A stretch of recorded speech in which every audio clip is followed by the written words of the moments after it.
ಶ್ರೀ ಗಣಪತಿ ಶಾರದಾ ಗುರುಭ್ಯೋ ನಮಃ.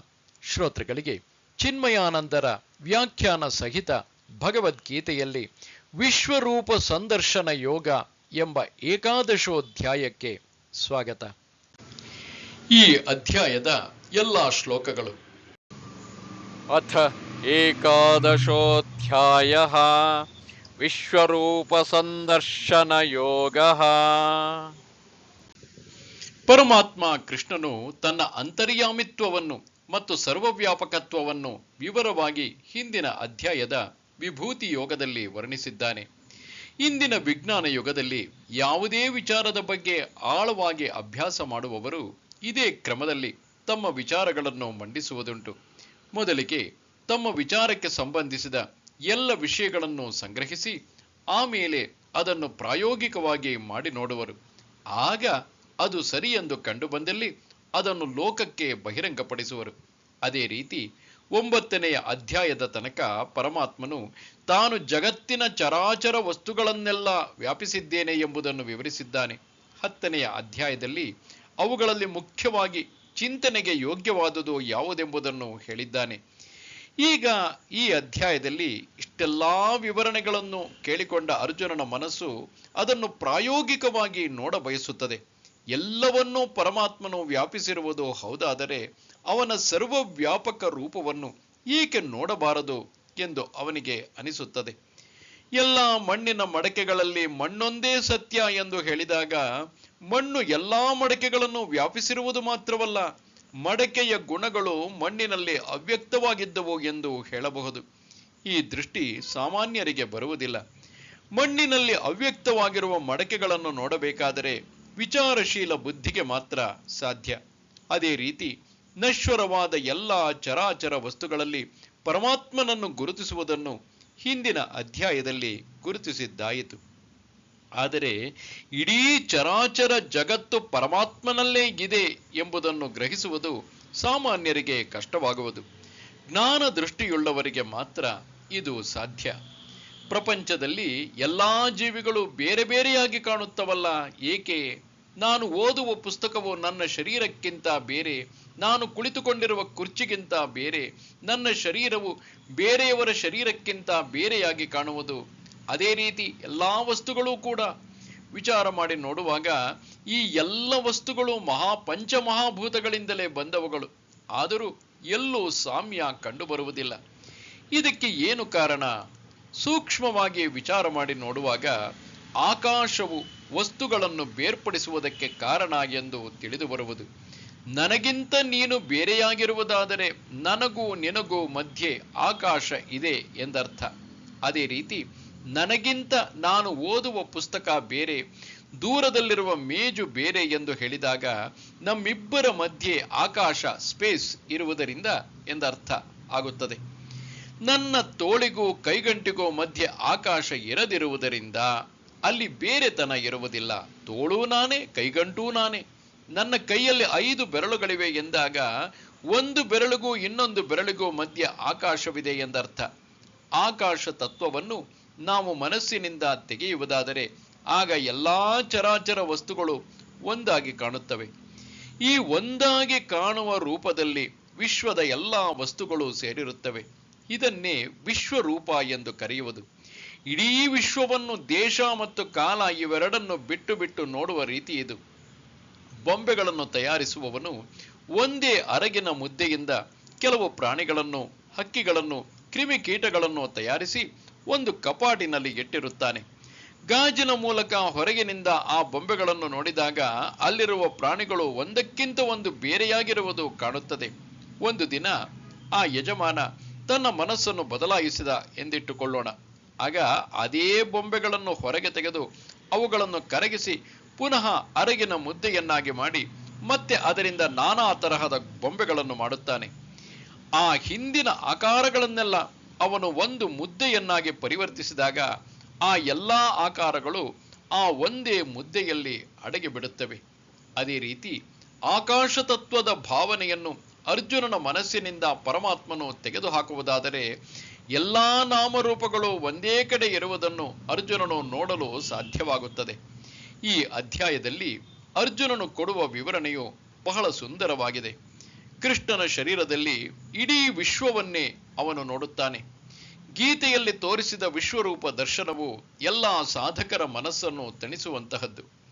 ಅರ್ಜುನನು ಕೂಡ ವಿಶ್ವರೂಪವನ್ನು ನೋಡಿ ನಾನು ಹರ್ಷಗೊಂಡಿದ್ದೇನೆ, ಇಷ್ಟರ ತನಕ ನೀನು ನನಗೆ ಉಪದೇಶಿಸಿದ ತತ್ವವು ಈಗ ಮನದಟ್ಟಾಗಿತು ಎನ್ನುತ್ತಾನೆ.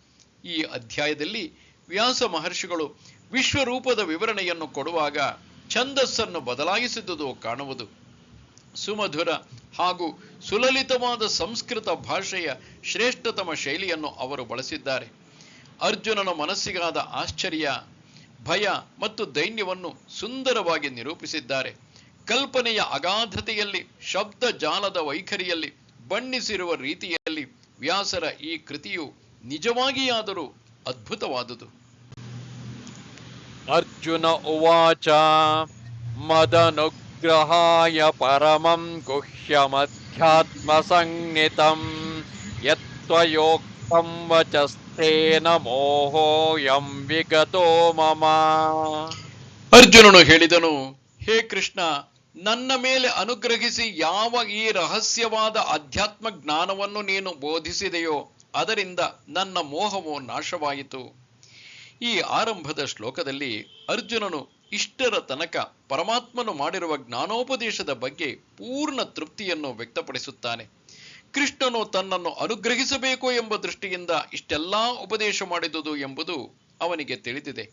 ಆ ಉಪದೇಶದ ಮೂಲಕ ತನ್ನ ಮೋಹವು ನಾಶವಾಯಿತೆಂದು ಅವನು ಹೇಳುತ್ತಾನೆ.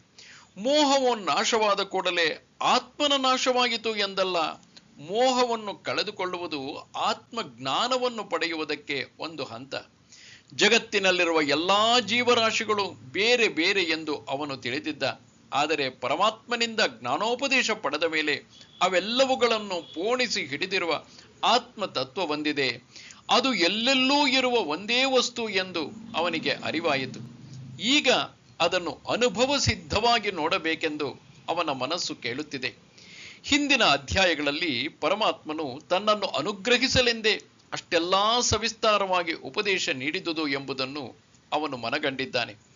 10ನೆಯ ಅಧ್ಯಾಯದ 11ನೆಯ ಶ್ಲೋಕದಲ್ಲಿ ಪರಮಾತ್ಮನು ಹೇಳಿರುವುದು ಸರಿ ಎಂದು ಇದೀಗ ಅವನಿಗೆ ಅನಿಸುತ್ತಿದೆ. ಅರ್ಜುನನನ್ನು ಅನುಗ್ರಹಿಸುವ ದೃಷ್ಟಿಯಿಂದ ಪರಮಾತ್ಮನು ಏನೆಲ್ಲ ಹೇಳಿದ್ದಾನೆ ಕೇಳಿ. ಭವಾಪ್ಯಯೌ ಹಿ ಭೂತಾನಾಂ ಶ್ರುತೌ ವಿಸ್ತರಶೋ ಮಯಾ ತತ್ತಃ ಕಮಲಪತ್ರಾಕ್ಷ ಮಾಹಾತ್ಮ್ಯಮಪಿ ಚಾವ್ಯಯಂ. ಕಮಲದ ಎಸಳಿನಂತಿರುವ ಕಣ್ಣುಗಳುಳ್ಳ ಹೇ ಕೃಷ್ಣ, ಎಲ್ಲಾ ಜೀವರಾಶಿಗಳ ಉತ್ಪತ್ತಿ, ಸ್ಥಿತಿ ಮತ್ತು ಪ್ರಳಯವನ್ನು ನಿನ್ನಿಂದ ತಿಳಿದಿದ್ದಾಯಿತು. ಮಾತ್ರವಲ್ಲದೆ ಅಖಂಡವಾದ ನಿನ್ನ ಮಹಾತ್ಮೆಯನ್ನು ಅರಿತದ್ದಾಯಿತು. ಗುರು ಶಿಷ್ಯರ ಸಂವಾದದಲ್ಲಿ ಸಂವಾದ ನಡೆಯುತ್ತಿರುವಂತೆಯೇ ಅದು ಒಂದು ಘಟ್ಟಕ್ಕೆ ಬಂದಾಗ ಶಿಷ್ಯನು ತಾನು ಏನೇನು ತಿಳಿದುಕೊಂಡಿದ್ದೇನೆ ಎಂಬುದನ್ನು ಗುರುವಿನ ಮುಂದೆ ಮಂಡಿಸುವುದು ಸಾಮಾನ್ಯ ಕ್ರಮ. ಗುರುಗಳಿಗೆ ಮುಂದೆ ಉಪದೇಶ ಕೊಡುವಲ್ಲಿ ಇದು ಬಹಳ ಸಹಕಾರಿಯಾಗುತ್ತದೆ. ಈ ಸಂಪ್ರದಾಯಕ್ಕೆ ಸರಿಯಾಗಿ ಅರ್ಜುನನು ಇಲ್ಲಿ ತಾನು ಇಷ್ಟರ ತನಕ ತಿಳಿದುದನ್ನು ಪರಮಾತ್ಮನಿಗೆ ವರದಿ ಒಪ್ಪಿಸುತ್ತಾನೆ. ಜಗತ್ತಿನ ಸೃಷ್ಟಿ, ಜೀವರಾಶಿಗಳ ಉತ್ಪತ್ತಿ ಹಾಗೂ ಲಯ ಮತ್ತು ಪರಮಾತ್ಮನ ಮಹಿಮೆ ಇವೆಲ್ಲವನ್ನು ತಾನು ಸರಿಯಾಗಿ ತಿಳಿದುಕೊಂಡಿದ್ದೇನೆ ಎಂದು ಹೇಳುತ್ತಾನೆ. ಆದರೂ ಒಂದು ಸಂಶಯವು ಈಗ ಉಳಿದಿದೆ. ಅದನ್ನು ಪರಮಾತ್ಮನ ಮೂಲಕವೇ ನಿವಾರಿಸಿಕೊಳ್ಳಲು ಸಾಧ್ಯ. ಅದಕ್ಕಾಗಿ ತನ್ನ ಸಂಶಯವನ್ನು ಮುಂದಿನ ಶ್ಲೋಕದಲ್ಲಿ ಅವನು ಪರಮಾತ್ಮನ ಮುಂದೆ ಇಡುತ್ತಾನೆ. ನಿಜವಾದ ಗುರು ಶಿಷ್ಯನ ಬಯಕೆಯನ್ನು ಪೂರೈಸುವಂತೆ ಪರಮಾತ್ಮ ಕೃಷ್ಣನು ಅರ್ಜುನನ ಬಯಕೆಯನ್ನು ಪೂರೈಸುವುದು ಈ ಅಧ್ಯಾಯದಲ್ಲಿ ನಾವು ಕಾಣಬಹುದು. ಅರ್ಜುನನ ಪ್ರಶ್ನೆ ಹೀಗಿದೆ. ಏವಮೇತದ್ಯಥಾತ್ಮತ್ವಂ ಆತ್ಮಾನಂ ಪರಮೇಶ್ವರ ದ್ರಷ್ಟುಮಿಚ್ಛಾಮಿ ತೇ ರೂಪಂ ಐಶ್ವರಂ ಪುರುಷೋತ್ತಮ. ಪರಮೇಶ್ವರ, ನೀನು ಹೇಳಿದ್ದು ಅಕ್ಷರಶಃ ನಿಜವಾಗಿದೆ. ಪುರುಷೋತ್ತಮ, ಆ ನಿನ್ನ ವಿಶ್ವರೂಪವನ್ನು ನೋಡಬೇಕೆಂದು ನನಗೆ ಬಯಕೆಯಾಗಿದೆ. ಇಷ್ಟರ ತನಕ ಪರಮಾತ್ಮನು ಹೇಳಿದುದೆಲ್ಲವೂ ತನಗೆ ಅರ್ಥವಾಗಿದೆ ಎಂದು ಅರ್ಜುನನು ಇಲ್ಲಿ ಒಪ್ಪಿಕೊಳ್ಳುತ್ತಾನೆ. ಬೌದ್ಧಿಕವಾಗಿ ತತ್ವವನ್ನೆಲ್ಲ ನಾನು ಗ್ರಹಿಸಿದ್ದೇನೆ ಎನ್ನುತ್ತಾನೆ. ಆದರೆ ಅವನ ಬುದ್ಧಿಯು ಅದನ್ನು ಅನುಭವಿಸಲು ಕಾತರ ಪಡುತ್ತಿದೆ. ಆದುದರಿಂದಲೇ ಅವನು ಇಲ್ಲಿ ಹೇಳಿರುವುದು ನಿನ್ನ ವಿಶ್ವರೂಪವನ್ನು ನೋಡಲು ನಾನು ಇಚ್ಛಿಸುತ್ತಿದ್ದೇನೆ ಎಂದು. ಸರ್ವಶಕ್ತಿವಂತನೂ ಸರ್ವಜ್ಞನೂ ಸರ್ವವ್ಯಾಪಿಯೂ ಆದ ಪರಮಾತ್ಮನಿಗೆ ಈಶ್ವರ ಎಂದು ಹೆಸರು. ಸರ್ವೇಶ್ವರನಾದ ಕೃಷ್ಣನಿಗೆ ಇದು ಸಾಧ್ಯವಿದೆ ಎಂದು ಅರ್ಜುನನು ಮನಗಂಡಿದ್ದರಿಂದ ಇಲ್ಲಿ ಅತ್ಯಂತ ಸಲಿಗೆಯಿಂದ ವರ್ತಿಸುವವನಂತೆ ಕೇಳುತ್ತಾನೆ. ಮನ್ಯಸೇ ಯದಿ ತಚ್ಛಕ್ಯಂ ಮಯಾ ದ್ರಷ್ಟುಮಿತಿ ಪ್ರಭೋ ಯೋಗೇಶ್ವರ ತತೋ ಮೇ ತ್ವಂ ದರ್ಶಯಾತ್ಮಾನಮವ್ಯಯಂ. ಹೇ ಪ್ರಭೋ, ವಿಶ್ವರೂಪವನ್ನು ನೋಡಲು ನನಗೆ ಯೋಗ್ಯತೆ ಇದೆಯೆಂದು ನಿನಗನ್ನಿಸುವುದಾದರೆ ಹೇ ಯೋಗೇಶ್ವರ, ನಿನ್ನ ಆ ಅವ್ಯಯ ರೂಪವನ್ನು ನನಗೆ ತೋರಿಸು. ಅರ್ಜುನನು ತನ್ನ ಮನಸ್ಸಿನ ಇಚ್ಛೆಯನ್ನು ಅತ್ಯಂತ ದೀನವಾಗಿ ಇಲ್ಲಿ ಪರಮಾತ್ಮನ ಮುಂದಿಡುತ್ತಾನೆ. ವ್ಯವಹಾರದಲ್ಲೂ ಕೂಡ ನಾವು ಹೀಗೆ ಮಾತಾಡುವುದುಂಟು. ನನಗೆ ಹೇಳುವಂಥ ಅಪ್ಪಣೆಯಾದರೆ ಹೀಗೆ ಹೇಳಬಹುದೋ ಏನೋ, ನೀವು ಹೀಗೆ ಮಾಡಿದರೆ ನನಗೆ ಮಹದುಪಕಾರ ಮಾಡಿದಂತಾಗುತ್ತದೆ. ಒಂದು ವೇಳೆ ತಮ್ಮ ಮುಂದೆ ನನಗೆ ಏನಾದರೂ ಹೇಳಿಕೊಳ್ಳುವ ಅವಕಾಶ ಸಿಕ್ಕಿದರೆ ಈ ಎಲ್ಲ ರೀತಿಗಳಲ್ಲಿ ನಾವು ಮಾತಾಡುವುದುಂಟು. ಅದೇ ರೀತಿಯಲ್ಲಿ ಪಾಂಡವ ರಾಜಕುಮಾರನಾದ ಅರ್ಜುನನು ಅತ್ಯಂತ ದೈನ್ಯದಿಂದ ಹೇ ಪ್ರಭೋ, ನಿನ್ನ ದಿವ್ಯ ಸ್ವರೂಪವನ್ನು ನನಗೆ ನೋಡಲು ಅರ್ಹತೆಯಿದೆ ಎಂದು ನಿನಗನ್ನಿಸುವುದಾದರೆ ದಯಮಾಡಿ ತೋರಿಸು ಎಂದು ಕೇಳಿಕೊಳ್ಳುತ್ತಾನೆ. ಅರ್ಜುನನು ಇಲ್ಲಿ ಶ್ರೀಕೃಷ್ಣನನ್ನು ಸಂಬೋಧಿಸಿದ ರೀತಿಯನ್ನು ನೋಡುವಾಗ ಅವನಿಗೆ ಪರಮಾತ್ಮನ ಮಹಿಮೆಯ ತಿಳಿವು ಉಂಟಾಗಿದೆ ಎಂಬುದು ಸ್ಪಷ್ಟವಾಗುತ್ತದೆ. ಅವನು ಶ್ರೀಕೃಷ್ಣನನ್ನು ಹೇ ಪ್ರಭೋ ಮತ್ತು ಹೇ ಯೋಗೇಶ್ವರ ಎಂದು ಅರ್ಥವತ್ತಾಗಿಯೇ ಸಂಬೋಧಿಸುತ್ತಾನೆ. ಶಿಷ್ಯನು ಪೂರ್ಣ ಶ್ರದ್ಧೆಯಿಂದ ಹಾಗೂ ದೈನ್ಯದಿಂದ ಕೇಳುವ ಪ್ರಶ್ನೆಯನ್ನು ಯಾವ ಗುರುವು ಅಲಕ್ಷಿಸುವುದಿಲ್ಲ. ಹಾಗೆಯೇ ಇಲ್ಲಿ ಕೃಷ್ಣನೂ ಕೂಡ ಅರ್ಜುನನು ಅಷ್ಟು ಶ್ರದ್ಧೆಯಿಂದ ದೈನ್ಯದಿಂದ ಕೇಳುತ್ತಿರುವಾಗ ಅಲಕ್ಷಿಸಲು ಹೇಗೆ ಸಾಧ್ಯ? ಆದ್ದರಿಂದ ಅರ್ಜುನನ ಪ್ರಶ್ನೆಗೆ ಪರಮಾತ್ಮನು ಉತ್ತರಿಸುತ್ತಾನೆ. ಶ್ರೀ ಭಗವಾನುವಾಚ ಪಶ್ಯ ಮೇ ಪಾರ್ಥ ರೂಪಾಣಿ ಶತಶೋಥ ಸಹಸ್ರಶಃ ನಾನಾ ವಿಧಾನಿ ದಿವ್ಯಾನಿ ನಾನಾ ವರ್ಣಾಕೃತೀನಿ ಚ. ಪರಮಾತ್ಮನು ಹೇಳುತ್ತಾನೆ, ಹೇ ಪಾರ್ಥ, ನಾನಾ ವಿಧಗಳಿಂದ ವರ್ಣಗಳಿಂದ ಮತ್ತು ನಾನಾ ರೂಪಗಳಿಂದ ಕೂಡಿರುವ ದಿವ್ಯವಾದ ನನ್ನ ನಾನಾ ರೂಪಗಳನ್ನು ನೋಡು. ಬಂಗಾರದ ಆಭರಣಗಳಲ್ಲಿ ಎಲ್ಲಾ ರೂಪಗಳಲ್ಲೂ ಎಲ್ಲಾ ಆಕೃತಿಗಳಲ್ಲೂ ಬಂಗಾರವು ಹೇಗೋ ಅದೇ ರೀತಿಯಲ್ಲಿ ಚರಾಚರ ಜಗತ್ತೆಲ್ಲವನ್ನು ನನ್ನಲ್ಲಿ ನೋಡು ಎಂದು ಪರಮಾತ್ಮನು ಹೇಳುತ್ತಾನೆ. ಈ ದೃಷ್ಟಿಯನ್ನಿಟ್ಟುಕೊಂಡು ಈ ಶ್ಲೋಕವನ್ನು ಓದುವುದಾದರೆ ಆಗ ಮಾತ್ರ ಅದು ಸ್ಪಷ್ಟವಾಗಿ ಅರ್ಥವಾಗುವುದು. ಕೃಷ್ಣನು ವಿಶ್ವಾಕಾರನಾಗಿ ಬೆಳೆದುದಲ್ಲ, ಅರ್ಜುನನು ವಿಶ್ವವ್ಯಾಪಕನಾದ ಪರಮಾತ್ಮನನ್ನು ಇಲ್ಲಿ ಗುರುತಿಸಿದುದು. ಅರ್ಜುನನ ಭೌತಿಕ ಕಣ್ಣುಗಳಿಗೆ ಆ ದಿವ್ಯವಾದ ವಿಶ್ವರೂಪವನ್ನು ನೋಡಲು ಆಗಲಿಲ್ಲ. ವಸ್ತುಗಳು ಎಷ್ಟಿದ್ದರೂ ನಮ್ಮ ದೃಷ್ಟಿಗೆ ನೋಡುವ ಶಕ್ತಿ ಎಷ್ಟಿದೆಯೋ ಅಷ್ಟೇ ನಮಗೆ ಕಾಣುವುದು. ವಿಶ್ವರೂಪವನ್ನು ನೋಡಬೇಕಾದರೆ ಅಂತಹ ದೃಷ್ಟಿಯನ್ನು ಬೆಳೆಸಿಕೊಳ್ಳಬೇಕು. ನೋಡು ಎಂದು ಪರಮಾತ್ಮ ಹೇಳಿ ಅರ್ಜುನನಿಗೆ ಆ ವಿಶ್ವರೂಪದಲ್ಲಿ ಏನೆಲ್ಲ ಇವೆ ಎಂಬುದನ್ನು ವಿವರಿಸುತ್ತಾನೆ. ಪಶ್ಯಾದಿತ್ಯಾನ್ ವಸೂನ್ ರುದ್ರಾನ್ ಅಶ್ವಿನೌ ಮರುತಸ್ತಥಾ ಬಹೂನ್ಯದೃಷ್ಟ ಪೂರ್ವಾಣಿ ಪಶ್ಯಾಶ್ಚರ್ಯಾಣಿ ಭಾರತ. ಹೇ ಅರ್ಜುನ, ಇಲ್ಲಿ ಕಾಣುವ ಆದಿತ್ಯರನ್ನು, ವಸುಗಳನ್ನು, ರುದ್ರರನ್ನು, ಅಶ್ವಿನಿ ದೇವತೆಗಳನ್ನು, ಮರುತರನ್ನು, ಹೀಗೆ ನೀನು ಇಷ್ಟರ ತನಕ ನೋಡದ ಕೇಳದ ಆಶ್ಚರ್ಯಕರವಾದ ಹಾಗೂ ಅದ್ಭುತವಾದ ರೂಪಗಳನ್ನು ನೋಡು. ತನ್ನ ವಿಶ್ವರೂಪದಲ್ಲಿ ಏನೆಲ್ಲ ಇದೆ ಎಂಬುದನ್ನು ನೋಡಲು ಪರಮಾತ್ಮನು ಅರ್ಜುನನಿಗೆ ಸಹಾಯ ಮಾಡುತ್ತಿದ್ದಾನೆ.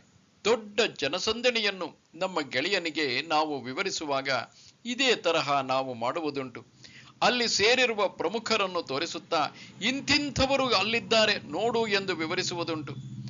ನಾನಾ ವಿಧವಾದ ಮತ್ತು ನಾನಾ ರೂಪಗಳನ್ನು ಅರ್ಜುನನು ನೋಡಲಿ ಎಂದು ಪರಮಾತ್ಮನು ಹೇಳುತ್ತಿದ್ದಾನೆ. ಆದಿತ್ಯರ ಬಗ್ಗೆ, ಮರುದ್ಗಣಗಳ ಬಗ್ಗೆ, ವಸುಗಳ ಬಗ್ಗೆ ಮತ್ತು ರುದ್ರರ ಬಗ್ಗೆ ಹಿಂದಿನ ಅಧ್ಯಾಯದಲ್ಲಿ ಪರಮಾತ್ಮನು ಹೇಳಿದ್ದಾನೆ. ಅವರೆಲ್ಲರನ್ನೂ ಮತ್ತು ಅಶ್ವಿನಿ ಕುಮಾರರನ್ನು ತನ್ನ ವಿಶ್ವರೂಪದಲ್ಲಿ ಇದೀಗ ಅರ್ಜುನನು ನೋಡಲೆಂದು ಹೇಳುತ್ತಿದ್ದಾನೆ.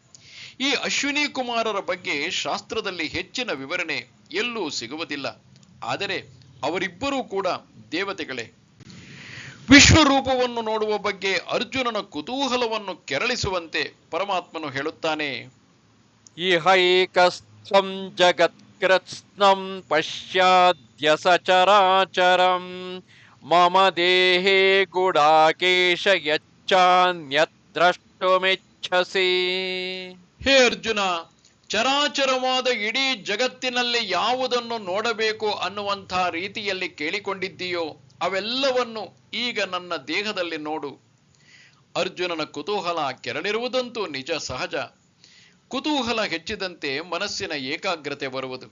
ಆಗ ಉಪದೇಶವನ್ನು ಯಥಾವತ್ತಾಗಿ ತಿಳಿಯಲು ಸಾಧ್ಯವಾಗುತ್ತದೆ. ಚರಾಚರ ಜೀವರಾಶಿಗಳಿಂದ ಕೂಡಿದ ಇಡೀ ವಿಶ್ವವನ್ನು ಇದೀಗ ಪರಮಾತ್ಮನು ತನ್ನ ಶರೀರದಲ್ಲಿ ತೋರಿಸಿಕೊಡುತ್ತಿದ್ದಾನೆ. ಇಡೀ ವಿಶ್ವವೆಲ್ಲವೂ ನಿನ್ನ ಕಣ್ಣ ಮುಂದಿರುವ ನನ್ನ ದೇಹದಲ್ಲಿ ಒಂದೆಡೆ ಸೇರಿದೆ, ಅದನ್ನು ನೋಡು ಎಂದು ಪರಮಾತ್ಮನು ಹೇಳುತ್ತಾನೆ. ಚರಾಚರ ವಸ್ತುಗಳನ್ನು ಮಾತ್ರವಲ್ಲದೆ ಅವನಿಗೆ ಏನೇನು ನೋಡಬೇಕೆಂಬ ಬಯಕೆ ಇದೆಯೋ ಅವೆಲ್ಲವನ್ನೂ ನೋಡಲಿ ಎಂದು ಪರಮಾತ್ಮನು ಹೇಳುತ್ತಾನೆ. ಅಷ್ಟು ಕೇಳುವಾಗ ಅರ್ಜುನನ ಕುತೂಹಲವು ಇನ್ನೂ ಕೆರಳುವುದಂತೂ ಸಹಜ. ನತು ಮಾಂ ಶಕ್ಯಸೇ ದ್ರಷ್ಟುಂ ಅನೇನೈವ ಸ್ವಚಕ್ಷುಷಾ ದಿವ್ಯಂ ದದಾಮಿ ತೇ ಚಕ್ಷುಃ ಪಶ್ಯ ಮೇ ಯೋಗಮೈಶ್ವರಂ. ಅರ್ಜುನ, ನಿನ್ನ ಸಾಧಾರಣ ಕಣ್ಣುಗಳಿಂದ ನನ್ನನ್ನು ನೋಡಲಾರೆ. ನಿನಗೆ ದಿವ್ಯವಾದ ಕಣ್ಣುಗಳನ್ನು ಕೊಡುತ್ತೇನೆ. ಅದ್ಭುತವಾದ ನನ್ನ ವಿಶ್ವರೂಪವನ್ನು ನೋಡು. ನಮ್ಮ ಕಣ್ಣುಗಳಿಗಿರುವುದು ಮಿತವಾದ ಶಕ್ತಿ. ಅದರಲ್ಲೂ ಎಲ್ಲಾ ಚರಾಚರ ವಸ್ತುಗಳನ್ನು ಒಂದೇ ಕಡೆ ವಿಶ್ವರೂಪದಲ್ಲಿ ನೋಡುವುದು ನಮ್ಮ ಸಾಮಾನ್ಯ ಕಣ್ಣುಗಳಿಗೆ ಸಾಧ್ಯವೇ ಇಲ್ಲ. ಅದಕ್ಕೆ ದಿವ್ಯ ದೃಷ್ಟಿಯೇ ಬೇಕು. ನಮ್ಮ ಅಂತಃಕರಣಕ್ಕೆ ಈ ಜ್ಞಾನವನ್ನು ಪಡೆಯಲು ಸರಿಯಾದ ತರಬೇತಿಯನ್ನು ಕೊಟ್ಟಾಗ ಮಾತ್ರ ಅದು ಸಾಧ್ಯವಾಗುವುದು. ಸೂಕ್ಷ್ಮವಾದ ಬುದ್ಧಿಗೆ ಮಾತ್ರ ಅಧ್ಯಾತ್ಮ ಜ್ಞಾನವನ್ನು ಯಥಾವತ್ತಾಗಿ ಗ್ರಹಿಸಲು ಸಾಧ್ಯ. ಈ ಸತ್ಯಾಂಶವನ್ನು ಪರಮಾತ್ಮನು ಇಲ್ಲಿ ಈ ಶ್ಲೋಕದ ಮೂಲಕ ಹೊರಗೆಡಹಿದ್ದಾನೆ. ಅರ್ಜುನ, ನಿನಗೆ ನನ್ನ ವಿಶ್ವರೂಪವನ್ನು ನಿನ್ನ ಚರ್ಮಚಕ್ಷುಗಳಿಂದ ನೋಡಲಾಗದು. ಅದ್ಭುತವಾದ ನನ್ನ ರೂಪವನ್ನು ನೋಡುವುದಕ್ಕಾಗಿ ನಿನಗೆ ದಿವ್ಯ ದೃಷ್ಟಿಯನ್ನು ಕೊಡುತ್ತೇನೆ ಎನ್ನುತ್ತಾನೆ. ಈ ದಿವ್ಯ ದೃಷ್ಟಿಯ ಬಗ್ಗೆ ಹಲವು ಟೀಕಾಕಾರರು ಹಲವು ರೀತಿಯಲ್ಲಿ ಅರ್ಥವನ್ನು ಬರೆದಿದ್ದಾರೆ. ಅವರಿಗೆಲ್ಲ ಉಪನಿಷತ್ತಿನ ಹಿನ್ನೆಲೆ ಇಲ್ಲ ಎಂಬುದು ಸ್ಪಷ್ಟವಾಗುತ್ತದೆ. ಉಪನಿಷತ್ತಿನಲ್ಲಿ ಆತ್ಮತತ್ವವನ್ನು ತಿಳಿಯಬೇಕಾದರೆ ಬುದ್ಧಿಯ ಸೂಕ್ಷ್ಮಗ್ರಾಹಿತ್ವವನ್ನು ಬಹಳಷ್ಟು ಒತ್ತಿ ಹೇಳಿದೆ. ಆತ್ಮನು ಇಂದ್ರಿಯ, ಮನಸ್ಸು ಮತ್ತು ಬುದ್ಧಿಗಳಿಗೆ ನಿಲುಕುವವನಲ್ಲ ಎಂದು ಉಪನಿಷತ್ತುಗಳು ಸಾರಿ ಸಾರಿ ಹೇಳುತ್ತಿವೆ. ಶುದ್ಧಾಂತಃಕರಣದಿಂದ ಮಾತ್ರ ಇದು ಸಾಧ್ಯ. ಇದನ್ನೇ ಇಲ್ಲಿ ದಿವ್ಯ ದೃಷ್ಟಿ ಎಂದು ಹೇಳಿರುವುದು. ಈ ದಿವ್ಯ ದೃಷ್ಟಿಯನ್ನು ಅರ್ಜುನನಿಗೆ ಪರಮಾತ್ಮನು ದಯಪಾಲಿಸುತ್ತಾನೆ. ಆ ಮೂಲಕ ಪರಮಾತ್ಮನ ಅದ್ಭುತ ರೂಪವನ್ನು ಅವನು ನೋಡಲಿ ಎಂದು. ಈಗ ದೃಶ್ಯ ಬದಲಾಗುತ್ತದೆ. ಅರಮನೆಯ ಒಳಗೆ ಧೃತರಾಷ್ಟ್ರನನ್ನು ಕುರಿತು ಸಂಜಯನು ಈ ರೀತಿ ಹೇಳುತ್ತಿದ್ದಾನೆ. ಏಕೆಂದರೆ ಅರ್ಜುನನು ಏನನ್ನು ನೋಡುತ್ತಿರುವನೋ, ಅರ್ಜುನನ ಮನಸ್ಸಿನಲ್ಲಿ ಏನಾಗುತ್ತಿದೆಯೋ ಇದೆಲ್ಲವೂ ಸಂಜಯನಿಗೆ ತಿಳಿಯುತ್ತಿದೆ. ಅದನ್ನೇ ಸಂಜಯನು ಧೃತರಾಷ್ಟ್ರನಿಗೆ ವಿವರಿಸುತ್ತಿರುವನು. ಸಂಜಯ ಉವಾಚ ಏವಮುಕ್ತ್ವಾ ತತೋ ರಾಜನ್ ಮಹಾಯೋಗೇಶ್ವರೋ ಹರಿಃ ದರ್ಶಯಾಮಾಸ ಪಾರ್ಥಾಯ ಪರಮಂ ರೂಪಮೈಶ್ವರಂ. ಸಂಜಯನು ಹೇಳುತ್ತಾನೆ, ಮಹಾರಾಜ, ಮಹಾಯೋಗೇಶ್ವರನಾದ ಶ್ರೀಹರಿಯು ಮೇಲಿನಂತೆ ಹೇಳಿ ತನ್ನ ಅದ್ಭುತವಾದ ವಿಶ್ವರೂಪವನ್ನು ಅರ್ಜುನನಿಗೆ ತೋರಿಸಿದನು. ಅತ್ಯಂತ ಮೇಧಾವಿಯಾದ ಮಹರ್ಷಿ ವ್ಯಾಸರು ಯಾವುದೇ ಕೃತಿಯನ್ನು ಬರೆದಿರಲಿ ಅದರಲ್ಲಿ ಎಲ್ಲೂ ನ್ಯೂನತೆ ಕಂಡುಬರುವ ಹಾಗಿಲ್ಲ. ಸ್ತೋತ್ರ ಮಂತ್ರಗಳನ್ನು ರಚಿಸುವುದರಲ್ಲಿ ಅವರದು ಎತ್ತಿದ ಕೈ. ವಿವರಿಸುವಲ್ಲಿ ಇರುವ ಅವರ ಜಾಣ್ಮೆಯು ಅಗಾಧವೂ ಅನುಪಮವೂ ಆದುದು. ಅವರ ಕಲ್ಪನಾಶಕ್ತಿಯು ಅತಿ ಅಮೋಘವಾದುದು. ಲೌಕಿಕ ಪ್ರಾಪಂಚಿಕ ವಿಷಯಗಳನ್ನು ವಿವರಿಸುವಲ್ಲಾಗಲಿ ಅಥವಾ ಅತ್ಯಂತ ಗಹನವಾದ ಆಧ್ಯಾತ್ಮಿಕ ವಿಚಾರವನ್ನು ವಿವರಿಸುವಲ್ಲಾಗಲಿ ಅವರನ್ನು ಮೀರಿಸುವವರು ಇಲ್ಲಿಯ ತನಕ ಯಾರೂ ಇಲ್ಲ. ಅಂತಹ ಮಹಾನ್ ವ್ಯಕ್ತಿತ್ವ ಶ್ರೀ ವೇದವ್ಯಾಸರಲ್ಲಿದೆ. ನಮ್ಮ ಸನಾತನ ಧರ್ಮಕ್ಕೆ ಅವರ ಕೊಡುಗೆಯು ಅಮೋಘವಾದುದು. ಪರಮಾತ್ಮನು ತನ್ನ ವಿಶ್ವರೂಪವನ್ನು ಅರ್ಜುನನಿಗೆ ನೋಡು ಎಂದು ಹೇಳಿದ ಬಳಿಕ ವ್ಯಾಸರು ನಮ್ಮ ಮನಸ್ಸನ್ನು ಅರಮನೆಯ ಕಡೆಗೆ ಒಯ್ಯುತ್ತಿದ್ದಾರೆ. ಯುದ್ಧರಂಗದಲ್ಲಿ ಏನು ನಡೆಯುತ್ತಿದೆ ಎಂಬುದನ್ನು ಅಂಧ ಧೃತರಾಷ್ಟ್ರ ರಾಜನಿಗೆ ತಿಳಿಸುತ್ತಿದ್ದ ಸಂಜಯನು ಇದೀಗ ಇತ್ತೀಚೆಗೆ ನಡೆದ ವರದಿಯನ್ನು ಒಪ್ಪಿಸುತ್ತಿದ್ದಾನೆ. ಕೃಷ್ಣನು ಅರ್ಜುನನಿಗಾಗಿ ವಿಶ್ವರೂಪವನ್ನು ತೋರಿಸಿದನು ಎಂಬುದೇನೋ ನಿಜ, ಆದರೆ ಸಂಜಯನಿಗೂ ಅದನ್ನು ನೋಡುವ ಭಾಗ್ಯ ಸಿಕ್ಕಿತು. ಸಂಜಯ ವರದಿಗಾರನಾದರೂ ಅವನ ಮನಸ್ಸು ಸಂಪೂರ್ಣವಾಗಿ ಪಾಂಡವರ ಕಡೆ ವಾಲಿತು. ಅಂಧ ರಾಜನಿಗೆ ಶ್ರೀಕೃಷ್ಣನು ಸಾಮಾನ್ಯ ವ್ಯಕ್ತಿಯಲ್ಲ ಎಂದು ಇದೀಗ ಮತ್ತೆ ಎಚ್ಚರಿಸುತ್ತಿದ್ದಾನೆ. ಶ್ರೀಕೃಷ್ಣನನ್ನು ಈ ಶ್ಲೋಕದಲ್ಲಿ ಮಹಾಯೋಗೇಶ್ವರ ಎಂದು, ಹರಿ ಎಂದು ರಾಜನಿಗೆ ವರ್ಣಿಸುತ್ತಾನೆ.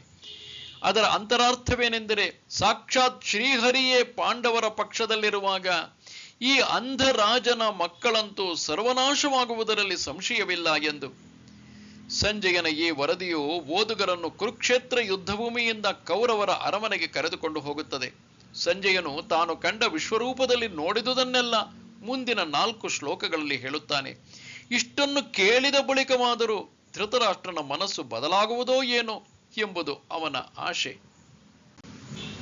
ಅನೇಕ ವಕ್ತ್ರ ನಯನಂ ಅನೇಕಾದ್ಭುತ ದರ್ಶನಂ ಅನೇಕ ದಿವ್ಯಾಭರಣಂ ದಿವ್ಯಾನೇಕೋದ್ಯತಾಯುಧಂ.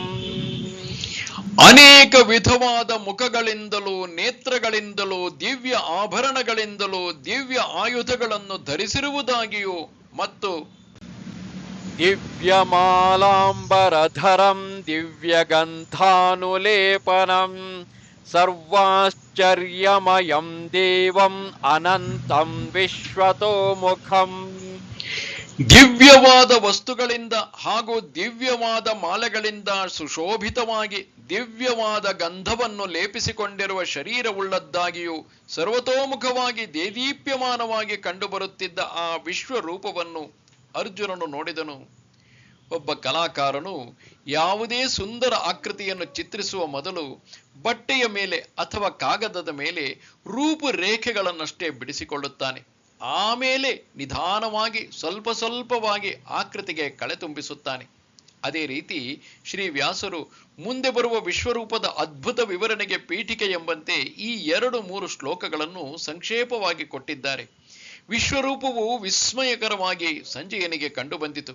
ಪರಮಾತ್ಮನ ಅನಂತವಾದ ವಿಶ್ವರೂಪವನ್ನು ಸಾಮಾನ್ಯ ಮನಸ್ಸಿಗೆ ಕಲ್ಪಿಸಿಕೊಳ್ಳಲು ಸಾಧ್ಯವಾಗದು. ಸಂಜಯನಿಗೆ ಅದನ್ನು ವಿವರಿಸಲು ಸಾಕಷ್ಟು ಶಬ್ದಗಳೇ ಸಿಗುತ್ತಿಲ್ಲ. ವಿಶ್ವರೂಪದ ವಿವರಣೆಯನ್ನು ಅರ್ಜುನನೇ ಸವಿವರವಾಗಿ ಮುಂದೆ ಕೊಡಲಿದ್ದಾನೆ. ಇಲ್ಲಿ ಸಂಜಯನು ಸಂಕ್ಷೇಪವಾಗಿ ತನಗೆ ಕಂಡದ್ದನ್ನು ಹೇಳುತ್ತಿದ್ದಾನೆ. ದಿವಿ ಸೂರ್ಯ ಸಹಸ್ರಸ್ಯ ಭವೇದ್ಯುಗಪದುತ್ಥಿತ ಯದಿ ಭಾಸದೃಶೀ ಸಾ ಸ್ಯಾತ್ ಭಾಸಸ್ತಸ್ಯ ಮಹಾತ್ಮನಃ. ಸಾವಿರಾರು ಸೂರ್ಯರು ಒಂದೇ ಸಾರಿ ಪೂರ್ವ ದಿಶೆಯಲ್ಲಿ ಉದಯಿಸಿದರೆ ಹೇಗೆ ಆಗುವುದೋ ಹಾಗೆ ಆ ವಿಶ್ವರೂಪವು ಅಷ್ಟು ಶೋಭಾಯಮಾನವಾಗಿ ಕಾಣುತ್ತಿತ್ತು. ಸಂಜಯನಿಗೆ ಆ ವಿಶ್ವರೂಪವನ್ನು ವರ್ಣಿಸಲು ಸರಿಯಾದ ಉಪಮಾನವೇ ಸಿಗುತ್ತಿಲ್ಲ. ಅಂಧ ರಾಜ ಧೃತರಾಷ್ಟ್ರನಿಗೆ ವಿವರಿಸಿ ಹೇಳುವುದಾದರೂ ಹೇಗೆ? ಆ ವಿಶ್ವರೂಪದ ಪ್ರಭೆಯು ಎಷ್ಟು ತೀಕ್ಷ್ಣವಾಗಿತ್ತೆಂದರೆ ಸಾವಿರಾರು ಸೂರ್ಯರು ಒಂದೇ ಸಾರಿ ಪೂರ್ವ ದಿಶೆಯಲ್ಲಿ ಉದಯಿಸಿ ಬರುವುದಾದರೆ ಹೇಗಿರುತ್ತದೋ ಹಾಗೆ. ಅರ್ಥಾತ್ ಆ ದೃಶ್ಯವು ಕಣ್ಣು ಕೋರೈಸುವಂತಹುದಿರಬೇಕು. ಉಪನಿಷತ್ತಿನಲ್ಲೂ ಕೂಡ ಆತ್ಮನ ಬಗ್ಗೆ ಹೇಳುವಾಗ ಇದೇ ರೀತಿಯ ವರ್ಣನೆಯಿದೆ. ಸಂಜಯನು ತನ್ನ ಅನುಭವವನ್ನು ಇಲ್ಲಿ ಶಬ್ದಗಳ ಮೂಲಕ ವಿವರಿಸುತ್ತಿದ್ದಾನೆ.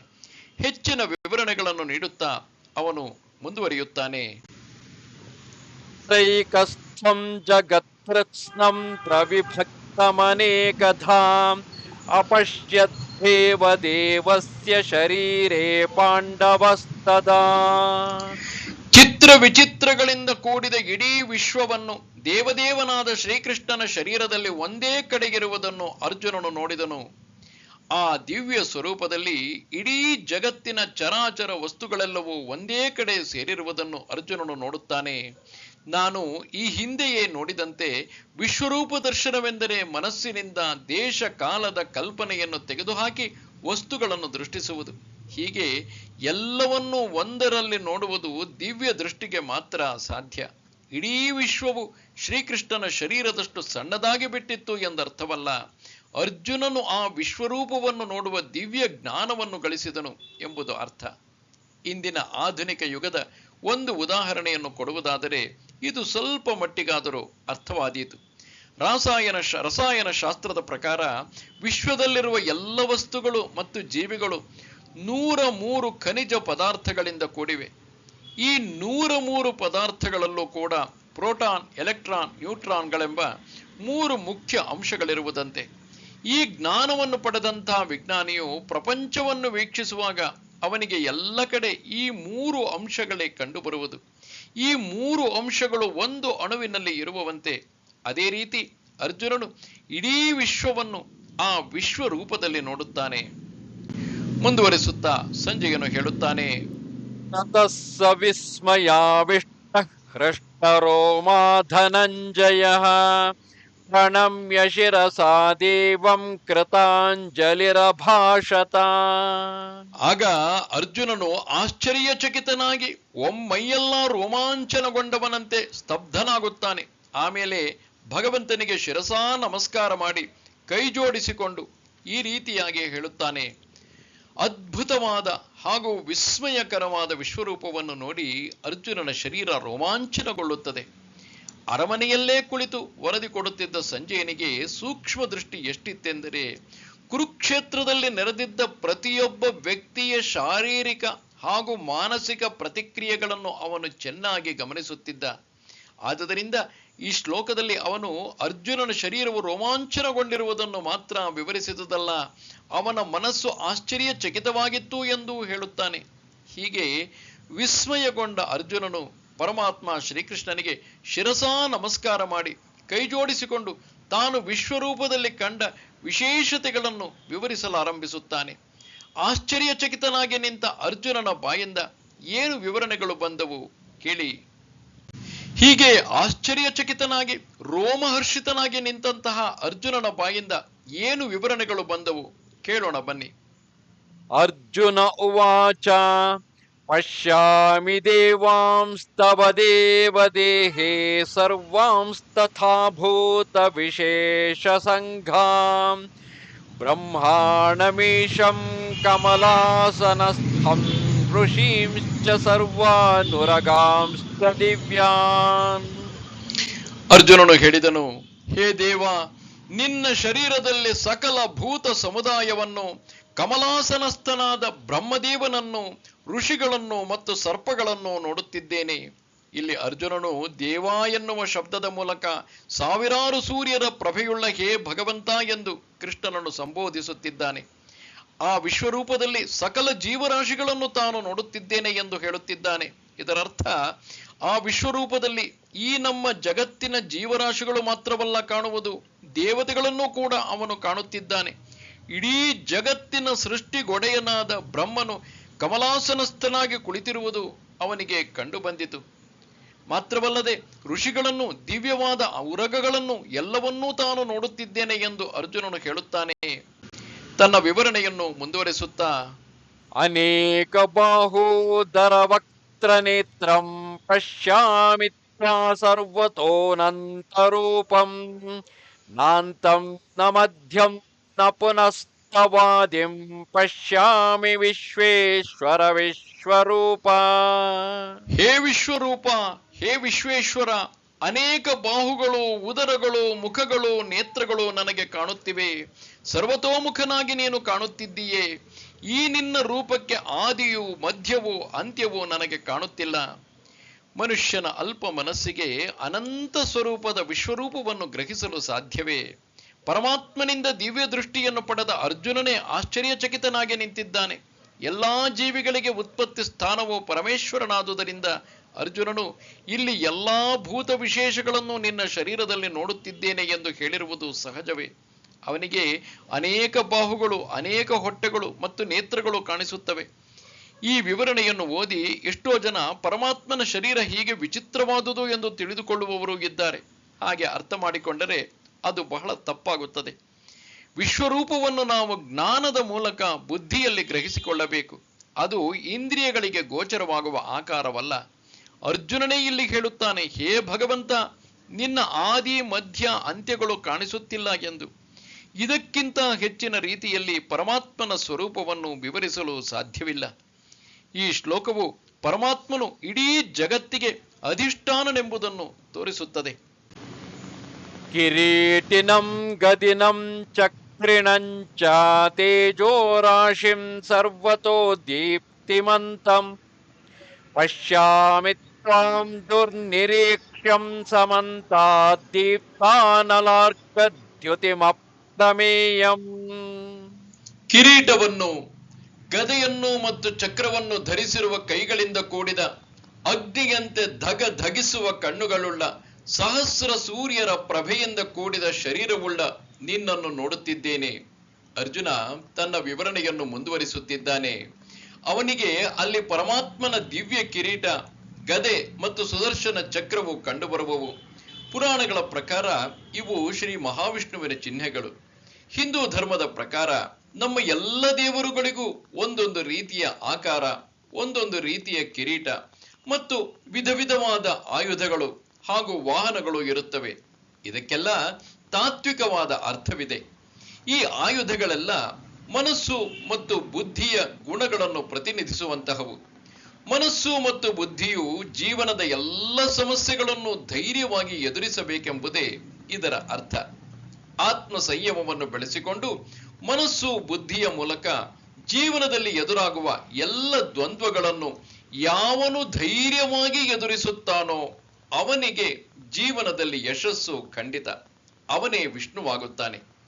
ಶ್ರೀ ವಿಷ್ಣುವು ತನ್ನ 4 ಕೈಗಳಲ್ಲಿ ಒಂದರಲ್ಲಿ ಶಂಖ, ಇನ್ನೊಂದರಲ್ಲಿ ಚಕ್ರ, ಮತ್ತೊಂದರಲ್ಲಿ ಗದೆ ಮತ್ತು ಇನ್ನೊಂದರಲ್ಲಿ ಕಮಲವನ್ನು ಧರಿಸಿರುತ್ತಾನೆ. ಇದಕ್ಕೆ ತಾತ್ವಿಕ ಅರ್ಥವಿದೆ. ನಮ್ಮ ದೇಶದಲ್ಲಿ ಕಮಲದ ಹೂವು ಶಾಂತಿಯನ್ನು, ಸುಖವನ್ನು ಮತ್ತು ಆನಂದವನ್ನು ಪ್ರತಿನಿಧಿಸುವುದು. ಶಂಖವು ಮನುಷ್ಯನಿಗೆ ಕರ್ತವ್ಯದ ಕರೆಯನ್ನು ನೀಡುವ ಚಿಹ್ನೆ. ಅದು ಇಡೀ ಮಾನವ ಜನಾಂಗಕ್ಕೆ ಏಳಿ ಎದ್ದೇಳಿ ನಿಮ್ಮ ಸ್ವರೂಪವನ್ನು ತಿಳಿದುಕೊಳ್ಳಿ ಎಂಬ ಕರೆ ನೀಡುವುದು. ಇನ್ನು ಗದೆಯು ಧರ್ಮಕ್ಕೆ ವಿರುದ್ಧವಾಗಿ ನಡೆಯುವವರಿಗೆ ಶಿಕ್ಷೆ ತಪ್ಪಿದ್ದಲ್ಲವೆಂಬ ಎಚ್ಚರಿಕೆಯನ್ನು ಕೊಡುವುದು. ಆ ಮೂಲಕ ಇಡೀ ಮಾನವ ಜನಾಂಗವು ಧರ್ಮದ ತಳಹದಿಯ ಮೇಲೆ ನಿಲ್ಲುವಂತೆ ಮಾಡುವುದು. ಈ ಬೆದರಿಕೆಗೂ ಬಗ್ಗದ ಕುಗ್ಗದ ನಮ್ಮ ಹೆಗ್ಗಣ ಜಾತಿಯ ಜನರಿಗೆ ಕೊನೆಗೆ ಚಕ್ರವೇ ಗತಿ. ಅರ್ಥಾತ್ ಅಧರ್ಮದ ಬಾಳನ್ನೇ ಬಾಳುತ್ತಿರುವ ಜನರು ಸ್ವಲ್ಪವೂ ಧರ್ಮಕ್ಕೆ ಹೆದರದಿರುವುದಾದರೆ ಅವರು ಕಾಲಚಕ್ರದ ಗತಿಯಲ್ಲಿ ಸರಿಯಾದ ಪಾಠವನ್ನು ಕಲಿಯುತ್ತಾರೆ. ಅರ್ಜುನನು ವಿಶ್ವರೂಪದಲ್ಲಿ ತಾನು ಕಂಡ ವಿವರಣೆಯನ್ನು ಕೊಡುತ್ತಿದ್ದಾನೆ. ವಿಶ್ವರೂಪವು ತೇಜೋಮಯವಾಗಿ ಅವನಿಗೆ ಕಾಣುತ್ತದೆ. ಕಣ್ಣು ಕೋರೈಸುವಂತಹ ಪ್ರಭೆಯಿಂದ ನಿನ್ನ ಶರೀರವು ದೇದೀಪ್ಯಮಾನವಾಗಿ ಬೆಳಗುತ್ತಿದೆ ಎಂದು ಅವನು ಹೇಳುತ್ತಾನೆ. ಉಪನಿಷತ್ತಿನಲ್ಲೂ ಕೂಡ ಆತ್ಮನ ಸ್ವರೂಪವನ್ನು ಇದೇ ರೀತಿ ವರ್ಣಿಸಿರುವುದುಂಟು. ಅದು ಎಲ್ಲ ಜ್ಯೋತಿಗಳಿಗೆ ಜ್ಯೋತಿ ಎಂದು ವರ್ಣನೆ ಇದೆ. ಈ ಜ್ಯೋತಿಯು ನಮ್ಮ ಲೌಕಿಕ ಜ್ಯೋತಿಗಳಂತಲ್ಲ. ಆದರೆ ಆತ್ಮಜ್ಯೋತಿಯನ್ನು ವರ್ಣಿಸಲು ಬೇರೆ ಶಬ್ದಗಳು ಇಲ್ಲದಿರುವುದರಿಂದ ವ್ಯಾವಹಾರಿಕ ಶಬ್ದಗಳನ್ನೇ ಅಲ್ಲೂ ಉಪಯೋಗಿಸಬೇಕಾಗುತ್ತದೆ. ಅದು ಬುದ್ಧಿಯನ್ನು ಬೆಳಗುವ ಜ್ಯೋತಿ. ಅದು ಇಂದ್ರಿಯಗಳ ಮೂಲಕ ಹೊರಗೆ ವ್ಯಕ್ತಗೊಳ್ಳುವ ಜ್ಯೋತಿ. ಕಣ್ಣಿನ ಮೂಲಕ ಅದು ತನ್ನ ರೂಪ ಪ್ರಪಂಚವನ್ನು ಬೆಳಗುತ್ತದೆ. ಕಿವಿಯ ಮೂಲಕ ಅದು ತನ್ನ ಶಬ್ದ ಪ್ರಪಂಚವನ್ನು ಬೆಳಗುತ್ತದೆ. ಹೀಗೆ ನಮ್ಮ ಎಲ್ಲ ಐಂದ್ರಿಕ, ಮಾನಸಿಕ ಮತ್ತು ಬೌದ್ಧಿಕ ಅನುಭವಗಳನ್ನು ಬೆಳಗುವುದು ಅದೇ ಜ್ಯೋತಿ. ಆದರೆ ಅರ್ಜುನನಿಗೆ ಈ ಜ್ಯೋತಿಯನ್ನು ವಿವರಿಸಲು ಬೇರೆ ಶಬ್ದಗಳೇ ಸಿಗುತ್ತಿಲ್ಲ. ಅದಕ್ಕಾಗಿ ಅವನು ಆ ರೀತಿ ಹೇಳುತ್ತಿದ್ದಾನೆ. ಪರಮಾತ್ಮನು ಅಪ್ರಮೇಯನು. ಅರ್ಜುನನಿಗೆ ತಾನು ಎಷ್ಟು ವಿವರಿಸಿದರೂ ತನ್ನ ವಿವರಣೆಯು ಸ್ವಲ್ಪವೂ ಸಾಕಾಗದೆಂಬ ಅರಿವಾಗುತ್ತದೆ. ಶಬ್ದಗಳ ಮೂಲಕ ಪರಮಾತ್ಮನನ್ನು ವರ್ಣಿಸಲು ಸಾಧ್ಯವೇ ಇಲ್ಲವೆಂಬ ನಿಶ್ಚಯಕ್ಕೆ ಅವನು ಬರುತ್ತಾನೆ. ಇಂದ್ರಿಯಗಳಿಗೆ ಕಾಣುವ ಅಥವಾ ಮನಸ್ಸು ಬುದ್ಧಿಗೆ ಗೋಚರವಾಗುವ ವಸ್ತುಗಳನ್ನು ಮಾತ್ರ ಶಬ್ದಗಳ ಮೂಲಕ ವರ್ಣಿಸಲು ಸಾಧ್ಯ. ಆದರೆ ಈಗ ತಾನು ಸಾಕ್ಷಾತ್ತಾಗಿ ಅನುಭವಿಸುತ್ತಿರುವ ಈ ವಿಸ್ಮಯಕರವಾದ ವಿಶ್ವರೂಪವನ್ನು ವರ್ಣಿಸಲು ಅವನಿಗೆ ಶಬ್ದಗಳೇ ಸಿಗುತ್ತಿಲ್ಲ. ವಿಶ್ವರೂಪವು ಅವನಿಗೆ ಕಾಣುತ್ತಿದೆ, ತಾನಾಗಿ ಅನುಭವಿಸುತ್ತಿದ್ದಾನೆ. ಆದರೆ ವಿವರಿಸುವಲ್ಲಿ ನಾಲಿಗೆಯು ಕುಂಠಿತಗೊಳ್ಳುತ್ತಿದೆ. ತನ್ನ ವಿವರಣೆಗಳಿಂದ ಅವನಿಗೆ ತೃಪ್ತಿಯಾದಂತೆ ಕಾಣುತ್ತಿಲ್ಲ. ಪರಮಾತ್ಮನನ್ನು ಶಾಸ್ತ್ರಗಳು ಅಪ್ರಮೇಯನೆಂದು ಯಾಕೆ ವರ್ಣಿಸಿರುವುದು ಎಂಬುದು ಇದೀಗ ಅವನಿಗೆ ಅರ್ಥವಾಗುತ್ತದೆ. ಇಲ್ಲಿ ಪರಮಾತ್ಮನನ್ನು ಅರ್ಜುನನು ತನಗಿಂತ ಬೇರೆಯಾಗಿ ನೋಡುತ್ತಿರುವಂತೆ ವರ್ಣಿಸಲಾಗಿದೆ. ಆದರೆ ಇದು ಹಾಗಲ್ಲ. ಆತ್ಮನು ಮನಸ್ಸು ಬುದ್ಧಿಗಳಿಗೆ ವಿಷಯವಲ್ಲ. ಅವನು ಮನಸ್ಸು ಮತ್ತು ಬುದ್ಧಿಗಳನ್ನು ಬೆಳಗುವವನು. ಇದನ್ನು ನಾವು ಮರೆಯಬಾರದು. ಮುಂದುವರಿಸುತ್ತಾ ಅರ್ಜುನನು ಹೇಳುತ್ತಾನೆ, ತ್ವಮಕ್ಷರಂ ಪರಮಂ ವೇದಿತವ್ಯಂ ತ್ವಮಸ್ಯ ವಿಶ್ವಸ್ಯ ಪರಂ ನಿಧಾನಂ ತ್ವಮವ್ಯಯ ಶಾಶ್ವತ ಧರ್ಮಗೋಪ್ತಾ ಸನಾತನಸ್ತ್ವಂ ಪುರುಷೋ ಮತೋ ಮೇ. ಅಕ್ಷರ ಬ್ರಹ್ಮನು ನೀನು, ಎಲ್ಲರಿಂದ ತಿಳಿಯಬೇಕಾದವನು ನೀನು, ಈ ಪ್ರಪಂಚಕ್ಕೆ ಮೂಲ ಕಾರಣನು ನೀನು, ನೀನು ಅವ್ಯಯನು, ಶಾಶ್ವತವಾದ ಧರ್ಮವನ್ನು ರಕ್ಷಿಸುವವನು ನೀನು, ಸನಾತನ ಪುರುಷನು ನೀನು. ಬುದ್ಧಿವಂತರಾದವರು ಯಾವುದೇ ಅನುಭವವನ್ನು ಸರಿಯಾಗಿ ವಿಶ್ಲೇಷಿಸಿ ತಮ್ಮದೇ ಆದ ನಿರ್ಣಯಕ್ಕೆ ಬರುವರು. ಇಲ್ಲಿ ಅರ್ಜುನನು ಕೂಡ ಅದೇ ರೀತಿ ಮಾಡುತ್ತಿದ್ದಾನೆ. ತನ್ನ ಮುಂದೆ ಕಾಣುತ್ತಿರುವ ವಿಶ್ವರೂಪವನ್ನು ನೋಡಿ ಪರಮೇಶ್ವರನ ಸ್ವರೂಪವನ್ನು ಇದೀಗ ತಾನಾಗಿ ನಿರ್ಣಯಿಸುತ್ತಾನೆ. ಪರಮಾತ್ಮನು ಅಕ್ಷರನು ಎಂಬುದು ಅವನಿಗೆ ಈಗ ತಿಳಿಯುತ್ತಿದೆ. ಸಮುದ್ರದ ಮೇಲೆ ಕುಣಿಯುತ್ತಿರುವ ಅಲೆಗಳನ್ನು ನೋಡುವಾಗ ಅಲ್ಲಿ ಕಾಣುವ ಎಲ್ಲ ಅಲೆಗಳಿಗೆ ಸಮುದ್ರವೇ ಆಶ್ರಯ ಸ್ಥಾನ, ನಿಧಾನ ಎಂಬುದನ್ನು ನಾವು ತಿಳಿಯುತ್ತೇವೆ. ಅದೇ ರೀತಿ ಪರಮಾತ್ಮ ಶ್ರೀಕೃಷ್ಣನು ಇಡೀ ವಿಶ್ವಕ್ಕೆ ಆಧಾರ ಶಕ್ತಿ ಎಂದು ಅರ್ಜುನನು ಇಲ್ಲಿ ಹೇಳುತ್ತಾನೆ. ಇಲ್ಲಿ ವಿಶ್ವ ಎಂದರೆ ಹೊರಗಿನ ಪ್ರಪಂಚ ಮಾತ್ರವಲ್ಲ, ನಮ್ಮ ಮೂರೂ ಅನುಭವಗಳನ್ನು ಸೇರಿಸಿ ಇಲ್ಲಿ ವಿಶ್ವವೆಂದು ಹೇಳಿರುವುದು. ಆ ದೃಷ್ಟಿಯಿಂದ ಪರಮಾತ್ಮನು ನಮ್ಮ ಮೂರೂ ಅವಸ್ಥೆಗಳ ಆಧಾರ ಶಕ್ತಿ. ಬದಲಾಗುವ ಎಲ್ಲ ವಸ್ತುಗಳು ಬದಲಾಗದ ಒಂದು ವಸ್ತುವನ್ನು ಆಧರಿಸಿರಲೇಬೇಕು. ನಮ್ಮ ಜಗತ್ತು ದೇಶ ಕಾಲದ ಪರಿಧಿಯೊಳಗೆ ಇರುವಂತಹುದು. ದೇಶ ಕಾಲದ ಪರಿಧಿಯೊಳಗಿರುವ ಎಲ್ಲವೂ ಬದಲಾವಣೆಯಾಗುತ್ತಲೇ ಇರುವೆ. ಈ ಎಲ್ಲ ಬದಲಾವಣೆಗಳನ್ನು ತಾನು ಬದಲಾಗದೆ ಅರಿಯುವ, ಎಲ್ಲ ಬದಲಾವಣೆಗಳನ್ನು ತಾನು ಮಾತ್ರ ಬದಲಾಗದೆ ಅರಿಯುವ ಅರಿವೇ ಆತ್ಮವಸ್ತು. ಆದುದರಿಂದ ಅವನಿಗೆ ಅವ್ಯಯನೆಂದು ಹೆಸರು. ಹಿಂದೂಗಳ ಪ್ರಕಾರ ನಮ್ಮ ಸನಾತನ ಧರ್ಮದ ರಕ್ಷಣೆಯನ್ನು ಪರಮಾತ್ಮನೇ ಮಾಡುತ್ತಿರುವುದು. ಪರಮಾತ್ಮನನ್ನು ಇಲ್ಲಿ ಅರ್ಜುನನು ಶಾಶ್ವತ ಧರ್ಮಗೋಪ್ತ ಎಂದು ಸ್ತುತಿಸುತ್ತಾನೆ.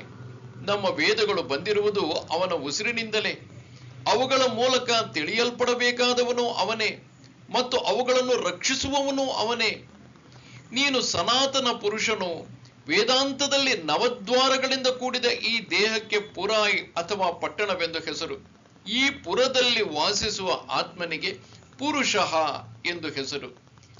ಈ ಮೂಲಕ ಅರ್ಜುನನು ಪರಮಾತ್ಮನನ್ನು ನಾವು ಹೊರಗೆ ಎಲ್ಲೋ ಹುಡುಕದೆ ಈ ಪಂಚಕೋಶಗಳಿಂದ ಕೂಡಿದ ಈ ಪುರದಲ್ಲಿ ಹುಡುಕಬೇಕು ಎಂಬುದನ್ನು ತೋರಿಸಿಕೊಡುತ್ತಾನೆ. ಅನಾದಿ ಕಾಲದಿಂದಲೂ ಎಲ್ಲರ ಶರೀರವನ್ನು ಬೆಳಗುತ್ತಿರುವ ಈ ಪುರುಷನಿಗೆ ಸನಾತನನು ಎಂದು ಹೆಸರುಗಿದೆ. ಮುಂದುವರಿಸುತ್ತಾ, ಅನಾದಿ ಮಧ್ಯಾಂತಮನಂತ ವೀರ್ಯಂ ಅನಂತ ಬಾಹುಂ ಶಶಿ ಸೂರ್ಯ ನೇತ್ರಂ ಪಶ್ಯಾಮಿತ್ಯಾಂ ದೀಪ್ತಹುತಾಶ ವಕ್ತ್ರಂ ಸ್ವತೇಜಸಾ ವಿಶ್ವಮಿದಂ ತಪಂತಂ.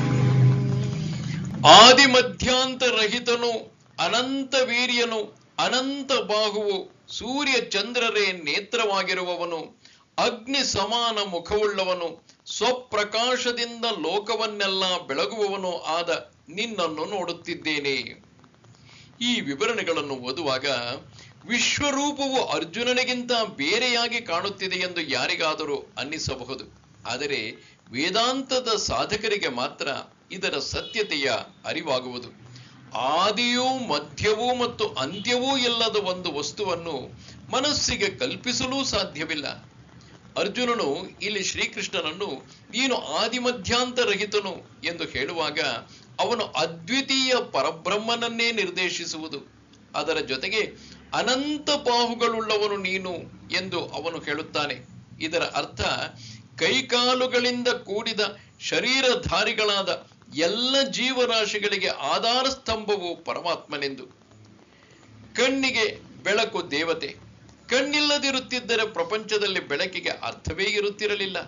ಅದೇ ರೀತಿ ಬೆಳಕಿಲ್ಲದಿರುತ್ತಿದ್ದರೆ ಕಣ್ಣಿಗೆ ಕೆಲಸವೇ ಇರುತ್ತಿರಲಿಲ್ಲ. ಜಗತ್ತನ್ನು ಬೆಳಗುತ್ತಿರುವವರು ಸೂರ್ಯಚಂದ್ರರು. ಆದುದರಿಂದ ಇಲ್ಲಿ ಅವರನ್ನು ಪರಮಾತ್ಮನ ಕಣ್ಣುಗಳೆಂದು ವಿವರಿಸಲಾಗಿದೆ. ಬೆಂಕಿಯ ಜ್ವಾಲೆಯಿಂದ ಕೂಡಿರುವ ಬಾಯುಳ್ಳವನು ನೀನು ಎನ್ನುತ್ತಾನೆ. ಅಂದರೆ ಮಾತು ಮತ್ತು ರುಚಿಗೆ ಮೂಲ ಕಾರಣ ಬೆಂಕಿ. ಬಿಸಿ ಬಿಸಿಯಾದ ಆಹಾರವು ರುಚಿಯಾಗಿರುತ್ತದೆ. ಹಳಸಿ ಹೋದ ತಂಪು ಆಹಾರಕ್ಕೆ ರುಚಿಯೇ ಇರುವುದಿಲ್ಲ. ಮಾತಿನ ಮೂಲಕ ಅದನ್ನು ಕೇಳುವವರ ಹೃದಯವನ್ನು ಸುಡಲು ಸಾಧ್ಯವಿದೆ. ವ್ಯವಹಾರದಲ್ಲಿ ಅಂದರೆ ಮಾತಿನ ಮೂಲಕ ಯಾರು ಅದನ್ನು ಕೇಳುತ್ತಿರುವವರೋ ಅವರ ಹೃದಯಕ್ಕೆ ಬೆಂಕಿ ತಗುಲಿಸಲು ಸಾಧ್ಯವಿದೆ. ವ್ಯವಹಾರದಲ್ಲಿ ಬಿಸಿ ಬಿಸಿಯಾದ ಚರ್ಚೆಗಳು ನಡೆಯುತ್ತಿವೆ ಎಂದು ನಾವು ಹೇಳುವುದುಂಟು. ಅದೇ ರೀತಿ ಪ್ರವಚನವು ನಿಸ್ತೇಜವಾದಾಗ ಅದು ಕೇಳುವವರ ಕಿವಿಗೆ ಜೋಗುಳ ಹಾಡಿದಂತೆ. ಹೀಗೆ ಮಾತು ಹಾಗೂ ರುಚಿ ಎರಡು ನಾಲಗೆಯ ಕೆಲಸವಾದುದರಿಂದ ಇಲ್ಲಿ ಅರ್ಜುನನು ಪರಮಾತ್ಮನ ಬಾಯಿಯು ಜ್ವಾಲೆಯಿಂದ ಕೂಡಿದೆ ಎಂದು ಹೇಳುತ್ತಾನೆ.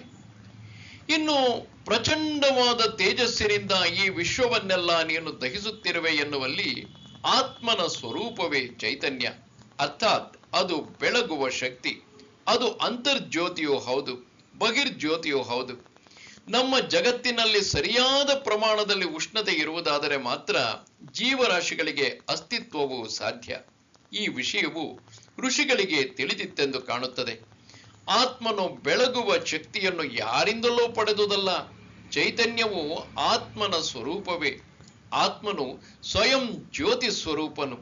ಸ್ವತೇಜಸ್ಸಿನಿಂದ, ತನ್ನ ತೇಜಸ್ಸಿನಿಂದಲೇ ಪರಮಾತ್ಮನು ಪ್ರಪಂಚವನ್ನು ಬೆಳಗುತ್ತಿದ್ದಾನೆ. ಯಾವಾ ಪೃಥಿವ್ಯೋರಿದಮಂತರಂ ಹಿ ವ್ಯಾಪ್ತಂ ತ್ವಯೈಕೇನ ದಿಶಶ್ಚ ಸರ್ವಾ ದೃಷ್ಟ್ವಾದ್ಭುತಂ ರೂಪಮಿದಂ ತವೋಗ್ರಂ ಲೋಕತ್ರಯಂ ಪ್ರವ್ಯಥಿತಂ ಮಹಾತ್ಮನ್. ನಿನ್ನ ವಿಶ್ವರೂಪವು 4 ದಿಕ್ಕುಗಳನ್ನು ತುಂಬಿರುವುದಲ್ಲದೆ ಭೂಮಿ ಆಕಾಶವನ್ನು ವ್ಯಾಪಿಸಿದೆ. ಉಗ್ರವೂ ಅದ್ಭುತವೂ ಆದ ನಿನ್ನ ವಿಶ್ವರೂಪವನ್ನು ನೋಡಿ 3 ಲೋಕಗಳು ತಪಿಸುತ್ತಿವೆ. ಅರ್ಜುನನು ನೋಡುತ್ತಿರುವ ವಿಶ್ವರೂಪವು ಸಕಲ ಜಗತ್ತನ್ನೂ ವ್ಯಾಪಿಸಿದೆ. ಮಾತ್ರವಲ್ಲ, ದೇಶ ಕಾಲವನ್ನೂ ವ್ಯಾಪಿಸಿದೆ. ಸರ್ವವ್ಯಾಪಕವಾಗಿ ಬೆಳಗಿರುವ ಆ ವಿಶ್ವರೂಪವು ಭೂಮಿಗೂ ಆಕಾಶಕ್ಕೂ ನಡುವಿನ ಅಂತರವನ್ನು ವ್ಯಾಪಿಸಿದೆ. ಈ ವಿಶ್ವರೂಪವನ್ನು ಗ್ರಹಿಸುವುದು ಅಷ್ಟು ಸುಲಭ ಸಾಧ್ಯವಲ್ಲ. ಅದರ ಬಗ್ಗೆ ಹೆಚ್ಚು ವಿಚಾರ ಮಾಡಿದಂತೆ ಅದು ನಮಗೆ ಅಗಮ್ಯವಾಗಿ ಕಾಣುವುದು. ದಿವ್ಯ ದೃಷ್ಟಿಯನ್ನು ಪಡೆದ ಅರ್ಜುನನೇ ಅದನ್ನು ನೋಡಿ ಈ ರೀತಿ ವಿಸ್ಮಯಕರವಾಗಿ ವಿವರಿಸುವುದಾದರೆ ಸಾಮಾನ್ಯ ಮನುಷ್ಯನ ಮನಸ್ಸಿಗೆ ಅದನ್ನು ಗ್ರಹಿಸುವುದು ಶಕ್ಯವೇ? ಅರ್ಜುನನು ಹೇಳುತ್ತಾನೆ, ಹೇ ಮಹಾನ್, ಅದ್ಭುತವೂ ಉಗ್ರವೂ ಆದ ಈ ನಿನ್ನ ವಿಶ್ವರೂಪವನ್ನು ನೋಡಿದ 3 ಲೋಕದವರು ಭಯದಿಂದ ತತ್ತರಿಸಿ ಹೋಗಿದ್ದಾರೆ. ಅವನವನ ಜಗತ್ತು ಅವನವನ ಮನಸ್ಸಿದ್ದಂತೆ. ಅರ್ಜುನನು ಆ ಭಯಾನಕವಾದ ವಿಶ್ವರೂಪವನ್ನು ನೋಡಿ ತತ್ತರಿಸಿ ಹೋಗಿದ್ದ. ಆದುದರಿಂದ ಅವನಿಗೆ ಇಡೀ ಜಗತ್ತು ಹೆದರಿದಂತೆ ಕಾಣುತ್ತದೆ. ವ್ಯಾಸ ಮಹರ್ಷಿಗಳ ಈ ವರ್ಣನೆ ಚಿತ್ರಕ್ಕೆ ಜೀವಕಳೆ ತುಂಬಿಸಿದಂತೆ ಇದೆ. ಆ ಭಯಾನಕ ವಿಶ್ವರೂಪವನ್ನು ವರ್ಣಿಸುವಲ್ಲಿ ಅರ್ಜುನನ ಮಾನಸಿಕ ಪ್ರತಿಕ್ರಿಯೆಯನ್ನು ಅವರು ಗಮನಿಸಿದ್ದರು. ಅರ್ಜುನನು 2ನೇ ಅಧ್ಯಾಯದಲ್ಲೇ ಈ ಯುದ್ಧದಲ್ಲಿ ಯಾರು ಗೆಲ್ಲುತ್ತಾರೆ ಎಂಬ ಸಂಶಯವನ್ನು ವ್ಯಕ್ತಪಡಿಸಿದ್ದ. ಆ ಸಂಶಯಕ್ಕೆ ಉತ್ತರವೆನ್ನುವಂತೆ ತನ್ನ ವಿಶ್ವರೂಪದಲ್ಲೇ ಪರಮಾತ್ಮ ಕೃಷ್ಣನು ಕೆಲವು ದೃಶ್ಯಗಳನ್ನು ತೋರಿಸುತ್ತಾನೆ. ಅದರ ವಿವರಣೆ ಹೀಗಿದೆ. ಅಮೀಹಿತ್ವಾಸುರ ಸಂಘಾ ವಿಶಂತಿ ಕೇಚಿತ್ ಭೀತಾಃ ಅಂಜಲಯೋ ಗೃಣಂತಿ ಸ್ವಸ್ತೀತ್ಯುಕ್ತಂ ಮಹರ್ಷಿ ಸಿದ್ಧ ಸಂಘಾಃ ಸ್ತುವಂತಂ ಸ್ತುತಿಭಿಃ ಪುಷ್ಕಲಾಭಿಃ. ಇದು ಈ ದೇವತೆಗಳೆಲ್ಲ ನಿನ್ನನ್ನು ಪ್ರವೇಶಿಸುತ್ತಿದ್ದಾರೆ. ಕೆಲವರು ಬೆದರಿ ಕೈಕಟ್ಟಿಕೊಂಡು ನಿಂತಿದ್ದಾರೆ. ಮಹರ್ಷಿಗಳು ಮತ್ತು ಸಿದ್ಧರು ನಿನಗೆ ಜಯವಾಗಲಿ ಎಂದು ಹೇಳುತ್ತಿದ್ದಾರೆ. ಇಲ್ಲಿ ಅರ್ಜುನನು ವಿಶ್ವರೂಪವನ್ನು ನೋಡಿ 3 ಲೋಕದ ಜನ ಹೇಗೆ ಪ್ರತಿಕ್ರಿಯೆಯನ್ನು ವ್ಯಕ್ತಪಡಿಸುತ್ತಿದ್ದಾರೆ ಎಂಬುದನ್ನು ಹೇಳುತ್ತಿದ್ದಾನೆ. ದೇವತೆಗಳೆಲ್ಲ ಆ ಪರಮಾತ್ಮನ ಶರೀರವನ್ನು ಪ್ರವೇಶಿಸುತ್ತಿರುವುದು ಅವನಿಗೆ ಕಾಣುತ್ತದೆ. ಪ್ರವೇಶಿಸಿದ ಅವರೆಲ್ಲರೂ ತಮ್ಮ ಅಸ್ತಿತ್ವವನ್ನು ಕಳೆದುಕೊಳ್ಳುವುದು ಅವನಿಗೆ ಕಾಣುತ್ತದೆ. ಇದನ್ನು ನೋಡುವಾಗ ಎಂತಹವರಿಗಾದರೂ ಭಯವಾಗಲೇಬೇಕು. ಮನುಷ್ಯನಿಗೆ ಭಯವಾಗುವ ಸಮಯದಲ್ಲಿ ಅವನು ಕಣ್ಣು ಮುಚ್ಚಿ ದೇವರನ್ನು ಪ್ರಾರ್ಥಿಸುವುದು ಸ್ವಾಭಾವಿಕವೇ. ಇದನ್ನೇ ಇಲ್ಲಿ ಅರ್ಜುನನು ಹೇಳಿರುವುದು. ಭಯಗ್ರಸ್ತರಾದ ಕೆಲವರು ಕೈ ಮುಗಿದು ನಿಂತುಕೊಂಡು ನಿನ್ನನ್ನು ಸ್ತುತಿಸುತ್ತಿದ್ದಾರೆ ಎಂದು. ಇಲ್ಲಿಗೆ ಮುಗಿಯಲಿಲ್ಲ. ಋಷಿಗಳ ಸಮೂಹ ಮತ್ತು ಸಿದ್ಧರ ಸಂಘವು ವಿಶ್ವರೂಪವನ್ನು ನೋಡಿಯೂ ಹೆದರದೆ ಪುಷ್ಕಳವಾಗಿ ಪರಮಾತ್ಮನನ್ನು ಸ್ತುತಿಸುತ್ತಿದ್ದಾರೆ. ಎಲ್ಲರೂ ಸುಖಿಗಳಾಗಿರಲಿ, ಎಲ್ಲರೂ ಶಾಂತಿಗೆಂದಿರಲಿ, ಪರಮಾತ್ಮ ನಿನಗೆ ಜಯವಾಗಲಿ ಎಂದು ಬಹಳವಾಗಿ ಸ್ತೋತ್ರ ಮಾಡುತ್ತಿದ್ದಾರೆ. ಇವರೆಲ್ಲ ಶ್ರೇಷ್ಠ ಜ್ಞಾನಿಗಳಾಗಿರುವುದರಿಂದ ವಿಶ್ವರೂಪವು ಇಷ್ಟು ಭಯಾನಕವಾಗಿ ಏಕೆ ಬೆಳೆದಿದೆ ಎಂಬುದು ಅವರಿಗೆ ಗೊತ್ತು. ಪ್ರಪಂಚದ ಪುನರ್ ನಿರ್ಮಾಣದ ಕೆಲಸವು ನಡೆಯುವಂತಹ ಸಮಯದಲ್ಲಿ ಹೀಗೆ ಆಗುತ್ತದೆ ಎಂಬುದು ಅವರಿಗೆ ತಿಳಿದಿತ್ತು. ಈ ಮೂಲಕ ಪ್ರಪಂಚಕ್ಕೆ ಏನೂ ನಷ್ಟವಾಗುವುದಿಲ್ಲವೆಂಬುದು ಅವರಿಗೆ ತಿಳಿದಿತ್ತು. ಆದುದರಿಂದ ಈ ಶುಭ ಕಾರ್ಯವು ಶುಭಪ್ರದವಾಗಿ ನಡೆಯಲಿ ಎಂದು ಹಾರೈಸುತ್ತಿದ್ದಾರೆ. ಈ ಶ್ಲೋಕದಲ್ಲಿ 3 ರೀತಿಯ ಮಾನಸಿಕ ಮಟ್ಟವನ್ನು ಪಡೆದ ಜನರ ಪ್ರತಿಕ್ರಿಯೆಯನ್ನು ತೋರಿಸಲಾಗಿದೆ. ಕೆಲವರು ಸಾಮಾನ್ಯ ಜನರ ಮಟ್ಟಕ್ಕಿಂತ ಕೆಳಗಿನವರು, ಇನ್ನು ಕೆಲವರು ಸಾಮಾನ್ಯ ಮಟ್ಟದಲ್ಲಿರುವವರು, ಮತ್ತೆ ಕೆಲವರು ಅತ್ಯುತ್ತಮ ಮಟ್ಟದಲ್ಲಿರುವವರು. ಸಾಮಾನ್ಯ ಮಟ್ಟಕ್ಕಿಂತ ಕೆಳಗಿರುವ ಪ್ರಾಣಿಗಳ ಹಾಗೆ ಬದುಕಿ ಸತ್ತು ಹೋಗುತ್ತಾರೆ. ಸಾಮಾನ್ಯ ಮಟ್ಟಕ್ಕಿಂತ ಕೆಳಗಿರುವವರು ಪ್ರಾಣಿಗಳ ಹಾಗೆ ಬದುಕಿ ಸತ್ತು ಹೋಗುತ್ತಾರೆ. ಅವರಿಗೆ ಜನನ ಮರಣಗಳ ಬಗ್ಗೆ ಸ್ವಲ್ಪವೂ ತಿಳಿದಿರುವುದಿಲ್ಲ. ಸಾಮಾನ್ಯ ಮಟ್ಟದಲ್ಲಿ ಇರುವವರು ಮಾತ್ರ ಮರಣಕ್ಕೆ ಹೆದರುತ್ತಾರೆ. ಯೌವನವು ದಾಟಿ ಮುಪ್ಪು ಬರುವಾಗಲೇ ಅವರಿಗೆ ತಾವು ಸಾಯುತ್ತೇವೆ ಎಂದು ತಿಳಿದಿರುವುದು. ಸಾವಿನ ಮೂಲಕ ತಾವು ಮುಂದೆ ಇಲ್ಲದೆ ಹೋಗುವುದಿಲ್ಲ ಎಂಬುದು ಮಾತ್ರ ಅವರಿಗೆ ತಿಳಿದಿರುವುದಿಲ್ಲ. ಆದುದರಿಂದ ಅವರು ಭಯಗ್ರಸ್ತರಾಗುತ್ತಾರೆ. ಅತ್ಯುತ್ತಮ ಮಟ್ಟದ ಮಾನವರು ಎಲ್ಲವನ್ನೂ ತಿಳಿದುಕೊಂಡಿರುವುದರಿಂದ ಅವರಿಗೆ ಮರಣದ ಭಯವಿಲ್ಲ. ಸಮುದ್ರದ ಮೇಲಿನ ಒಂದು ಗುಳ್ಳೆಯು ಒಡೆದರೂ ಅಲ್ಲಿ ಯಾವ ರೀತಿಯ ಹಾನಿಯೂ ಆಗುವುದಿಲ್ಲ. ಅದೇ ರೀತಿ ಈ ಸಿದ್ಧರು ಮರಣದ ಬಗ್ಗೆ ಹೆದರುವವರಲ್ಲ. ಸಾಯುವುದು ಮತ್ತೆ ಹುಟ್ಟುವುದಕ್ಕಾಗಿ ಎಂಬುದು ಅವರಿಗೆ ಗೊತ್ತು. ಹಾಗೆಯೇ ವಿಶ್ವರೂಪವು ಇಷ್ಟು ಭಯಾನಕವಾಗಿ ಬೆಳೆದಿರುವುದು ಮುಂದೆ ಹೊಸ ಜನಾಂಗವನ್ನು ತರುವುದಕ್ಕಾಗಿ ಎಂಬುದು ಅವರಿಗೆ ಗೊತ್ತು. ಆದುದರಿಂದ ಅವರು ಈ ಶುಭ ಕಾರ್ಯವು ಶುಭಪ್ರದವಾಗಲೆಂದು ಹಾರೈಸುತ್ತಿದ್ದಾರೆ. ಈ ಎಲ್ಲ ವಿವರಣೆಗಳನ್ನು ನೋಡುವಾಗ ವ್ಯಾಸರ ಕಲ್ಪನಾಶಕ್ತಿಯು ಎಷ್ಟು ಅಗಾಧವಾಗಿತ್ತು ಎಂಬುದು ತಿಳಿದು ಬರುತ್ತದೆ. ಮುಂದುವರಿಸುತ್ತಾ, ರುದ್ರಾದಿತ್ಯ ವಸವೋ ಯೇ ಚ ಸಾಧ್ಯಾ ವಿಶ್ವೇಶ್ವಿನೋ ಮರುತಶ್ಚೋಷ್ಮವಾಶ್ಚ ಗಂಧರ್ವಯಕ್ಷಾಸುರ ಸಿದ್ಧ ಸಂಘಾ ವೀಕ್ಷಂತೆ ತ್ವಾಂ ವಿಸ್ಮಿತಾಶ್ಚೈವ ಸರ್ವೇ. ರುದ್ರರು, ಆದಿತ್ಯರು, ವಸುಗಳು, ಸಾಧ್ಯರು, ಮರುದ್ಗಣಗಳು, ವಿಶ್ವ ದೇವತೆಗಳು, ಅಶ್ವಿನಿ ದೇವತೆಗಳು, ಪಿತೃದೇವತೆಗಳು, ಯಕ್ಷ, ರಾಕ್ಷಸ, ಗಂಧರ್ವ, ಸಿದ್ಧ ಸಂಘಗಳು ಆಶ್ಚರ್ಯದಿಂದ ನಿನ್ನನ್ನು ನೋಡುತ್ತಿದ್ದಾರೆ. ಅರ್ಜುನ ತನ್ನ ವಿವರಣೆಯನ್ನು ಮುಂದುವರಿಸುತ್ತಿದ್ದಾನೆ. ವೇದ ಕಾಲದಲ್ಲಿ ಪೂಜಿಸಲ್ಪಡುತ್ತಿದ್ದ ದೇವಾದಿ ದೇವತೆಗಳೆಲ್ಲರೂ ಪರಮಾತ್ಮನ ವಿಶ್ವರೂಪವನ್ನು ನೋಡಿ ವಿಸ್ಮಿತರಾಗಿದ್ದಾರೆ. ಇಲ್ಲಿ ಬರುವ ದೇವತೆಗಳ ಹೆಸರುಗಳನ್ನು ನಾವು ಹಿಂದಿನ ಅಧ್ಯಾಯದಲ್ಲಿ ಸಾಕಷ್ಟು ವಿವರಿಸಿದ್ದೇವೆ. ಲಯಕರ್ತನಾದ ರುದ್ರ, ಆದಿತ್ಯನಾದ ಸೂರ್ಯ, ಋತುಗಳ ಅಧಿದೇವತೆಗಳಾದ ವಸುಗಳು, ಆಕಾಶದಲ್ಲಿ ವಾಸಿಸುವ ಸಾಧ್ಯರು ಎಂದೆನಿಸಿಕೊಳ್ಳುವ ಸೂಕ್ಷ್ಮ ಶರೀರಿಗಳು ಮತ್ತು ಸಾಮಾನ್ಯ ಮಟ್ಟದ ದೇವತೆಗಳು, ಅಶ್ವಿನಿ ದೇವತೆಗಳು, ಮರುದ್ ಗಣಗಳು, ಊಷ್ಮಪಾಹ ಎಂದರೆ ದೇವತೆಗಳು, ಗಂಧರ್ವರು, ಯಕ್ಷರು, ಅಸುರರು ಮತ್ತು ಸಿದ್ಧರು ಇವರೆಲ್ಲರೂ ವಿಸ್ಮಯ ಚಿತ್ತರಾಗಿ ವಿಶ್ವರೂಪವನ್ನು ನೋಡುತ್ತಿದ್ದಾರೆ. ಹಿಂದಿನ ಯುವಕರಿಗೆ ಈ ಎಲ್ಲಾ ಶಬ್ದಗಳು ಚಿರಪರಿಚಿತವಲ್ಲ. ಅರ್ಜುನನು ವೇದಕಾಲದ ಯುವಕನಾಗಿದ್ದರಿಂದ ಈ ಎಲ್ಲಾ ದೇವತೆಗಳನ್ನು ಅವನು ತಿಳಿದಿದ್ದ. ಎಲ್ಲರೂ ಕೂಡ ಅವರವರ ಮನಸ್ಸಿನ ಮಟ್ಟಕ್ಕೆ ಅನುಸಾರವಾಗಿ ಇಲ್ಲಿ ಪ್ರತಿಕ್ರಿಯೆಯನ್ನು ವ್ಯಕ್ತಪಡಿಸುವುದನ್ನು ಅರ್ಜುನನು ಹೇಳುತ್ತಿದ್ದಾನೆ. ತನ್ನ ವಿವರಣೆಯನ್ನು ಮುಂದುವರಿಸುತ್ತಾ ಆಲಿಸುವವರ ಮನಸ್ಸಿಗೆ ವಿಶ್ವರೂಪದ ಸಂಪೂರ್ಣ ಚಿತ್ರವು ಬರಲೆಂದು ಪ್ರಯತ್ನಿಸುತ್ತಿದ್ದಾನೆ. ರೂಪಂ ಮಹತ್ತೇ ಬಹುವಕ್ತ್ರ ನೇತ್ರಂ ಮಹಾಬಾಹೋ ಬಹುಬಾಹೂರುಪಾದಂ ಬಹೂದರಂ ಬಹುದಂಷ್ಟ್ರಾಕರಾಲಂ ದೃಷ್ಟ್ವಾ ಲೋಕಾಃ ಪ್ರವ್ಯಥಿತಾಸ್ತಥಾಹಂ. ಹೇ ಮಹಾಬಾಹೋ, ಅಸಂಖ್ಯಾತ ಮುಖಗಳು, ನೇತ್ರಗಳು, ಎದೆಗಳು, ಪಾದಗಳು, ಉದರಗಳು, ಕೋರೆ ಹಲ್ಲುಗಳು ಇರುವ ಈ ನಿನ್ನ ಕರಾಳ ರೂಪವನ್ನು ನೋಡಿ ಲೋಕವು ಭಯಗ್ರಸ್ತವಾಗಿದೆ. ನಾನು ಹೆದರಿದ್ದೇನೆ.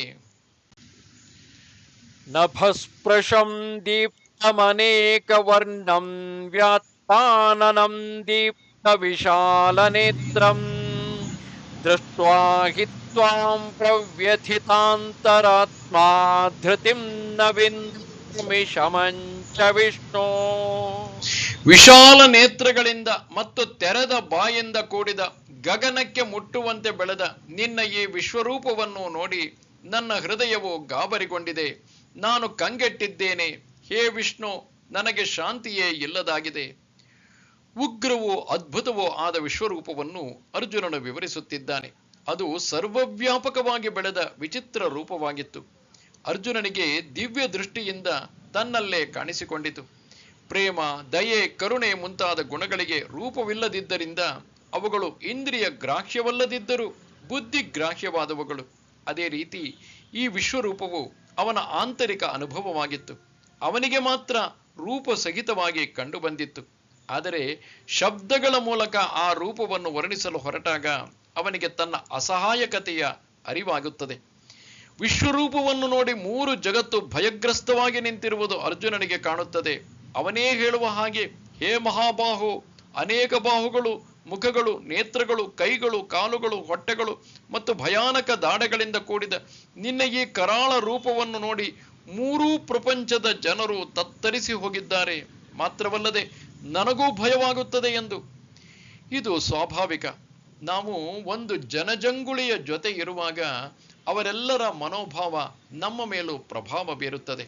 ಈ ರೀತಿ ಹೇಳುವಾಗ ಅರ್ಜುನನಿಗೆ ನಾಚಿಕೆಯೂ ಆಗುತ್ತದೆ. ಆದರೆ ಅದು ಅತಿ ಭಯಾನಕವಾಗಿ ಅವನಿಗೆ ಕಾಣಿಸುತ್ತಿರುವುದರಿಂದಾಗಿ ಅವನು ಭಯಗೊಂಡಿದ್ದಾನೆ ಎಂದು ಹೇಳುತ್ತಾನೆ. ಕಣ್ಣುಗಳಿಂದ ಬೆಂಕಿಯನ್ನು ಕಾರುತ್ತಾ, ಕೋರೆ ದವಡೆಗಳನ್ನು ಮಸೆಯುತ್ತಾ, ಅಗಲವಾದ ತೆರೆದ ಬಾಯಿಯ ಮೂಲಕ ಇಡೀ ಪ್ರಪಂಚವನ್ನೇ ನುಂಗಲು ಹೊರಟಿರುವವನಂತೆ ಆ ವಿಶ್ವರೂಪವು ಅರ್ಜುನನಿಗೆ ಕಾಣಿಸುತ್ತದೆ. ಹೇ ವಿಷ್ಣು, ನಾನು ಧೈರ್ಯಗೊಂಡಿದ್ದೇನೆ, ಮನಸ್ಸು ಶಾಂತಿಯನ್ನು ಕಳೆದುಕೊಂಡಿದೆ ಎಂದು ಹೇಳುತ್ತಾನೆ. ನಾನು ಆರಂಭದಲ್ಲೇ ಹೇಳಿರುವಂತೆ ವಿಶ್ವರೂಪ ದರ್ಶನವೆಂದರೆ ಅರ್ಜುನನು ತನ್ನ ಜ್ಞಾನದೃಷ್ಟಿಯ ಮೂಲಕ ಅದೃಶ್ಯನು, ಅವ್ಯಕ್ತನೂ ಆದ ಪರಮಾತ್ಮನು ದೃಶ್ಯ ಪ್ರಪಂಚದಲ್ಲಿರುವ ಎಲ್ಲಾ ಚರಾಚರ ವಸ್ತುಗಳನ್ನು ವ್ಯಾಪಿಸಿದ್ದಾನೆ ಎಂಬುದನ್ನು ನೋಡಿದ ರೀತಿ. ಗೀತೆಯು ತತ್ವಶಾಸ್ತ್ರ. ಈ ತಾತ್ವಿಕ ದೃಷ್ಟಿಯನ್ನು ನಾವು ಎಂದೂ ಮರೆಯಬಾರದು. ಆ ಭಯಾನಕ ರೂಪದ ವಿವರಣೆಗಳನ್ನು ಮುಂದುವರಿಸುತ್ತಾ ಅರ್ಜುನನು ಹೇಳುತ್ತಾನೆ, ದಂಷ್ಟ್ರಾಕರಾಲಾನಿ ಚ ತೇ ಮುಖಾನಿ ದೃಷ್ಟ್ಯೈವ ಕಾಲಾನಲಸನ್ನಿಭಾನಿ ದಿಶೋ ನ ಜಾನೇ ನ ಲಭೇ ಚ ಶರ್ಮ ಪ್ರಸೀದ ದೇವೇಶ ಜಗನ್ನಿವಾಸ. ಭಯಂಕರವಾದ ಕೋರೆದಾಡೆಗಳಿಂದ ಕೂಡಿದ ಪ್ರಳಯ ಕಾಲದ ಕಾಲಾಗ್ನಿಗೆ ಸಮನಾದ ನಿನ್ನ ಮುಖವನ್ನು ನೋಡಿ ನನಗೆ ದಿಗ್ಭ್ರಮೆ ಉಂಟಾಗುತ್ತಿದೆ. ಹೇ ದೇವದೇವ, ಜಗನ್ನಿವಾಸ, ಪ್ರಸನ್ನನಾಗು. ಭಯಂಕರವಾದ ಕೋರೆದಾಡೆಗಳಿಂದ ಕೂಡಿದ ಬಾಯಿಯ ಮೂಲಕ ಪ್ರಳಯ ಕಾಲದ ಕಾಲಾಗ್ನಿಯನ್ನು ಕಾರುತ್ತಿರುವಂತೆ ತೋರುವ ಆ ವಿಶ್ವರೂಪವನ್ನು ನೋಡಿ ಅರ್ಜುನನು ಹೆದರಿಬಿಟ್ಟಿದ್ದಾನೆ. ಇದು ಕಾಲಯಮನನ್ನು ಬಣ್ಣಿಸಿದ ರೀತಿ. ನಾಮರೂಪ ಪ್ರಪಂಚವನ್ನು ಕಬಳಿಸುವ ಶಕ್ತಿಯೇ ಈ ಕಾಲ. ಇಡೀ ಜಗತ್ತು ಅವನಿಗೆ ಒಂದು ತುತ್ತು ಮಾತ್ರ. ಅಷ್ಟು ಭಯಾನಕವಾದ ರೀತಿಯಲ್ಲಿ ಆ ವಿಶ್ವರೂಪವು ಕಾಣಿಸುತ್ತಿರುವಾಗ ಎಂಥವನಿಗಾದರೂ ದಿಗ್ಭ್ರಮೆಯಾಗಲೇಬೇಕು. ಆ ವಿಶ್ವರೂಪದ ಮುಂದೆ ತನ್ನ ಶಾರೀರಿಕ, ಮಾನಸಿಕ ಮತ್ತು ಬೌದ್ಧಿಕ ಶಕ್ತಿ ಸಾಮರ್ಥ್ಯಗಳು ಏನೇನು ಅಲ್ಲ ಎಂಬುದು ಅರ್ಜುನನಿಗೆ ತಿಳಿಯಿತು. ಅಹಂಕಾರವು ತಾನೇ ತಾನಾಗಿ ಕರಗಿ ಹೋಗುವುದು. ತನ್ನ ಅಸಹಾಯಕತೆಯ ಆ ಕ್ಷಣದಲ್ಲಿ ಅವನು ಸಹಜವಾಗಿಯಾದರೂ ಆ ಪರಮಾತ್ಮನನ್ನು ಅಂಜಲಿ ಬದ್ಧನಾಗಿ ಪ್ರಾರ್ಥಿಸುತ್ತಾನೆ. ಶ್ಲೋಕದ ಕೊನೆಯಲ್ಲಿ ಅರ್ಜುನನು ಪರಮಾತ್ಮನನ್ನು ಅತ್ಯಂತ ದೈನ್ಯದಿಂದ, ಹೇ ಜಗನ್ನಿವಾಸ, ಹೇ ದೇವದೇವ, ನನ್ನ ಮೇಲೆ ಕರುಣೆ ತೋರಿ ಪ್ರಸನ್ನನಾಗು ಎಂದು ಕೇಳಿಕೊಳ್ಳುತ್ತಾನೆ. ಅಹಂಕಾರ ಮತ್ತು ದರ್ಪದಿಂದ ಕೂಡಿದ ಮನಸ್ಸಿಗೆ ಪ್ರಾರ್ಥನೆ ಮಾಡಲು ಸಾಧ್ಯವಿಲ್ಲ. ಪರಮಾತ್ಮನ ಮಹಿಮೆಯನ್ನು ತಿಳಿದಂತೆ ಅಹಂಕಾರವು ತಾನೇ ತಾನಾಗಿ ಅವನ ಚರಣಗಳಲ್ಲಿ ಶರಣಾಗುವುದು. ಇದೇ ನಿಜವಾದ ಪ್ರಾರ್ಥನೆ. ಶ್ಲೋಕ 21ರಿಂದ ಇಲ್ಲಿಯ ತನಕ ಅರ್ಜುನನ ಪ್ರಶ್ನೆಗೆ ಉತ್ತರ ಕೊಟ್ಟಿದ್ದಾಯಿತು. ಈ ಶ್ಲೋಕಗಳಲ್ಲಿ ಪರಮಾತ್ಮನು ನಾಮ ರೂಪ ಜಗತ್ತು ಅರ್ಥಾತ್ ಎಲ್ಲಾ ವೀರಾಧಿವೀರರು ನೇರವಾಗಿ ಕಾಲನ ಮುಖದೊಳಗೆ ತೂರಿ ಅಸಹಾಯಕತೆಯಿಂದ ಅದೃಶ್ಯವಾಗುವುದನ್ನು ತೋರಿಸುತ್ತಾನೆ. ಏಕೆಂದರೆ ಈ ಅಂದರೆ ಭಗವದ್ಗೀತೆಯ ಹಿಂದೆ ತಾನು ಗೆಲ್ಲುವೆ, ನಾವು ಗೆಲ್ಲುತ್ತೇವೋ ಅಥವಾ ನಾವೇ ಕೌರವರಿಂದ ಗೆಲ್ಲಲ್ಪಡುತ್ತೇವೋ ಎಂಬ ಒಂದು ಅಪನಂಬಿಕೆಯನ್ನು ಅರ್ಜುನ ವ್ಯಕ್ತಪಡಿಸಿದ್ದ. ಇದರಿಂದ ಈ ರೀತಿಯಾದ ವಿಶ್ವರೂಪ ದರ್ಶನದಲ್ಲಿ ಭಗವಂತನು ತೋರಿಸುವ ದೃಶ್ಯದಿಂದ, ಅಂದರೆ ಕೌರವರೆಲ್ಲರೂ ಜೊತೆಗೆ ಪಾಂಡವರ ಕೆಲವು ನಾಯಕರು ಕೂಡ ಭಗವಂತನ ಮುಖದೊಳಗೆ ಅದೃಶ್ಯವಾಗುತ್ತಿರುವುದನ್ನು ತೋರಿಸುವ ಮೂಲಕ ಅರ್ಜುನನಿಗೆ ತನ್ನ ಗೆಲುವಿನ ಬಗ್ಗೆ ಮರು ಭರವಸೆ ಕೊಟ್ಟಂತಾಗುತ್ತದೆ. ಅಮೀಚತ್ವಾಂ ಧೃತರಾಷ್ಟ್ರಸ್ಯ ಪುತ್ರಾಃ ಸರ್ವೇ ಸಹೈವಾವನಿಪಾಲ ಸಂಘೈಃ ಭೀಷ್ಮೋ ದ್ರೋಣಃ ಸೂತಪುತ್ರಸ್ತಥಾಸೌ ಸಹಾಸ್ಮದೀಯೈರಪಿ ಯೋಧಮುಖ್ಯೈಃ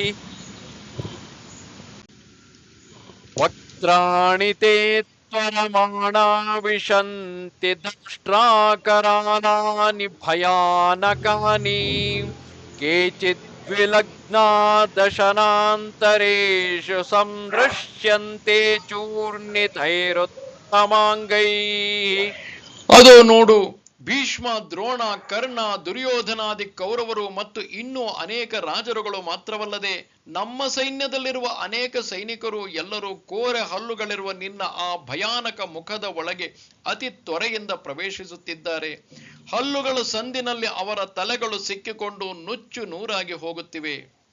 ತತ್ವಶಾಸ್ತ್ರದ ಪ್ರಕಾರ ಪ್ರಳಯವನ್ನು ಕಡೆಗಣಿಸುವಂತಿಲ್ಲ, ಏಕೆಂದರೆ ಸೃಷ್ಟಿಯ ಇನ್ನೊಂದು ಮುಖವೇ ಪ್ರಳಯ. ಪ್ರಪಂಚದಲ್ಲಿ ಕಾಣುವ ಎಲ್ಲಾ ವಸ್ತುಗಳು ಪ್ರತಿಯೊಂದು ಕ್ಷಣವೂ ಬದಲಾಗುತ್ತಲೇ ಇವೆ. ವಸ್ತುವು ತನ್ನ ಇದ್ದ ರೂಪವನ್ನು ಬಿಡುವುದು ಪ್ರಳಯವಾದರೆ ಹೊಸ ರೂಪವನ್ನು ಪಡೆಯುವುದು ಸೃಷ್ಟಿಯಾಗುತ್ತದೆ. ಹೀಗೆ ನಮ್ಮ ಆರ್ಯ ಋಷಿಗಳು ಪರಮಾತ್ಮನನ್ನು ಸೃಷ್ಟಿಕರ್ತ, ಸ್ಥಿತಿಕರ್ತ ಮತ್ತು ಲಯಕರ್ತ ಎಂದು ಕರೆದಿದ್ದಾರೆ. ವಿಚಾರ ಮಾಡುವವನಿಗೆ ಮಾತ್ರ ಇದು ಅರ್ಥವಾಗುವುದು. ಅರ್ಜುನನು ಇಲ್ಲಿ ಹೇಳುವ ಮಾತುಗಳು ಬಹಳ ಅರ್ಥವತ್ತಾದವು. ಅವನು ಹೇಳುವ ಪ್ರಕಾರ ವಿಶ್ವರೂಪವು ನಾಮರೂಪ ಸಹಿತವಾದ ಜಗತ್ತನ್ನು ತಿನ್ನುವುದಲ್ಲ, ಬದಲಾಗಿ ನಾಮರೂಪ ಜಗತ್ತು ಅರ್ಥಾತ್ ಎಲ್ಲಾ ವೀರಾಧಿವೀರರು ಆ ವಿಶ್ವರೂಪದ ಭಯಾನಕ ಮುಖವನ್ನು ಅತಿ ವೇಗದಿಂದ ಪ್ರವೇಶಿಸುತ್ತಿದ್ದಾರೆ. ನಾವು ಸಮುದ್ರವನ್ನು ನೋಡುವುದಾದರೆ ಸಮುದ್ರವು ಎಂದಿಗೂ ಅಲೆಗಳನ್ನು ತಿನ್ನಲು ಮುಂದೆ ಬರುವುದಿಲ್ಲ, ಬದಲಾಗಿ ಅಲೆಗಳು ತಮ್ಮ ನಾಮರೂಪವನ್ನು ಕಳೆದುಕೊಳ್ಳುತ್ತವೆ. ಅದೇ ರೀತಿ ಬಹುರೂಪ ಪ್ರಪಂಚವು ಪರಮಾತ್ಮನಿಂದಲೇ ಸೃಷ್ಟಿಯಾದುದರಿಂದ ಅವನಲ್ಲೇ ಅವುಗಳು ಲೀನವಾಗುತ್ತವೆ. ಧೃತರಾಷ್ಟ್ರನ ಪುತ್ರರು ಭೀಷ್ಮ, ದ್ರೋಣ, ಕರ್ಣಾದಿಗಳು ಮತ್ತು ಪಾಂಡವರ ಕಡೆಯ ಅನೇಕ ವೀರರು ಸೇರಿದಂತೆ ಎಲ್ಲರೂ ಅತಿ ವೇಗವಾಗಿ ವಿಶ್ವರೂಪದ ಭಯಾನಕವಾದ ಬಾಯಿಯೊಳಗೆ ಹೋಗುತ್ತಿರುವುದು ಅರ್ಜುನನಿಗೆ ಕಾಣುತ್ತದೆ. ಈ ದೃಶ್ಯವು ಅವನಿಗೆ ಅತಿ ಭಯಾನಕವಾಗಿ ಕಂಡರೂ ಮುಂದೆ ಏನಾಗುವುದು ಎಂಬುದನ್ನು ಈ ಮೂಲಕ ಅವನು ತಿಳಿದುಕೊಂಡ ಹಾಗಾಯಿತು. ವಿಶ್ವರೂಪ ದರ್ಶನದಲ್ಲಿ ಆತ್ಮನ ಸರ್ವವ್ಯಾಪಕತೆಯಲ್ಲಿ ದೇಶ ಕಾಲವೆರಡೂ ವಿಷಯವಾಗುವವು. ಆದುದರಿಂದ ಅರ್ಜುನನು ಭೂತಕಾಲ ವರ್ತಮಾನದೊಡನೆ ಮತ್ತು ವರ್ತಮಾನ ಭವಿಷ್ಯತ್ತಿನೊಡನೆ ಸೇರಿ ಹೋಗುವುದನ್ನು ವಿಶ್ವರೂಪದಲ್ಲಿ ನೋಡುತ್ತಿರುವುದು ಅಸಂಬದ್ಧವಾದುದೇನೂ ಅಲ್ಲ. ಉದಾಹರಣೆಗೆ, ಇಡೀ ಗೀತೆಯ ಪುಸ್ತಕವು ನನ್ನ ಕೈಯಲ್ಲಿರುವಾಗ ನನಗೆ ಈ ಅಧ್ಯಾಯಕ್ಕಿಂತ ಹಿಂದಿನ ಅಧ್ಯಾಯಗಳನ್ನು ಅಥವಾ ಮುಂದಿನ ಅಧ್ಯಾಯವನ್ನು ಅಥವಾ ಇದೇ ಪುಟವನ್ನು ಓದುವ ಸ್ವಾತಂತ್ರ್ಯವಿದೆ. ಅದೇ ರೀತಿ ಇಡೀ ವಿಶ್ವವು ಒಂದು ರೂಪವನ್ನು ಪಡೆದು ಅರ್ಜುನನ ಮುಂದೆ ನಿಂತಾಗ ಅವನಿಗೆ ಹಿಂದಿನ, ಇಂದಿನ ಮತ್ತು ಮುಂದಿನ ಎಲ್ಲ ಆಗುಹೋಗುಗಳು ಕಣ್ಣಿಗೆ ಕಾಣುವುದು ಸಹಜವೇ. ಸಾಧಕರಿಗೆ ಭಯವೆಂಬುದಿಲ್ಲ. ಅವರಿಗೆ ಭಯಾನಕವಾದ ರೂಪ ಕಂಡು ಬಂದರೂ ಅವರು ಅದನ್ನೆಂದೂ ದ್ವೇಷಿಸುವುದಿಲ್ಲ. ಪ್ರಪಂಚದಲ್ಲಿ ಒಳ್ಳೆಯದು, ಕೆಟ್ಟದ್ದು, ಮನೋಹರವಾದುದು ಮತ್ತು ಭಯಂಕರವಾದುದು ಎಂಬ ಎರಡೂ ಇವೆ. ಈ ಎರಡೂ ಆ ಪರಮಾತ್ಮನ ಸ್ವರೂಪಗಳು. ಇದು ಸಾಧಕರಿಗೆ ಗೊತ್ತು. ಹೀಗಿರುವಾಗ ನಾವು ಪರಮಾತ್ಮನ ಸೌಂದರ್ಯವನ್ನು ಮಾತ್ರ ಗುಣಗಾನ ಮಾಡುವುದಾದರೆ ಅವನನ್ನು ಪೂರ್ಣ ರೀತಿಯಲ್ಲಿ ಪೂಜಿಸಿದಂತೆ ಆಗುವುದಿಲ್ಲ. ಅವನ ಭಯಾನಕ ಸ್ವರೂಪವನ್ನು ನಾವು ಲೆಕ್ಕಕ್ಕೆ ತೆಗೆದುಕೊಳ್ಳಬೇಕು. ಆದುದರಿಂದ ಅರ್ಜುನನು ಇಲ್ಲಿ ತನ್ನ ಸ್ವಾನುಭವವನ್ನು ಭಯಾನಕ ರೀತಿಯಲ್ಲಿ ವರ್ಣಿಸಿದುದು ತಪ್ಪೇನೂ ಅಲ್ಲ. ಮೃತ್ಯುವನ್ನು ಚಿತ್ರಿಸುವಾಗ ಭಯಾನಕವಾಗಿಯೇ ಚಿತ್ರಿಸಬೇಕಾಗುತ್ತದೆ.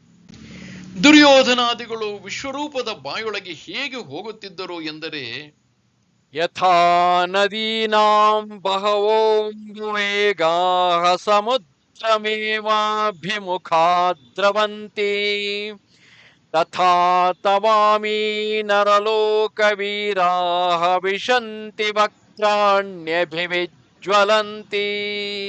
ಹೇಗೆ ಅನೇಕ ನದಿಗಳು ತ್ವರೆಯಾಗಿ ದೊಡ್ಡ ಪ್ರವಾಹ ರೂಪದಲ್ಲಿ ನೀರು ಹರಿದು ಸಮುದ್ರವನ್ನು ಹೋಗಿ ಸೇರುತ್ತದೋ ಹಾಗೆಯೇ ಇಲ್ಲಿ ನೆರೆದಿರುವ ವೀರರೆಲ್ಲ ಅತಿ ವೇಗವಾಗಿ ವಿಶ್ವರೂಪದ ಬಾಯನ್ನು ಪ್ರವೇಶಿಸುತ್ತಿದ್ದರು. ಕೌರವಾದಿಗಳು ವಿಶ್ವರೂಪದ ಬಾಯಿಯನ್ನು ಹೇಗೆ ಪ್ರವೇಶಿಸುತ್ತಿದ್ದರು ಎಂಬುದನ್ನು ಒಂದು ಉಪಮೆಯ ಮೂಲಕ ಇಲ್ಲಿ ಅರ್ಜುನನು ವಿವರಿಸುತ್ತಿದ್ದಾನೆ. ಎಲ್ಲಾ ನದಿಗಳು ಸಮುದ್ರಾಭಿಮುಖವಾಗಿ ಅತಿ ವೇಗದಿಂದ ತುಂಬಿ ಹರಿಯುತ್ತಿರುವಂತೆ ಅವರೆಲ್ಲರೂ ಅತಿ ತ್ವರೆಯಿಂದ ಪ್ರವೇಶಿಸುತ್ತಿದ್ದರು ಎಂದು ಅವನು ವರ್ಣಿಸುತ್ತಾನೆ. ಪ್ರತಿಯೊಂದು ನದಿಗೂ ಅದರದೇ ಆದ ವಿಶೇಷತೆ ಇರುತ್ತದೆ. ಆದರೆ ಯಾವ ನದಿಯೂ ಮುಂದೆ ಹರಿಯುವುದರಲ್ಲಿ ನಿಧಾನಿಸುವುದಿಲ್ಲ. ಎಲ್ಲಾ ನದಿಗಳು ಬಹಳ ವೇಗವಾಗಿ ಸಮುದ್ರವನ್ನು ಸೇರುವ ಒಂದೇ ದೃಷ್ಟಿಯಿಂದ ಹರಿಯುತ್ತಿರುತ್ತವೆ. ನದಿಯಲ್ಲಿ ಹರಿಯುತ್ತಿರುವ ನೀರಿನ ಪ್ರತಿಯೊಂದು ಹನಿಯು ಸಮುದ್ರದಿಂದಲೇ ಆವಿಯಾಗಿ ಬಂದಿರುವುದು. ಆವಿಯಾದ ಮೋಡಗಳು ಪರ್ವತ ಶಿಖರಗಳ ಮೇಲೆ ಹಾದು ಹೋಗುವಾಗ ಮಳೆಯಾಗಿ ಬಿದ್ದು ಸಣ್ಣ ತೊರೆಯಾಗಿ ಹರಿದು ಈಗ ನದಿಯಾಗಿ ಹರಿಯುತ್ತಿದೆ. ಇದೇ ರೀತಿ ಎಲ್ಲಾ ಜೀವರಾಶಿಗಳು ಒಬ್ಬೊಬ್ಬರಾಗಿ ಹುಟ್ಟಿ ಬಂದಿರುವುದು ಆ ಪರಮಾತ್ಮನಿಂದಲೇ. ನಾವುಗಳೆಲ್ಲರೂ ಹರಿಯುತ್ತಿರುವುದು ಅವನೆಡೆಗೆ. ನಮಗೆ ಬೇಡವೆಂದರೂ ದಾರಿಯಲ್ಲಿ ನಿಲ್ಲಲು ಸಾಧ್ಯವಿಲ್ಲ. ಸಮುದ್ರವನ್ನು ಸೇರಿದ ನದಿಗೆ ಯಾವ ರೀತಿಯ ಹಾನಿಯೂ ಆಗುವುದಿಲ್ಲ. ಅದಕ್ಕೊಂದು ನಾಮರೂಪವನ್ನು ನಾವು ಕೊಟ್ಟಿದ್ದೆವು. ಆ ನಾಮರೂಪವನ್ನು ಅದು ಕಳೆದುಕೊಳ್ಳುತ್ತದೆ ಅಷ್ಟೇ. ಅದೇ ರೀತಿ ನಾವುಗಳು ಕೂಡ. ಈ ಶ್ಲೋಕದ ಬಗ್ಗೆ ಹೆಚ್ಚು ವಿಚಾರ ಮಾಡಿದಷ್ಟು ಅದು ಹೆಚ್ಚಿನ ಅರ್ಥವನ್ನು ಕೊಡುವುದು. ಇನ್ನೊಂದು ಉಪಮೆಯ ಮೂಲಕ ಅರ್ಜುನನು ವಿವರಿಸುತ್ತಾನೆ. ಯಥಾ ಪ್ರದೀಪ್ತಂ ಜ್ವಲನಂ ಪತಂಗಾಃ ವಿಶಂತಿ ನಾಶಾಯ ಸಮೃದ್ಧ ವೇಗಾಃ ತಥೈವ ನಾಶಾಯ ವಿಶಂತಿ ಲೋಕಾಃ ತವಾಪಿ ವಕ್ತ್ರಾಣಿ ಸಮೃದ್ಧ ವೇಗಾಃ. ಹೇಗೆ ದೀಪದ ಹುಳುಗಳು ತಮ್ಮ ನಾಶಕ್ಕಾಗಿ ಉರಿಯುತ್ತಿರುವ ಜ್ವಾಲೆಯನ್ನು ಅತಿ ವೇಗದಿಂದ ಹೋಗಿ ಮುತ್ತುತ್ತವೋ, ಹಾಗೆಯೇ ಅಲ್ಲಿ ಸೇರಿರುವ ಎಲ್ಲ ನರಲೋಕ ವೀರರು ಅತ್ಯಂತ ವೇಗದಿಂದ ತಮ್ಮ ನಾಶಕ್ಕಾಗಿ ನಿನ್ನ ಮುಖವನ್ನು ಪ್ರವೇಶಿಸುತ್ತಿದ್ದಾರೆ. ವ್ಯಕ್ತ ಪ್ರಪಂಚಕ್ಕೂ ಮತ್ತು ಅವ್ಯಕ್ತ ಪರಮಾತ್ಮನಿಗೂ ಇರುವ ಅನ್ಯೋನ್ಯ ಸಂಬಂಧವನ್ನು ಹಿಂದಿನ ಶ್ಲೋಕದಲ್ಲಿ ವಿವರಿಸಿದ್ದಾಯಿತು. ಯಾವ ದೃಷ್ಟಾಂತವೂ ದಾರ್ಷ್ಟ್ಯಂತಕ್ಕೆ ಪೂರ್ಣ ರೀತಿಯಲ್ಲಿ ಸರಿಹೊಂದದು. ನದಿಯ ಉದಾಹರಣೆಯೇನೋ ಸರಿ, ಆದರೆ ನದಿಯ ನೀರಿಗೆ ಸಮುದ್ರವನ್ನು ಸೇರಬೇಕು ಎಂಬುದರ ಬಗ್ಗೆ ಅರಿವಿರುವುದಿಲ್ಲ. ಆದರೆ ನಮಗೆ ಮಾತ್ರ ನಾವು ಸಾವನ್ನು ಸಮೀಪಿಸುತ್ತಿದ್ದೇವೆ ಎಂಬುದು ತಿಳಿದಿದೆ. ಇಲ್ಲಿ ದೀಪದ ಹುಳುಗಳ ಉಪಮೆ ಕೊಟ್ಟು ಎಲ್ಲಾ ಜೀವಿಗಳು ತಮ್ಮ ನಾಮರೂಪವನ್ನು ಕಳೆದುಕೊಳ್ಳುವ ಸಲುವಾಗಿ ವಿಶ್ವರೂಪದ ಬಾಯೊಳಗೆ ಹೋಗುತ್ತಿವೆ ಎಂದು ಹೇಳಿದೆ. ಅರ್ಜುನನಿಗೆ ಈ ಕುರುಕ್ಷೇತ್ರ ಯುದ್ಧದ ಮೂಲಕ ಲೆಕ್ಕವಿಲ್ಲದಷ್ಟು ಜನ ಸಾಯುತ್ತಾರಲ್ಲ ಎಂಬ ಭಯವಿತ್ತು. ಕೃಷ್ಣನು ತನ್ನ ವಿಶ್ವರೂಪವನ್ನು ತೋರಿಸುವ ಮೂಲಕ ಅವನ ಭಯವನ್ನು ನಿವಾರಿಸುತ್ತಾನೆ. ಅರ್ಜುನನು ಕೊಲ್ಲದಿದ್ದರೂ ಅವರೆಲ್ಲರೂ ಸಾಯುವುದು ಖಂಡಿತ ಎಂಬುದನ್ನು ತೋರಿಸಿಕೊಡುತ್ತಾನೆ. ಎಲ್ಲಾ ನರಲೋಕವೀರರು ಅಸಹಾಯಕರಾಗಿ ಅತ್ಯಂತ ತ್ವರಿತಗತಿಯಲ್ಲಿ ನದಿಗಳು ಸಮುದ್ರದ ಕಡೆಗೆ ಹರಿಯುವಂತೆ ಮತ್ತು ಪತಂಗದ ಹುಳುಗಳು ತಮ್ಮ ಸರ್ವನಾಶಕ್ಕಾಗಿ ಜ್ವಾಲೆಯ ಕಡೆಗೆ ಮುತ್ತುವಂತೆ ಆ ವಿಶ್ವರೂಪದ ಬಾಯಿಯೊಳಗೆ ನುಗ್ಗುತ್ತಿದ್ದಾರೆ. ಇದು ಅವನಿಗೆ ಸ್ಪಷ್ಟವಾಗಿ ಕಾಣಿಸುತ್ತಿದೆ. ಇಷ್ಟು ತಿಳಿದ ಬಳಿಕ ಇನ್ನು ಅವರನ್ನೆಲ್ಲ ಕೊಲ್ಲುವ ಬಗ್ಗೆ ಅವನು ಹೆದರಬೇಕಾಗಿಲ್ಲ. ಮರಣವು ತಪ್ಪಿಸಲಾಗದ ಒಂದು ಘಟನೆ ಮತ್ತು ಅದರ ಮೂಲಕ ನಾವು ಇಲ್ಲದೆ ಹೋಗುವುದಿಲ್ಲ ಎಂದು ತಿಳಿದವನಿಗೆ ಮತ್ತೆ ಮರಣದ ಭಯವಿಲ್ಲ. ಆ ವೀರರೆಲ್ಲ ವಿಶ್ವರೂಪದ ಬಾಯೊಳಗೆ ನಾಶವಾಗುವ ರೀತಿಯನ್ನು ಬಹಳ ಸುಂದರವಾಗಿ ಅರ್ಜುನನು ವರ್ಣಿಸುತ್ತಾನೆ. ಲೇಲಿಹ್ಯಸೇಗ್ರ ಸಮಾನಃ ಸಮಂತಾತ್ ಲೋಕಾನ್ ಸಮಗ್ರಾನ್ ವದನೈರ್ಜಲದ್ಭಿಃ ತೇಜೋಭಿರಾಪೂರ್ಯ ಜಗತ್ ಸಮಗ್ರಂ ಭಾಸಸ್ತವೋಗ್ರಾಃ ಪ್ರತಪಂತಿ ವಿಷ್ಣೋ. ಜ್ವಾಲೆಗಳನ್ನುಗುಳುವ ನಿನ್ನ ಬಾಯಿಗಳಿಂದ ಅವರನ್ನೆಲ್ಲ ನುಂಗುತ್ತಾ ನಾಲಿಗೆಯನ್ನು ಚಪ್ಪರಿಸುತ್ತಿರುವೆ. ಹೇ ವಿಷ್ಣು, ಅಪೂರ್ವವಾದ ಈ ನಿನ್ನ ತೇಜಸ್ಸಿನಿಂದ ಇಡೀ ಬ್ರಹ್ಮಾಂಡವೇ ತಪಿಸುತ್ತಿದೆ. ಸುಂದರವಾದ ಉಪಮೆಗಳ ಮೂಲಕ ರಂಜನೀಯವಾಗಿ ವಿವರಣೆಯನ್ನು ಕೊಟ್ಟ ನಂತರ ಇದೀಗ ವ್ಯಾಸರು ಪುನಃ ವಿಷಯ ವಸ್ತುವಿಗೆ ಹಿಂದಿರುಗುತ್ತಾರೆ. ಅಲ್ಲಿ ನೆರೆದಿರುವ ನರಲೋಕ ವೀರರೆಲ್ಲ ವಿಶ್ವರೂಪದ ಭಯಂಕರವಾದ ಬಾಯಿಯನ್ನು ಹೊಕ್ಕು ನುಚ್ಚು ನೂರಾಗಿ ಹೋಗುತ್ತಿರುವುದು ಅರ್ಜುನನಿಗೆ ಕಾಣುತ್ತದೆ. ಅವನೇ ಹೇಳುವಂತೆ ಎಲ್ಲರನ್ನೂ ನುಂಗಿ ನೀನು ನಾಲಿಗೆಯನ್ನು ಚಪ್ಪರಿಸುತ್ತಿರುವಂತೆ ಕಾಣುತ್ತಿದೆ. ತ್ರಿಮೂರ್ತಿಗಳ ತತ್ವದ ಹಿಂದೆ ಅಡಗಿರುವ ನಿಜವಾದ ಮರ್ಮವನ್ನು ಈ ಶ್ಲೋಕವು ಬೆಳಕಿಗೆ ತಂದಿದೆ. ಸೃಷ್ಟಿಕರ್ತ, ಸ್ಥಿತಿಕರ್ತ ಮತ್ತು ಲಯಕರ್ತ ಇವರು ಮೂವರು ತ್ರಿಮೂರ್ತಿಗಳು. ಸೃಷ್ಟಿ, ಸ್ಥಿತಿ ಮತ್ತು ಲಯ ಇವು ಮೂರು ಒಂದರ ನಂತರ ಒಂದು ನಡೆಯುತ್ತಲೇ ಇವೆ. ಸೃಷ್ಟಿಯ ಜೊತೆಗೆ ಪ್ರಳಯವಾಗಲೇಬೇಕು ಮತ್ತು ಪ್ರಳಯವಾದಂತೆ ಸೃಷ್ಟಿಯಾಗಲೇಬೇಕು. ಇವೆರಡಕ್ಕಿರುವ ಮಧ್ಯಾವಧಿಯ ಕಾಲವೇ ಸ್ಥಿತಿ.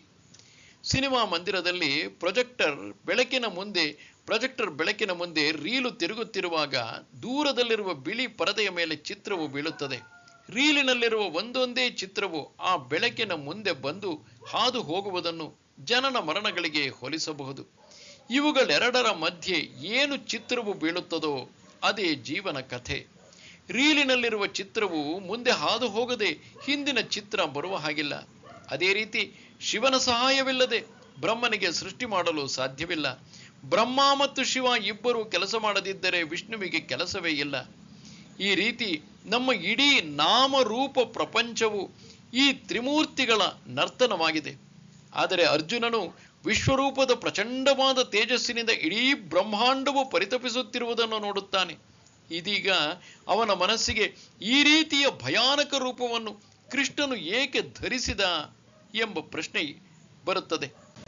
ಆದ್ದರಿಂದ ಅರ್ಜುನ ಕೃಷ್ಣನನ್ನು ಕುರಿತು ಕೇಳುತ್ತಾನೆ, ಆಖ್ಯಾಹಿ ಮೇಕೋ ಭವಾನುಗ್ರೂಪ ನಮೋಸ್ತೇವ ವರ ಪ್ರಸೀದ ವಿಜ್ಞಾತುಮಿಚ್ಛ ಭವಂತಮಾದ್ಯಂ ನಹಿ ಜಾನಾಮಿ ತವ ಪ್ರವೃತ್ತಿಂ. ಹೇ ದೇವ, ನಿನಗೆ ನಮೋ ನಮಃ. ಏನಿದು ನಿನ್ನ ಲೀಲೆ? ಈ ರೀತಿಯಾಗಿ ಉಗ್ರ ರೂಪವನ್ನು ಧರಿಸಿದ ನೀನು ಯಾರು? ಏತಕ್ಕಾಗಿ ಧರಿಸಿದೆ ನನಗೆ ಹೇಳು. ಅರ್ಜುನನು ಪರಮಾತ್ಮನಿಗೆ ವಿಸ್ಮಯಕರವಾದ ರೂಪವನ್ನು ನೋಡಿ ಅತ್ಯಂತ ಭಯಗ್ರಸ್ತನಾಗಿದ್ದಾನೆ. ಅವನ ಕಾಲುಗಳಿಗೆ ಮಣಿದು ಈ ರೀತಿಯಾಗಿ ಭಯಾನಕವಾಗಿ ಬೆಳೆದಿರುವ ಕಾರಣವನ್ನು ಕೇಳಿಕೊಳ್ಳುತ್ತಿದ್ದಾನೆ. ಶ್ರೀಕೃಷ್ಣನು ಈ ರೀತಿಯಲ್ಲಿ ಉಗ್ರ ರೂಪವನ್ನು ತಾಳಿದುದಕ್ಕೆ ಕಾರಣ ಅವನಿಗೆ ತಿಳಿಯದಾಗಿದೆ. ಅಷ್ಟು ಭಯಂಕರವಾಗಿ ಬೆಳೆದಿರುವ ವಿಶ್ವರೂಪವನ್ನು ಕುರಿತು ನೀನು ಯಾರು ಎಂದು ಪ್ರಶ್ನಿಸುತ್ತಾನೆ. ಹೇ ಆದಿದೇವ, ಹೇ ದೇವಾದಿದೇವ, ನೀನು ಯಾರೆಂದು ತಿಳಿಯಲಿಚ್ಛಿಸುತ್ತೇನೆ ಎನ್ನುತ್ತಾನೆ. ವೇದಾಂತದ ಪ್ರಕಾರ ಪರಮಾತ್ಮನನ್ನು ತಿಳಿಯುವ ಬಯಕೆಯೇ ಮುಮುಕ್ಷತ್ವ. ಇಲ್ಲಿ ಅರ್ಜುನನು ಪರಮಾತ್ಮನ ಉಗ್ರ ಪ್ರವೃತ್ತಿಯನ್ನು ತಿಳಿದುಕೊಳ್ಳಲು ಕಾತುರನಾಗಿದ್ದಾನೆ. ಕೌರವಾದಿಗಳು ಆ ವಿಶ್ವರೂಪದ ಬಾಯಿಯನ್ನು ಪ್ರವೇಶಿಸುವುದನ್ನು ಅವನು ಕಣ್ಣಾರೆ ಕಂಡಿದ್ದಾಗಿದೆ. ಪ್ರಪಂಚದ ಮುಂದಿನ ಗತಿ ಏನಾಗುವುದು ಎಂಬುದು ಅವನ ಈಗಿನ ಸಂಶಯ. ಅದಕ್ಕಾಗಿ ಪರಮಾತ್ಮನನ್ನೇ ಅವನು ಪ್ರಶ್ನಿಸುತ್ತಾನೆ. ಭಗವಂತನು ಮುಂದಿನ ಶ್ಲೋಕಗಳಲ್ಲಿ ತನ್ನ ಪರಿಚಯವನ್ನು ಮತ್ತು ತನ್ನ ಉದ್ದೇಶವನ್ನು ಹೇಳಲಿದ್ದಾನೆ. ಅರ್ಜುನನು ಹಿಂದಿನ ಶ್ಲೋಕದಲ್ಲಿ ಹೇ ಆದಿದೇವ, ಹೇ ದೇವಾಧಿದೇವ, ನೀನು ಯಾರೆಂದು ತಿಳಿಯಲಿಚ್ಛಿಸುತ್ತೇನೆ ಎನ್ನುತ್ತಾನೆ. ಇದೀಗ ಪರಮಾತ್ಮನು ತನ್ನ ಪರಿಚಯವನ್ನು ಮತ್ತು ತನ್ನ ಉದ್ದೇಶವನ್ನು ಹೇಳುತ್ತಿರುವನು. ಶ್ರೀ ಭಗವಾನುವಾಚ ಕಾಲೋಸ್ಮಿ ಲೋಕಕ್ಷಯಕೃತ್ ಪ್ರವೃದ್ಧಃ ಲೋಕಾನ್ ಸಮಾಹರ್ತುಮಿಹ ಪ್ರವೃತ್ತಃ ಋತೇಪಿ ನ ಭವಿಷ್ಯಂತಿ ಸರ್ವೇ ಏವ ಸ್ಥಿತಾ ಪ್ರತ್ಯನಿಕೇಷು ಯೋಧಾಃ. ಶ್ರೀ ಭಗವಂತನು ಹೇಳುತ್ತಾನೆ, ಇಡೀ ಲೋಕವನ್ನು ಕ್ಷಯಗೊಳಿಸುವುದಕ್ಕಾಗಿ ಬೆಳೆದಂಥ ಕಾಲಪುರುಷನು ನಾನು. ಎಲ್ಲರನ್ನೂ ನುಂಗುವುದಕ್ಕೆ ಇದೀಗ ಸಿದ್ಧನಾಗಿದ್ದೇನೆ. ನೀನು ಯುದ್ಧವನ್ನು ಮಾಡದಿದ್ದರೂ ಎದುರಿಗಿರುವ ಯಾರೂ ಕೂಡ ಉಳಿಯಲಾರರು. ಪ್ರಳಯವಿಲ್ಲದೆ ಸೃಷ್ಟಿ ಸಾಧ್ಯವಿಲ್ಲ. ಪ್ರಪಂಚದ ಎಲ್ಲಾ ವಸ್ತುಗಳು ಈ ನಿಯಮಕ್ಕೆ ಅನುಗುಣವಾಗಿಯೇ ಈ ನಾಮರೂಪವನ್ನು ಬದಲಾಗಿಸುತ್ತಿರುವವು. ನಿನ್ನೆಯ ಪ್ರಳಯವಾದುದರಿಂದ ಇಂದಿನ ಸೃಷ್ಟಿಯಾಯಿತು. ಬಾಲ್ಯವು ಸತ್ತಾಗಲೇ ಕೌಮಾರ್ಯದ ಜನನ, ವೃದ್ಧಾಪ್ಯವು ಹುಟ್ಟಬೇಕಾದರೆ ಯೌವನವು ಸಾಯಬೇಕು. ಇದು ಪ್ರಕೃತಿಯ ನಿಯಮ. ಇಡೀ ಜಗತ್ತು ಈ ರೀತಿಯ ಬದಲಾವಣೆಗೆ ಅಧಿದೇವತೆಯಾದ ಕಾಲನ ವಶದಲ್ಲಿದೆ. ಆ ಕಾಲಪುರುಷನೇ ನಾನು ಎಂದು ಕೃಷ್ಣನು ತನ್ನ ಪರಿಚಯ ಮಾಡಿಕೊಡುತ್ತಿದ್ದಾನೆ.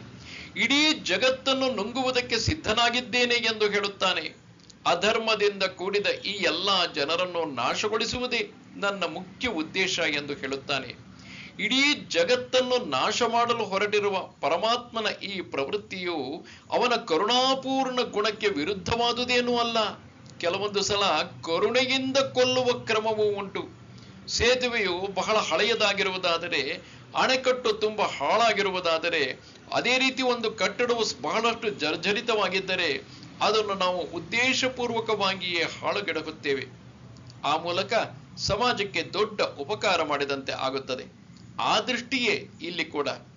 ಇಡೀ ದೇಶದ ಸಂಸ್ಕೃತಿಯನ್ನು ಸರ್ವನಾಶಗೊಳಿಸಿದ ರಾಕ್ಷಸೀ ಪ್ರವೃತ್ತಿಗಳನ್ನು ನುಂಗಿ ಹಾಕುವ ಸಲುವಾಗಿ ತಾನು ಈ ರೀತಿಯಲ್ಲಿ ಭಯಾನಕವಾಗಿ ಬೆಳೆದಿದ್ದೇನೆ ಎನ್ನುತ್ತಾನೆ ಶ್ರೀಕೃಷ್ಣ. ಆ ಮೂಲಕ ಅರ್ಜುನನಿಗೆ ವಿಜಯದ ಭರವಸೆಯನ್ನು ಕೊಡುತ್ತಿದ್ದಾನೆ. ಈ ಕೆಲಸಕ್ಕಾಗಿ ಪರಮಾತ್ಮನು ಯಾರನ್ನು ಅವಲಂಬಿಸುತ್ತಿಲ್ಲ ಎಂಬುದನ್ನು ಸ್ಪಷ್ಟಗೊಳಿಸುತ್ತಾನೆ. ಕಾಲವೇ ಎಲ್ಲವನ್ನು ಸರಿಪಡಿಸುತ್ತದೆ. ಅದಕ್ಕೆ ಯಾರ ಸಹಾಯವೂ ಬೇಕಿಲ್ಲ. ನಿನ್ನ ಸಹಾಯವೂ ಇಲ್ಲದೆ, ಅರ್ಥಾತ್ ನೀನು ಯುದ್ಧ ಮಾಡದಿದ್ದರೂ ಆಗಲೂ ಸಹ ಇಲ್ಲಿ ಸೇರಿರುವ ಯಾರೂ ಉಳಿಯುವುದಿಲ್ಲ ಎಂದು ಸ್ಪಷ್ಟಪಡಿಸುತ್ತಾನೆ. ಇದರ ಅರ್ಥವೇನೆಂದರೆ ಅರ್ಜುನನು ಯುದ್ಧ ಮಾಡುವ ಮೊದಲೇ ಕೌರವರ ಸೈನ್ಯವೆಲ್ಲ ಕಾಲನ ವಶವಾಗಿತ್ತು. ಅರ್ಜುನನು ಕೇವಲ ನಿಮಿತ್ತ ಮಾತ್ರ. ಆದುದರಿಂದ ಪರಮಾತ್ಮನು ಅರ್ಜುನನಿಗೆ ಧೈರ್ಯವಾಗಿ ಯುದ್ಧ ಮಾಡು ಎಂದು ಆದೇಶಿಸುತ್ತಾನೆ. ತಸ್ಮಾತ್ ತ್ವಮುತ್ತಿಷ್ಠ ಯಶೋ ಲಭಸ್ವ ಜಿತ್ವಾ ಶತ್ರೂನ್ ಭುಂಕ್ಷ್ವ ರಾಜ್ಯಂ ಸಮೃದ್ಧಂ ಮಯೈವೈತೆ ನಿಹತಾಃ ಪೂರ್ವಮೇವ ನಿಮಿತ್ತ ಮಾತ್ರಂ ಭವ ಸವ್ಯಸಾಚಿನ್. ಆದುದರಿಂದ ಏಳು, ಕೀರ್ತಿಯನ್ನು ಸಂಪಾದಿಸು, ಶತ್ರುಗಳನ್ನು ನಾಶ ಮಾಡಿ ಸಮೃದ್ಧವಾದ ರಾಜ್ಯವನ್ನು ಸ್ವೇಚ್ಛೆಯಾಗಿ ಅನುಭವಿಸು. ಕೌರವರೆಲ್ಲ ಮೊದಲೇ ನನ್ನಿಂದ ಸತ್ತಿರುತ್ತಾರೆ. ಹೇ ಸವ್ಯಸಾಚಿ, ನೀನು ನಿಮಿತ್ತ ಮಾತ್ರವಾಗಿ ನಿಲ್ಲು. ದ್ರೋಣಂಚ ಭೀಷ್ಮಂಚ ಜಯದ್ರಥಂಚ ಕರ್ಣಂ ತಥಾನ್ಯಾನಪಿ ಯೋಧವೀರಾಂ ಮಯಾ ಹತಾಂಸ್ತ್ವಂ ಜಹಿಮಾ ವ್ಯಥಿಷ್ಠಾಃ ಯುಧ್ಯಸ್ವ ಜೇತಾಸಿ ರಣೇ ಸಪತ್ನಾನ್. ನನ್ನಿಂದ ಮೊದಲೇ ಹತರಾದ ಭೀಷ್ಮ, ದ್ರೋಣ, ಜಯದ್ರಥ, ಕರ್ಣ ಮೊದಲಾದ ಶತ್ರು ವೀರರನ್ನು ಕೊಲ್ಲು. ಖಂಡಿತವಾಗಿಯೂ ನೀನು ಯುದ್ಧದಲ್ಲಿ ಜಯಗಳಿಸುವೆ, ಚಿಂತೆ ಮಾಡಬೇಡ. ಇಲ್ಲಿ ಶ್ರೀಕೃಷ್ಣನು ಅರ್ಜುನನನ್ನು ಸಂತೈಸುತ್ತಾನೆ. ಅವನ ಬೆನ್ನು ತಟ್ಟಿ ಯುದ್ಧ ಮಾಡುವುದಕ್ಕೆ ಎದ್ದು ನಿಲ್ಲುವಂತೆ ಪ್ರೋತ್ಸಾಹಿಸುತ್ತಾನೆ. ಕೌರವ ಸೈನ್ಯವು ಎಷ್ಟೇ ಬಲಯುತವಾಗಿದ್ದರೂ ಅದು ಮೊದಲೇ ಕಾಲನ ವಶವಾಗಿದೆ ಎಂದು ಹೇಳುತ್ತಾನೆ. ಅರ್ಜುನನು ನಿಮಿತ್ತ ಮಾತ್ರವಾಗಿ ನಿಂತು ಯುದ್ಧ ಮಾಡಿದರೆ ಸಾಕು, ಅವನಿಗೆ ಜಯ ಖಂಡಿತ. ನಾವೆಲ್ಲರೂ ನಿಮಿತ್ತ ಮಾತ್ರವಾಗಿಯೇ ಜೀವಿಸುತ್ತಿದ್ದೇವೆ. ಎಲ್ಲವೂ ನಡೆಯುವುದು ಅವನಿಚ್ಛೆಯಂತೆ. ಆದರೆ ಇದನ್ನು ನಾವು ಒಪ್ಪಿಕೊಳ್ಳಲು ತಯಾರಿಲ್ಲವಷ್ಟೇ. ಅದು ನಮ್ಮ ಅಹಂಕಾರದ ಆಟ. ನಮ್ಮ ಶಾರೀರಿಕ, ಮಾನಸಿಕ ಮತ್ತು ಬೌದ್ಧಿಕ ಚಟುವಟಿಕೆಗಳಲ್ಲಿ ಪರಮಾತ್ಮನ ಪಾತ್ರವೇ ಹಿರಿದು. ನಾವು ಮಾಡಿದುದು ಏನೂ ಇಲ್ಲ. ಪ್ರಪಂಚದಲ್ಲಿರುವ ವಸ್ತುಗಳನ್ನು ಉಪಯೋಗಿಸಿಕೊಳ್ಳಬಹುದಷ್ಟೇ. ಹೊಸದನ್ನು ಏನು ತರಲು ಸಾಧ್ಯವಿಲ್ಲ. ಹಾಗಿದ್ದರೂ ನಾನು ಮಾಡಿದೆ, ನನ್ನಿಂದ ಆಯಿತು ಎಂದು ನಾವು ಹೇಳಿಕೊಳ್ಳುತ್ತಿದ್ದೇವೆ. ರೇಡಿಯೋ, ಟೆಲಿಫೋನ್, ವಿಮಾನ, ದೂರದರ್ಶನ, ಉಪಗ್ರಹ, ನಾನಾ ತರಹದ ಔಷಧಗಳು, ಸಂಕ್ಷಿಪ್ತದಲ್ಲಿ ಹೇಳುವುದಾದರೆ ಆಧುನಿಕ ಯುಗದ ಎಲ್ಲಾ ಸಾಧನೆಗಳು ನಿಜವಾಗಿ ಹೇಳಬೇಕೆಂದರೆ ಪರಮಾತ್ಮನ ಮಡಿಲಲ್ಲಿ ನಡೆಯುವ ಚಿಕ್ಕ ಮಕ್ಕಳ ಆಟವಷ್ಟೇ. ಪರಮಾತ್ಮನಿಂದ ಸೃಷ್ಟಿಯಾದ ಈ ಜಗತ್ತಿನಲ್ಲಿರುವ ವಿದ್ಯುತ್ ಶಕ್ತಿ, ಕಬ್ಬಿಣ, ಆಕಾಶ ಇವನ್ನೆಲ್ಲ ಉಪಯೋಗಿಸಿ ನಮ್ಮ ವಿಜ್ಞಾನಿಗಳು ಹೊಸ ಹೊಸ ಯಂತ್ರಗಳನ್ನು ಕಂಡುಹಿಡಿದಿದ್ದಾರೆ. ಹೀಗೆ ನಮ್ಮೆಲ್ಲ ಸಾಧನೆಗಳಲ್ಲಿ ಪರಮಾತ್ಮನ ಪಾತ್ರ ಎಷ್ಟಿದೆ ಎಂಬುದನ್ನು ನೀವೇ ಗಮನಿಸಿ. ಪರಮಾತ್ಮನಿಗೆ ಪೂರ್ಣ ಶರಣಾಗತನಾಗಿ ನಾನೊಬ್ಬ ಯಂತ್ರ, ಅವನೊಬ್ಬ ಸೂತ್ರಧಾರಿ ಎನ್ನುವಂತೆ ಬಾಳುವ ರಹಸ್ಯ ವಿಧಾನವನ್ನು ಇಲ್ಲಿ ಹೇಳಲಾಗಿದೆ. ಈ ರೀತಿಯ ಬಾಳ್ವೆಯಿಂದ ಮಾತ್ರ ಜೀವನದಲ್ಲಿ ಯಶಸ್ಸನ್ನು ಸಾಧಿಸಲು ಸಾಧ್ಯ. ಅಹಂಕಾರದ ಮೂಲಕ ಜೀವನದಲ್ಲಿ ಏನನ್ನೂ ಸಾಧಿಸಲು ಸಾಧ್ಯವಿಲ್ಲ. ಅಹಂಕಾರ ಕಡಿಮೆಯಾದಷ್ಟಕ್ಕೆ ಶಾಂತಿಯು ಹೆಚ್ಚುವುದು. ಗೀತೆಯ ಹಿಂದಿನ ಅಧ್ಯಾಯಗಳಲ್ಲಿ ಸಮರ್ಪಣ ಭಾವದಿಂದ ಬದುಕುವ ಕಲೆಯನ್ನು ವಿವರಿಸಿಯಾಗಿತ್ತು. ಅದನ್ನೇ ಪರಮಾತ್ಮನು ಇಲ್ಲಿ ಇನ್ನೊಂದು ರೀತಿಯಲ್ಲಿ ಹೇಳಿದ್ದಾನೆ. ಅರ್ಜುನನಿಗೆ ಕೌರವ ಸೈನ್ಯದಲ್ಲಿರುವ ಮಹಾವೀರರ ಬಗ್ಗೆ ಮನಸ್ಸಿನಲ್ಲಿ ಹೆದರಿಕೆ ಇತ್ತು. ಅಂತಹ ಎಲ್ಲರನ್ನೂ ಇಲ್ಲಿ ಪರಮಾತ್ಮನೇ ಹೆಸರಿಸಿ ಅವರೆಲ್ಲರೂ ಮೊದಲೇ ಕಾಲವಶರಾಗಿದ್ದಾರೆಂದು ತಿಳಿಸುತ್ತಾನೆ. ಏಕೆಂದರೆ ದ್ರೋಣನು ಅರ್ಜುನನಿಗೆ ಬಿಲ್ಲು ವಿದ್ಯೆಯನ್ನು ಕಲಿಸಿದ ಗುರು. ಅರ್ಜುನನಿಗೆ ಅವರ ಮೇಲೆ ಪೂಜ್ಯ ಭಾವವಿತ್ತು. ಇನ್ನು ಭೀಷ್ಮನಾದರೂ ಇಚ್ಛಾಮರಣಿ ಮಾತ್ರವಲ್ಲ, ಅವನಲ್ಲಿ ದಿವ್ಯವಾದ ಅಸ್ತ್ರಗಳಿದ್ದವು. ಹಿಂದೆ ಒಂದು ಸಲ ಭೀಷ್ಮನು ಅತ್ಯಂತ ಪರಾಕ್ರಮಶಾಲಿಯಾದ ಪರಶುರಾಮನನ್ನೇ ಮಣ್ಣು ಮುಕ್ಕಿಸಿದ್ದ. ಜಯದ್ರಥನಾದರೂ ಅಜೇಯನೆಂದು ಬಿರುದು ಗಳಿಸಿದವನು. ದೂರದ ಕಾಡಿನಲ್ಲಿ ತಪಸ್ಸು ಮಾಡುತ್ತಿರುವ ಅವನ ತಂದೆ ಯಾವನು ತನ್ನ ಮಗನ ಶಿರವನ್ನು ಛೇದಿಸಿ ನೆಲಕ್ಕುರುಳುವಂತೆ ಮಾಡುತ್ತಾನೋ ಅಂಥವನ ತಲೆಯು 1000 ಹೋಳಾಗಲಿ ಎಂದು ಮೊದಲೇ ಪ್ರತಿಜ್ಞೆ ಮಾಡಿದ್ದ. ಇನ್ನೊಬ್ಬ ಕರ್ಣ. ಇವನಲ್ಲೂ ಇಂದ್ರನಿಂದ ಪಡೆದ ಅಮೋಘವಾದ ಅಸ್ತ್ರವೊಂದಿತ್ತು. ಅರ್ಜುನನಿಗೆ ಈ 4ರನ್ನು ಎದುರಿಸುವ ಬಗ್ಗೆ ಹೆದರಿಕೆ ಇದ್ದುದು ಸಹಜವೇ.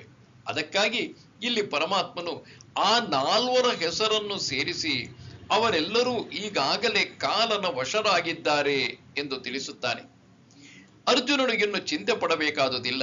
ನಿಮಿತ್ತ ಮಾತ್ರನಾಗಿ ನಿಂತು ಅವನು ಯುದ್ಧ ಮಾಡಿದರೆ ಸಾಕು. ಅವನಿಗೆ ಜಯವು ಪೂರ್ವ ನಿಶ್ಚಿತವಾಗಿದೆ. ಜಯವು ಪೂರ್ವ ನಿಶ್ಚಿತವಾಗಿದೆ. ಯಾವಾಗ ಒಬ್ಬ ವ್ಯಕ್ತಿಯ ಮನಸ್ಸು ತನ್ನ ಹೆದರಿಕೆಯನ್ನು ನಿವಾರಿಸಿಕೊಳ್ಳುತ್ತದೋ ಆಗ ಅದು ಅದನ್ನು ನಿವಾರಿಸಿದ ವ್ಯಕ್ತಿಯನ್ನು ಹೊಗಳುವುದು ಸ್ವಾಭಾವಿಕವೇ. ಆ ಹೊಗಳುವಿಕೆಯ ಮುನ್ನ ಏನಾಯಿತು ಎಂಬುದನ್ನು ಸಂಜಯನು ಇಲ್ಲಿ ಹೇಳುತ್ತಿದ್ದಾನೆ. ಸಂಜಯ ಉವಾಚ ಏತಚ್ಛ್ರುತ್ವಾ ವಚನಂ ಕೇಶವಸ್ಯ ಕೃತಾಂಜಲಿರ್ವೇಪಮಾನಃ ಕಿರೀಟಿ ನಮಸ್ಕೃತ್ಯ ಭೂಯ ಏವಾಹ ಕೃಷ್ಣಂ ಸಗದ್ಗದಂ ಭೀತ ಪ್ರಣಮ್ಯ. ಸಂಜಯನು ಹೇಳಿದನು, ಶ್ರೀ ಕೃಷ್ಣ ಪರಮಾತ್ಮನ ಈ ಮಾತನ್ನು ಕೇಳಿ ಅರ್ಜುನನು ಭೀತಿಯಿಂದ ಗಡ ಗಡ ನಡುಗುತ್ತಾ ಕೈಜೋಡಿಸಿ ಬಗ್ಗಿ ನಿಂತು ಗದ್ಗದ ಸ್ವರದಿಂದ ಈ ರೀತಿ ಹೇಳಿದನು. ವ್ಯಾಸರು ತಮ್ಮ ಮನಸ್ಸನ್ನು ಕುರುಕ್ಷೇತ್ರ ಯುದ್ಧಭೂಮಿಯಿಂದ ಅರಮನೆಯ ಕಡೆಗೆ ತೆಗೆದುಕೊಂಡು ಹೋಗುತ್ತಿದ್ದಾರೆ. ಕಣ್ಣು ಕಾಣದ ಧೃತರಾಷ್ಟ್ರನಿಗೆ ಸಂಜಯನು ವರದಿಯನ್ನು ಒಪ್ಪಿಸುತ್ತಿರುವ ರೀತಿಯನ್ನು ಇಲ್ಲಿ ಹೇಳುತ್ತಿದ್ದಾರೆ. ಈ ರೀತಿ ಮಾಡುವ ಉದ್ದೇಶವೇನೆಂದರೆ ತತ್ವವನ್ನು ಕೇಳುವ ಮನಸ್ಸು ಯಾಂತ್ರಿಕವಾಗಿ ಕೇಳದಿರಲಿ ಎಂಬುದೇ ಆಗಿದೆ. ಸಂಜಯ ಪಾಂಡವರ ಕಡೆ ವಾಲಿದ ವರದಿಗಾರ. ಕೌರವರೆಲ್ಲ ಈಗಾಗಲೇ ಕಾಲವಶರಾಗಿದ್ದಾರೆ ಎಂಬುದನ್ನು ಪರಮಾತ್ಮನಿಂದ ಕೇಳಿದ್ದಾಯಿತು. ಈಗಲಾದರೂ ಯುದ್ಧವನ್ನು ನಿಲ್ಲಿಸೋಣ ಎಂಬ ಒಳ್ಳೆಯ ಬುದ್ಧಿ ರಾಜನಿಗೆ ಎಲ್ಲಾದರೂ ಬಂದೀತೋ ಎಂಬುದು ಸಂಜಯನ ಆಸೆ. ಸಂಜಯನಿಗೆ ಯುದ್ಧ ನಡೆಯುವುದು ಬೇಡವಾಗಿದೆ. ವರದಿಗಾರನ ಮನಸ್ಸಿನ ಭಾವನೆಯನ್ನು ಈ ಶ್ಲೋಕವು ಪ್ರತಿಬಿಂಬಿಸುತ್ತದೆ. ಕಿರೀಟಿ ಎಂದು ಬಿರುದನ್ನು ಪಡೆದ ಅರ್ಜುನನು ಭಗವಂತನ ಮಾತನ್ನು ಕೇಳಿ ಅಂಜಲಿಬದ್ಧನಾಗಿ ನಿಂತು ಗದ್ಗದ ಸ್ವರದಿಂದ ಅವನನ್ನು ಸ್ತುತಿಸುತ್ತಾನೆ ಎಂದು ಸಂಜಯನು ವಿವರಿಸಿದ ರೀತಿ, ಧೃತರಾಷ್ಟ್ರ ಮೊದಲೇ ಅಂಧನಾದವನಿಗೆ ಏನಾದರೂ ಕಾಣಿಸುತ್ತದೆಯೇ? ಬುದ್ಧಿಯ ವಿವೇಚನೆಯನ್ನು ಕಳೆದುಕೊಂಡಿದ್ದ ಪಕ್ಷದಲ್ಲಿ ಅದಕ್ಕೆ ಸರಿ ಯಾವುದು ತಪ್ಪು ಯಾವುದು ಎಂಬುದನ್ನು ವಿವೇಚಿಸುವ ಶಕ್ತಿ ಕೂಡ ಇರುವುದಿಲ್ಲ. ಅವನಿಗೆ ಬುದ್ಧಿಯಿಲ್ಲದಿದ್ದರೂ ತಾನು ಹೇಳಿದ್ದನ್ನು ಕೇಳಿಯಾದರೂ ಒಂದು ನಿರ್ಧಾರಕ್ಕೆ ಬರಲಿ ಎಂಬ ದೃಷ್ಟಿಯಿಂದ ಸಂಜಯನು ಅಲ್ಲಿಯ ಭಯಾನಕ ಚಿತ್ರವನ್ನು ಇದ್ದುದನ್ನು ಇದ್ದ ಹಾಗೆ ವರದಿ ಮಾಡುತ್ತಾನೆ. ಆದರೂ ಅದರಿಂದ ಏನೂ ಪ್ರಯೋಜನವಾಗಲಿಲ್ಲ. ಈಗ ಅರ್ಜುನನು ಆ ವಿಶ್ವರೂಪವನ್ನು ಮತ್ತೆ ಮತ್ತೆ ನಮಸ್ಕರಿಸಿ ಏನೆಂದನು ಕೇಳೋಣ ಬನ್ನಿ. ಅರ್ಜುನ ಉವಾಚ ಸ್ಥಾನೇ ಹೃಷಿಕೇಶ ತವ ಪ್ರಕೀರ್ತ್ಯ ಜಗತ್ ಪ್ರಹೃಷ್ಯತ್ಯನುರಜ್ಯತೆ ಚ ರಕ್ಷಾಂಸಿ ಭೀತಾನಿ ದಿಶೋ ದ್ರವಂತಿ ಸರ್ವೇ ನಮಸ್ಯಂತಿ ಚ ಸಿದ್ಧ ಸಂಘಾಃ. ಅರ್ಜುನನು ಹೇಳಿದನು, ಹೃಷಿಕೇಶ, ನಿನ್ನ ಕೀರ್ತಿಯಿಂದ ಇಡೀ ಜಗತ್ತು ಹರ್ಷ ಪಡುತ್ತದೆ ಮತ್ತು ನಿನ್ನಲ್ಲಿ ಹೆಚ್ಚಿನ ಭಕ್ತಿಯನ್ನು ತೋರಿಸುತ್ತದೆ. ರಾಕ್ಷಸರು ಭಯಭೀತರಾಗಿ ದಿಕ್ಕು ದಿಕ್ಕುಗಳಿಗೆ ಓಡುವುದು ಮತ್ತು ಸಮಸ್ತ ಸಿದ್ಧ ಸಮೂಹವು ನಿನಗೆ ನಮಸ್ಕರಿಸುವುದು, ಇದೆಲ್ಲವೂ ನಿನ್ನ ಮಹಿಮೆಗೆ ಯೋಗ್ಯವಾದುದೇ. ಅರಮನೆಯಿಂದ ನಮ್ಮ ದೃಷ್ಟಿಯನ್ನು ಪುನಃ ಯುದ್ಧರಂಗಕ್ಕೆ ತರಲಾಗಿದೆ.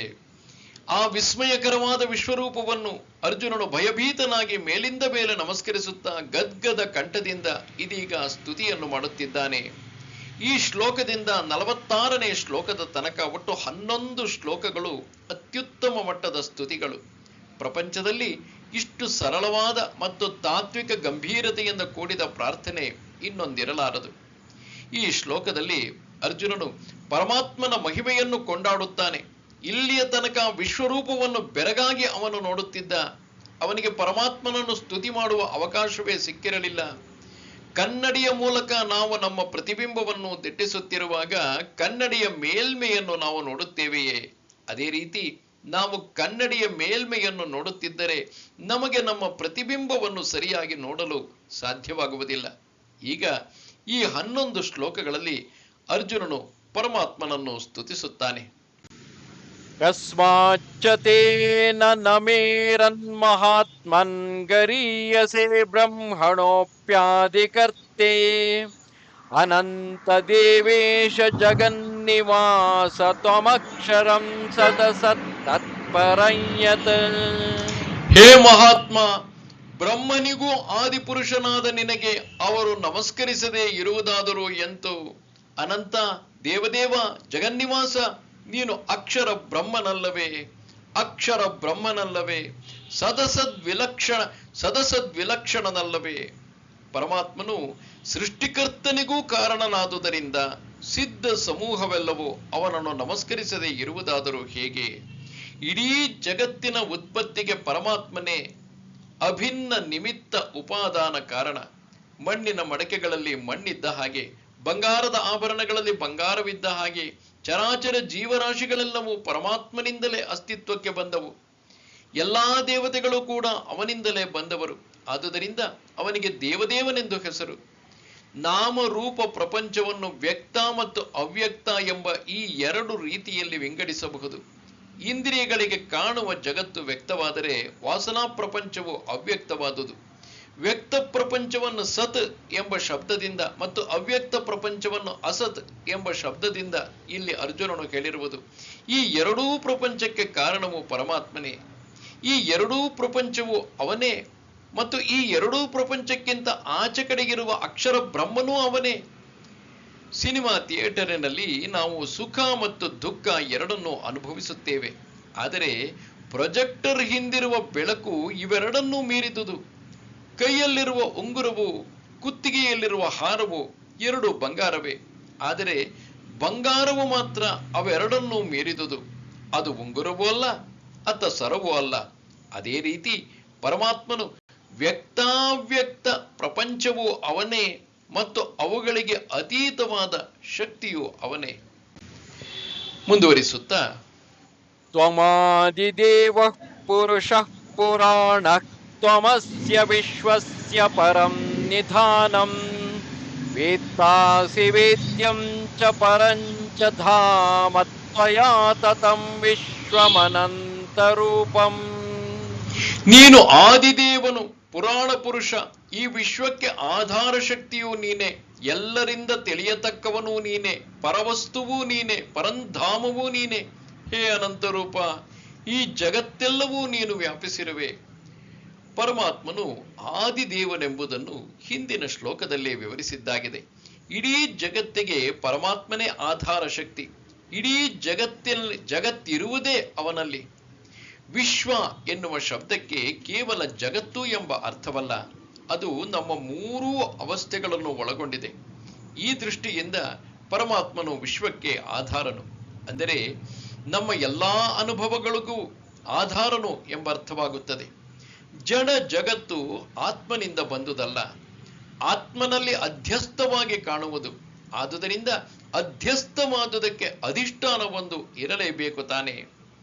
ಎಲ್ಲರಿಂದಲೂ ತಿಳಿಯಬೇಕಾದವನು ಪರಮಾತ್ಮನು. ತಿಳಿಯುವ ಶಕ್ತಿಯೂ ಅವನೇ. ಬುದ್ಧಿಯನ್ನು ಬೆಳಗುವ ಆತ್ಮನಿಗೆ ಕ್ಷೇತ್ರಜ್ಞನೆಂದು ಹೆಸರು. ಅವನನ್ನು ತಿಳಿಯಬೇಕೆಂದೇ ಎಲ್ಲರೂ ನಾನಾ ರೀತಿಯ ಸಾಧನೆಗಳನ್ನು ಮಾಡುತ್ತಿರುವುದು. ಆದುದರಿಂದಲೇ ಪರಮಾತ್ಮನಿಗೆ ವೇದ್ಯ ಎಂಬ ಹೆಸರು. ಇಡೀ ಜಗತ್ತು ಅವನಿಂದ ವ್ಯಾಪಿಸಲ್ಪಟ್ಟಿದೆ. ಹೇಗೆ ಸಿಹಿಯು ಎಲ್ಲಾ ಚಾಕೊಲೇಟ್ಗಳನ್ನು ವ್ಯಾಪಿಸಿದೆಯೋ, ಹಾಗೆ ಸಮುದ್ರವು ಎಲ್ಲ ಅಲೆಗಳನ್ನು ವ್ಯಾಪಿಸಿದೆಯೋ, ಅದೇ ರೀತಿ ಪರಮಾತ್ಮನು ಚರಾಚರ ಜಗತ್ತನ್ನು ವ್ಯಾಪಿಸಿದ್ದಾನೆ. ಉಪನಿಷತ್ತಿನಲ್ಲೂ ಕೂಡ ಇದೇ ರೀತಿಯ ವರ್ಣನೆ ಬರುತ್ತದೆ. ವಾಯುರ್ಯಮೋಗ್ನಿರ್ವರುಣಃ ಶಶಾಂಕಃ ಪ್ರಜಾಪತಿಸ್ತ್ವಂ ಪಿತಾಮಹಶ್ಚ ನಮೋ ನಮೋಸ್ತೇಸ್ತು ಸಹಸ್ರಕೃತ್ವಃ ಪುನಶ್ಚ ಭೂಯೋಪಿ ನಮೋ ನಮಸ್ತೆ. ನೀನು ವಾಯು, ಯಮನು, ಅಗ್ನಿಯು, ವರುಣನು, ಚಂದ್ರನು, ಬ್ರಹ್ಮದೇವನು, ಬ್ರಹ್ಮದೇವನಿಗೂ ತಂದೆಯು. ಅಂಥ ನಿನಗೆ ಸಾವಿರಾರು ನಮಸ್ಕಾರಗಳು, ನಿನಗೆ ಮತ್ತೆ ಮತ್ತೆ ನಮಸ್ಕಾರಗಳು. ಇಲ್ಲಿಯ ತನಕ ಅರ್ಜುನನು ಪರಮಾತ್ಮನ ಸ್ತುತಿಯನ್ನು ಮಾಡುತ್ತಿದ್ದ. ಈಗ ಮೇಲಿಂದ ಮೇಲೆ ಆ ವಿಶ್ವರೂಪಕ್ಕೆ ನಮಸ್ಕರಿಸುತ್ತಿದ್ದಾನೆ.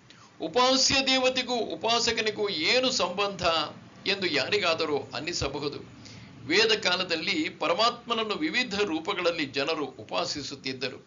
ಆ ಎಲ್ಲಾ ಪೂಜೆಗಳು ಹೋಗಿ ಸೇರುವುದು ಆ ಪರಬ್ರಹ್ಮನಿಗೆ. ಆ ಕಾಲದಲ್ಲಿ ಆ ಜನರು ಉಪಾಸಿಸುತ್ತಿದ್ದ ದೇವತೆಗಳ ಹೆಸರನ್ನು ಇಲ್ಲಿ ಹೆಸರಿಸಲಾಗಿದೆ. ವೇದ ಕಾಲದಲ್ಲಿ ವಾಯು, ಯಮ, ಅಗ್ನಿ, ವರುಣ, ಶಶಾಂಕ, ಪ್ರಜಾಪತಿ ಮೊದಲಾದ ದೇವತೆಗಳನ್ನು ಸಾಧಕರು ಮನಃಶುದ್ಧಿಗಾಗಿ ಉಪಾಸನೆ ಮಾಡುತ್ತಿದ್ದರು. ಇವರೆಲ್ಲರೂ ಆ ಪರಮಾತ್ಮನದೇ ವಿವಿಧ ರೂಪಗಳು. ಆ ದೇವಾದಿದೇವನಿಗೆ ಅರ್ಜುನನು ಇಲ್ಲಿ ಮತ್ತೆ ಮತ್ತೆ ನಮಸ್ಕರಿಸುತ್ತಿದ್ದಾನೆ. ನಮಃ ಪುರಸ್ತಥ ಪೃಷ್ಠ ಹತಸ್ತೆ ನಮೋಸ್ತು ತೇ ಸರ್ವತ ಏವ ಸರ್ವಾ ಅನಂತ ವೀರ್ಯಾಮಿತ ವಿಕ್ರಮಸ್ತ್ವಂ ಸರ್ವಂ ಸಮಾಪ್ನೋಷಿ ತತೋಸಿ ಸರ್ವಃ.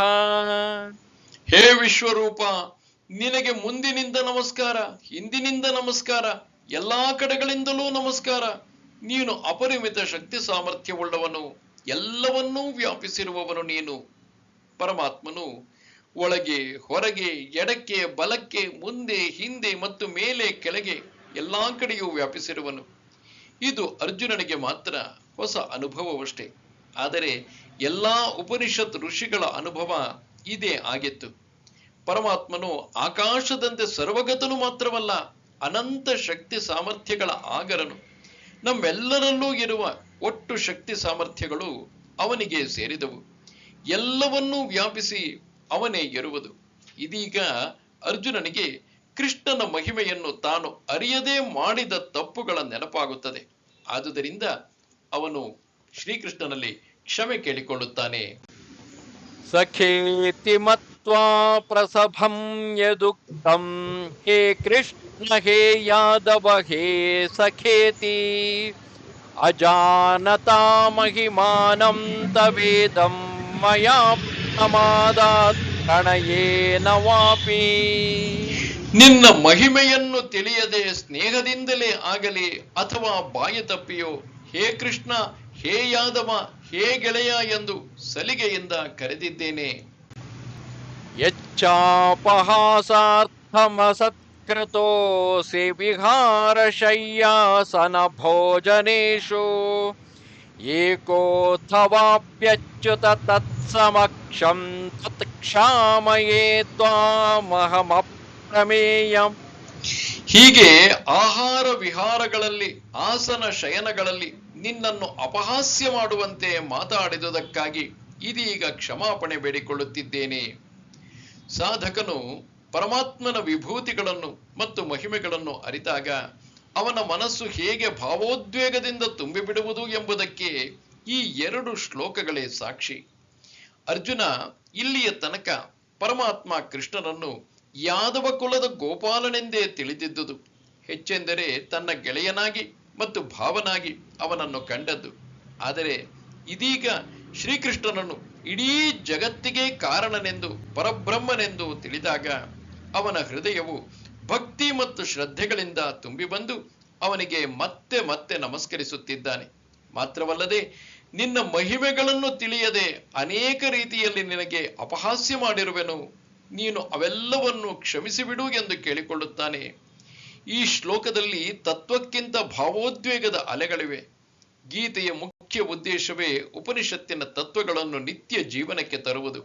ವ್ಯಾಸ ಮಹರ್ಷಿಗಳು ಈ ಮಹಾನ್ ಧ್ಯೇಯವನ್ನು ಗೀತೆಯ ಉದ್ದಕ್ಕೂ ಮರೆಯುವುದಿಲ್ಲ. ಪಿತಾಸಿ ಲೋಕಸ್ಯ ಚರಾಚರಸ್ಯ ತ್ವಮಸ್ಯ ಪೂಜ್ಯಶ್ಚ ಗುರುರ್ಗರೀಯಾನ್ ನ ತ್ವತ್ಸಮೋಸ್ತ್ಯಭ್ಯಧಿಕ ಕುತೋನ್ಯಃ ಲೋಕತ್ರಯೇಭ್ಯ ಪ್ರತಿಮ ಪ್ರಭಾವಾನ್. ಅಪ್ರತಿಮ ಮಹಿಮಾಶಾಲಿಯೇ, ಈ ಚರಾಚರ ಜಗತ್ತಿಗೆ ನೀನು ತಂದೆ, ಪೂಜ್ಯನು ನೀನು, ಮಹಾಗುರುವು ನೀನು. 3 ಲೋಕದಲ್ಲೂ ನಿನಗೆ ಸರಿಯಾದವರು ಯಾರೂ ಇಲ್ಲ. ಅರ್ಜುನನು ಭಾವೋದ್ವೇಗ ಪೂರ್ಣನಾಗಿ ಗದ್ಗದ ಕಂಠದಿಂದ ಭಗವಂತ ಕೃಷ್ಣನನ್ನು ಸ್ತುತಿಸುತ್ತಿದ್ದಾನೆ. ಚರಾಚರ ಜೀವರಾಶಿಗಳಿಂದ ಕೂಡಿದ ಇಡೀ ಜಗತ್ತಿಗೆ ನೀನು ತಂದೆಯು, ಪೂಜ್ಯನು ನೀನು, ಎಲ್ಲರಿಗೂ ಶ್ರೇಷ್ಠನಾದ ಗುರುವೂ ನೀನೆ, ಅನುಪಮನು ನೀನು ಎಂದು. 3 ಜಗತ್ತಿನ ಒಡೆಯ ಎಂದರೆ ನಮ್ಮ 3 ಅವಸ್ಥೆಗಳನ್ನು ಬೆಳಗುವವನು ಎಂದರ್ಥ. ಆದುದರಿಂದ ತಸ್ಮಾತ್ ಪ್ರಣಮ್ಯ ಪ್ರಣಿಧಾಯ ಕಾಯಂ ಪ್ರಸಾದಯೇ ತ್ವಾಮಹಮೀಶ ಮೇಢ್ಯಂ ಪಿತೇವ ಪುತ್ರಸ್ಯ ಸಖೇವ ಸಖ್ಯುಃ ಪ್ರಿಯಃ ಪ್ರಿಯಾಯಾರ್ಹಸಿ ದೇವ ಸೋಢುಂ. ಆದುದರಿಂದ ಹೇ ಪ್ರಭು, ಪೂಜ್ಯನಾದ ನನಗೆ ದೀರ್ಘದಂಡ ನಮಸ್ಕಾರ ಮಾಡಿ ಬೇಡಿಕೊಳ್ಳುತ್ತಿದ್ದೇನೆ. ತಂದೆ ಮಗನನ್ನು, ಮಿತ್ರನು ಮಿತ್ರನನ್ನು, ಪ್ರಿಯನು ಪ್ರಿಯಳನ್ನು ಮನ್ನಿಸುವಂತೆ ಹೇ ದೇವ ನನ್ನ ಅಪರಾಧಗಳನ್ನೆಲ್ಲ ಮನ್ನಿಸು. ಅರ್ಜುನ ಪರಮಾತ್ಮನನ್ನು ಸ್ತುತಿ ಮಾಡುವ ಜೊತೆಗೆ ಇದೀಗ ಕ್ಷಮಾಪಣೆ ಬೇಡಿಕೊಳ್ಳುತ್ತಿದ್ದಾನೆ. ಹಿಂದೂ ಧರ್ಮದಲ್ಲಿ ನಮಸ್ಕಾರ ಮಾಡುವುದೆಂದರೆ ಪೂಜ್ಯರಾದವರ ಹಿರಿಯರಾದವರ ಪಾದಗಳ ಮೇಲೆ ಬೀಳುವ ಶಾರೀರಿಕ ಕ್ರಿಯೆ ಮಾತ್ರವಲ್ಲ, ಅದು ಮಾನಸಿಕ ಪೂಜ್ಯ ಭಾವನೆ.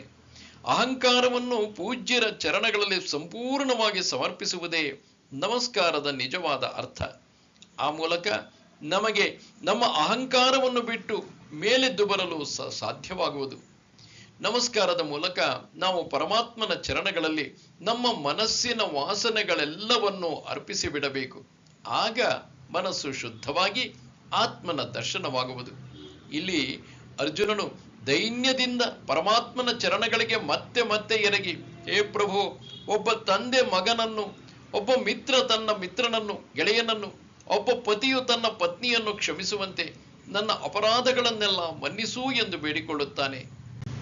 ಇದೀಗ ಅದೃಷ್ಟಪೂರ್ವಂ ಹೃಷಿತೋಸ್ಮಿ ದೃಷ್ಟ್ವಾ ಭಯೇನ ಚ ಪ್ರವ್ಯಥಿತಂ ಮನೋ ಮೇ ತದೇವ ಮೇ ದರ್ಶಯ ದೇವರೂಪಂ ಪ್ರಸೀದ ದೇವೇಶ ಜಗನ್ನಿವಾಸ. ಹೇ ದೇವದೇವ, ಅದೃಷ್ಟಪೂರ್ವವಾದ ಈ ನಿನ್ನ ರೂಪವನ್ನು ನೋಡಿ ನನಗೆ ಬಹಳ ಆನಂದವಾಗಿದೆ. ಜೊತೆಗೆ ನನ್ನ ಮನಸ್ಸು ಭಯಗ್ರಸ್ತವಾಗಿದೆ. ಈ ಭಯಾನಕ ರೂಪವನ್ನು ಸಾಕು ಮಾಡು. ಹೇ ಜಗನ್ನಿವಾಸ, ದಯಮಾಡಿ ಮೊದಲಿನ ಮೂಲ ಸ್ವರೂಪವನ್ನೇ ತೋರಿಸುವವನಾಗು. ಅರ್ಜುನ ತನಗಾದ ಅನುಭವವನ್ನು ಬಿಚ್ಚು ಮನಸ್ಸಿನಿಂದ ಹೇಳುತ್ತಿದ್ದಾನೆ. ವಿಶ್ವರೂಪವನ್ನು ನೋಡಿ ತನಗೆ ಬಹಳ ಹರ್ಷವಾಯಿತೆಂದು ಮತ್ತು ಅದರ ಜೊತೆಗೆ ಭಯವೂ ಆಯಿತೆಂದು ಹೇಳುತ್ತಾನೆ. ಆರಂಭದ ಸಾಧಕರಿಗೆ ಇದೇ ರೀತಿಯ ಅನುಭವವಾಗುತ್ತದೆ. ಅವರು ತಮ್ಮ ಅಜ್ಞಾನದ ಸ್ಥಿತಿಯನ್ನು ಬಿಟ್ಟು ಜ್ಞಾನದ ಹಡಗನ್ನು ಹತ್ತುವ ವೇಳೆ ಭಯವೂ ಆನಂದವೂ ಎರಡೂ ಆಗುತ್ತದೆ. ಆತ್ಮನ ಅನುಭವ ದಿವ್ಯವಾದುದರಿಂದ ಅದು ಅವನಿಗೆ ಹರ್ಷವನ್ನೂ ಉಂಟು ಮಾಡುತ್ತದೆ. ಆದರೆ ಆ ಅನುಭವವು ಒಮ್ಮೆಲೆ ಸಿಕ್ಕಿದುದರಿಂದ ಒಂದು ಸಲಕ್ಕೆ ಭಯಭೀತನಾಗುತ್ತಾನೆ. ಅರ್ಜುನನೂ ಕೂಡ ಇಲ್ಲಿ ಇದೇ ಅನುಭವವನ್ನು ವ್ಯಕ್ತಗೊಳಿಸಿದ್ದಾನೆ. ಅದೃಷ್ಟಪೂರ್ವವಾದ ಪರಮಾತ್ಮನ ವಿಶ್ವರೂಪವನ್ನು ನೋಡಿ ತನಗೆ ಮಹದಾನಂದವಾಗಿದೆ ಎಂದು ಹೇಳುತ್ತಾನೆ. ಸಾಧನೆಯ ಆರಂಭದ ದಿವಸಗಳಲ್ಲಿ ಸಾಧಕನಿಗೆ ಈ ದಿವ್ಯಾನುಭವವನ್ನು ಹೆಚ್ಚು ಹೊತ್ತು ಇಟ್ಟುಕೊಳ್ಳಲಾಗುವುದಿಲ್ಲ. ಮತ್ತೆ ಅವರು ಹಿಂದಕ್ಕೆ ಬರುತ್ತಾರೆ, ಅರ್ಥಾತ್ ಭೌತಿಕ ಶರೀರದ ಮಟ್ಟಕ್ಕೆ ಹಿಂದಿರುಗುತ್ತಾರೆ. ಮೊದಲನೆಯ ಆ ದಿವ್ಯ ಅನುಭವವು ಅವರಿಗೆ ಆನಂದವನ್ನು ಭಯವನ್ನೂ ಉಂಟು ಮಾಡಿರುತ್ತದೆ. ಅಂತಹ ಸಂದರ್ಭದಲ್ಲಿ ಸಾಧಕನು ತನ್ನ ಇಷ್ಟದೇವತೆಯನ್ನು ಕುರಿತು ಪ್ರಾರ್ಥನೆ ಮಾಡಿ ಪ್ರಸನ್ನ ರೂಪದಿಂದ ನನಗೆ ನಿನ್ನ ದರ್ಶನವನ್ನು ಕೊಡು ಎಂದು ಬೇಡುವುದುಂಟು. ಅದೇ ರೀತಿ ಇಲ್ಲಿ ಅರ್ಜುನನು ಶ್ರೀಕೃಷ್ಣನನ್ನು ಅವನು ತನ್ನ ಹಿಂದಿನ ಪ್ರಸನ್ನ ರೂಪವನ್ನು ತೋರಿಸುವಂತೆ ಕೇಳಿಕೊಳ್ಳುತ್ತಿದ್ದಾನೆ. ಕಿರೀಟಿನಂ ಗದಿನಂ ಚಕ್ರಹಸ್ತಂ ಇಚ್ಛಾಮಿ ತ್ವಾಂ ದ್ರಷ್ಟುಮಹಂ ತಥೈವ ತೇನೈವ ರೂಪೇಣ ಚತುರ್ಭುಜೇನ ಸಹಸ್ರಬಾಹೋ ಭವ ವಿಶ್ವಮೂರ್ತೆ. ಹೇ ಸಹಸ್ರಬಾಹೋ, ಹೇ ವಿಶ್ವರೂಪ, ನಿನ್ನನ್ನು ಹಿಂದಿನಂತೆ ನೋಡಲು ಬಯಸುತ್ತೇನೆ. ಆದುದರಿಂದ ಕಿರೀಟವನ್ನು ಧರಿಸಿದ ಚಕ್ರಹಸ್ತದಿಂದ ಕೂಡಿದ ನಿನ್ನ ಚತುರ್ಭುಜ ರೂಪದಿಂದ ಮೈದೋರು. ಅರ್ಜುನ ಪರಮಾತ್ಮನನ್ನು ಮೋಹನ ರೂಪದಿಂದ ಕಾಣಿಸುವಂತೆ ಕೇಳಿಕೊಳ್ಳುತ್ತಿದ್ದಾನೆ. ಅವನು ವಿಶ್ವರೂಪವನ್ನು ನೋಡಿ ಭಯಭೀತನಾಗಿದ್ದಾನೆ. ವೇದಾಂತದಲ್ಲೂ ಕೂಡ ಪರಮಾತ್ಮನ ವಿಶ್ವ ವ್ಯಾಪಕತೆಯನ್ನು ವಿವರಿಸುವಾಗ ಸೂಕ್ಷ್ಮಗ್ರಾಹಿಗಳಾದ ಕೆಲವರಿಗೆ ಮಾತ್ರ ಅದನ್ನು ಗ್ರಹಿಸಲು ಸಾಧ್ಯವಾಗುವುದು. ಬುದ್ಧಿ ಅದನ್ನು ಗ್ರಹಿಸಲು ಸಮರ್ಥವಾದರೂ ಆ ಅನುಭವವನ್ನು ಹೆಚ್ಚು ಹೊತ್ತು ಹಿಡಿದಿಟ್ಟುಕೊಳ್ಳಲು ಅದಕ್ಕೆ ಕಷ್ಟವಾಗುವುದು. ಸಗುಣ ರೂಪದಲ್ಲಿ ಪರಮಾತ್ಮನನ್ನು ಪೂಜಿಸಿ ಮನಸ್ಸಿನಲ್ಲಿ ಅವನ ಸಗುಣ ರೂಪವನ್ನು ನೋಡುತ್ತಾ ಇರುವುದು ಸುಲಭವಾಗುವುದು. ರೂಪರಹಿತನಾದ ಅವನ ನಿರ್ಗುಣ ಸ್ವರೂಪವನ್ನು ಬುದ್ಧಿಯ ಮೂಲಕ ಹೆಚ್ಚು ಹೊತ್ತು ಹಿಡಿದಿಟ್ಟುಕೊಳ್ಳಲು ಕಷ್ಟವಾಗುವುದು. ಪರಮಾತ್ಮ ವಿಷ್ಣುವಿನ ಪ್ರಸನ್ನ ರೂಪವನ್ನು ಅರಿತಿದ್ದ ಅರ್ಜುನನು ಶಂಖ ಚಕ್ರಗಳನ್ನು ಕೈಯಲ್ಲಿ ಧರಿಸಿರುವ ಆ ಚತುರ್ಭುಜ ರೂಪವನ್ನೇ ತೋರಿಸು ಎಂದು ಕೇಳುತ್ತಾನೆ. ಪುರಾಣಗಳಲ್ಲಿ ಪರಮಾತ್ಮ ವಿಷ್ಣುವಿನ ವರ್ಣನೆ ಇದೇ ರೀತಿ ಇದೆ. ಇಲ್ಲಿ 4 ಹಸ್ತಗಳೆಂದರೆ ಭೌತಿಕ ಶರೀರದಲ್ಲಿ ಕಂಡುಬರುವ 4 ಹಸ್ತಗಳಲ್ಲ, ಅದಕ್ಕೆ ತಾತ್ವಿಕ ಅರ್ಥವಿದೆ. ಚತುರ್ಭುಜಗಳೆಂದರೆ ಅಂತಃಕರಣದ ಮನಸ್ಸು, ಬುದ್ಧಿ, ಅಹಂಕಾರ ಮತ್ತು ಚಿತ್ತ ಎಂಬ ಈ 4 ಮುಖಗಳು. ಈ 4 ಹಸ್ತಗಳಿಂದ ಕೂಡಿದ ಪರಮಾತ್ಮ ವಿಷ್ಣುವನ್ನು ನೀಲಮೇಘಶ್ಯಾಮನೆಂದು ಹೇಳುವುದಿದೆ. ಪೀತಾಂಬರಧಾರಿ ಎಂದು ಅವನನ್ನು ಕರೆಯುವುದಿದೆ. ನೀಲ ವರ್ಣವು ಪರಮಾತ್ಮನ ಅನಂತತೆಯನ್ನು ಪ್ರತಿನಿಧಿಸುವುದಾದರೆ ಹಳದಿ ಬಣ್ಣವು ಭೂಮಿಯ ಪವಿತ್ರತೆಯನ್ನು ಪ್ರತಿನಿಧಿಸುತ್ತದೆ. ಹೀಗೆ ಭೂಮಿಯ ಮೇಲೆ ಜೀವರಾಶಿಗಳ ರೂಪದಲ್ಲಿ ತನ್ನ ಚತುರ್ಭುಜದಿಂದ ಲೀಲೆಯನ್ನು ತೋರಿಸುತ್ತಿರುವವನೇ ಮಹಾವಿಷ್ಣು. ಪ್ರತಿಯೊಂದು ಧರ್ಮದಲ್ಲೂ ಪರಮಾತ್ಮನ ಬಗ್ಗೆ ನಿರೂಪಣೆ ಇದೆ. ಎಲ್ಲ ಧರ್ಮಗಳು ಅವನನ್ನು ಸರ್ವಜ್ಞನೆಂದು, ಸರ್ವಶಕ್ತನೆಂದು, ಸರ್ವಕಾರಣನೆಂದು, ಸರ್ವವ್ಯಾಪಿ ಎಂದು ಒಪ್ಪಿಕೊಳ್ಳುತ್ತವೆ. ನಮ್ಮ ಹಿಂದೂ ಧರ್ಮದಲ್ಲಿ ಪರಮಾತ್ಮ ವಿಷ್ಣುವಿನ ವರ್ಣನೆ ಮೇಲೆ ಹೇಳಿದಂತೆಗಿದೆ. ಅವನು ಚತುರ್ಭುಜಗಳಲ್ಲಿ ಧರಿಸಿರುವ ಆಯುಧಗಳಿಗೆ ತಾತ್ವಿಕ ಅರ್ಥವೇನು ಎಂಬುದನ್ನು ಇದೇ ಅಧ್ಯಾಯದ 17ನೆಯ ಶ್ಲೋಕದಲ್ಲಿ ನಾವು ವಿವರಿಸಿದ್ದೇವೆ. ಅರ್ಜುನನು ಪರಮಾತ್ಮನನ್ನು ಪ್ರಸನ್ನವದನನಾಗಿ ಕಾಣಿಸಿಕೊಳ್ಳುವಂತೆ ಇಲ್ಲಿ ಕೇಳಿಕೊಳ್ಳುತ್ತಾ ಇದ್ದಾನೆ. ವೇದಾಂತದಲ್ಲಿ ಸಾಧಕರು ಕೂಡ ಸಾಧನೆಯ ಪ್ರಾರಂಭದಲ್ಲಿ ಪರಮಾತ್ಮನನ್ನು ಸಾಕಾರವಾಗಿ ಉಪಾಸನೆ ಮಾಡುವುದುಂಟು. ಪರಮಾತ್ಮನು ಅರ್ಜುನನ ಕೋರಿಕೆಯಂತೆ ತನ್ನ ಭಯಾನಕ ರೂಪವನ್ನು ಅಂತರ್ಧಾನ ಮಾಡಿಕೊಂಡು ಪುನಃ ತನ್ನ ಹಿಂದಿನ ರೂಪವನ್ನೇ ತೋರಿಸುತ್ತಾ ಹೀಗೆ ಹೇಳುತ್ತಾನೆ. ಶ್ರೀ ಭಗವಾನುವಾಚ ಮಯಾ ಪ್ರಸನ್ನೇನ ತಮಾರ್ಜುನೇದಂ ರೂಪಂ ಪರಂ ದರ್ಶಿತಮಾತ್ಮಯೋಗಾತ್ ತೇಜೋಮಯಂ ವಿಶ್ವಮನಂತಮಾದ್ಯಂ ಯನ್ಮೇ ತ್ವದನ್ಯೇನ ನ ದೃಷ್ಟಪೂರ್ವಂ. ಶ್ರೀ ಭಗವಂತನು ಹೇಳುತ್ತಾನೆ, ಹೇ ಅರ್ಜುನ, ನನ್ನ ಯೋಗಶಕ್ತಿಯ ಪ್ರಭಾವದಿಂದ ಅನಾದಿಯೂ ಅನಂತವೂ ತೇಜೋಮಯವೂ ಆದ ವಿಶ್ವರೂಪವನ್ನು ನಿನಗೆ ಅನುಗ್ರಹಿಸಿದನು. ನಿನ್ನ ವಿನಃ ಈ ಮೊದಲು ಯಾರೂ ಇದನ್ನು ನೋಡಿರಲಿಲ್ಲ. ಇಲ್ಲಿಯ ತನಕ ಅದ್ಭುತವಾದ ಈ ವಿಶ್ವರೂಪವನ್ನು ಯಾರೂ ನೋಡಿರಲಿಲ್ಲ ಎಂದು ಪರಮಾತ್ಮನೇ ಹೇಳುತ್ತಾನೆ. ಮಾತ್ರವಲ್ಲ, ಅರ್ಜುನನಿಗಾದರೂ ಈ ಭಾಗ್ಯ ದೊರಕಿದುದು ಪರಮಾತ್ಮನ ದಯೆಯಿಂದಲೇ. ವ್ಯಾಸ ಮಹರ್ಷಿಗಳು ಈ ರೀತಿ ಇಲ್ಲಿ ಹೇಳುವುದರಲ್ಲಿ ತಪ್ಪೇನೂ ಇಲ್ಲ. ಇಷ್ಟರ ತನಕ ಪರಮಾತ್ಮನ ಜ್ಞಾನ ಯಾರಿಗೂ ಆಗಲಿಲ್ಲವೆಂದು ಇದರ ಅರ್ಥವಲ್ಲ. ಇದರ ಅರ್ಥವೇನೆಂದರೆ, ಇಷ್ಟರ ತನಕ ಆತ್ಮಜ್ಞಾನವನ್ನು ಪಡೆದವರು ಅರ್ಜುನನ ಹಾಗೆ ಯುದ್ಧ ಕ್ಷೇತ್ರವನ್ನು ಎದುರಿಸಿದವರಲ್ಲ. ಅರ್ಜುನ ಅತ್ಯಂತ ವಿಷಾದಕ್ಕೊಳಗಾಗಿ ಯುದ್ಧ ಮಾಡುವುದಿಲ್ಲವೆಂದು ಶಸ್ತ್ರಸನ್ಯಾಸ ಮಾಡಿ ಕುಳಿತಿದ್ದ.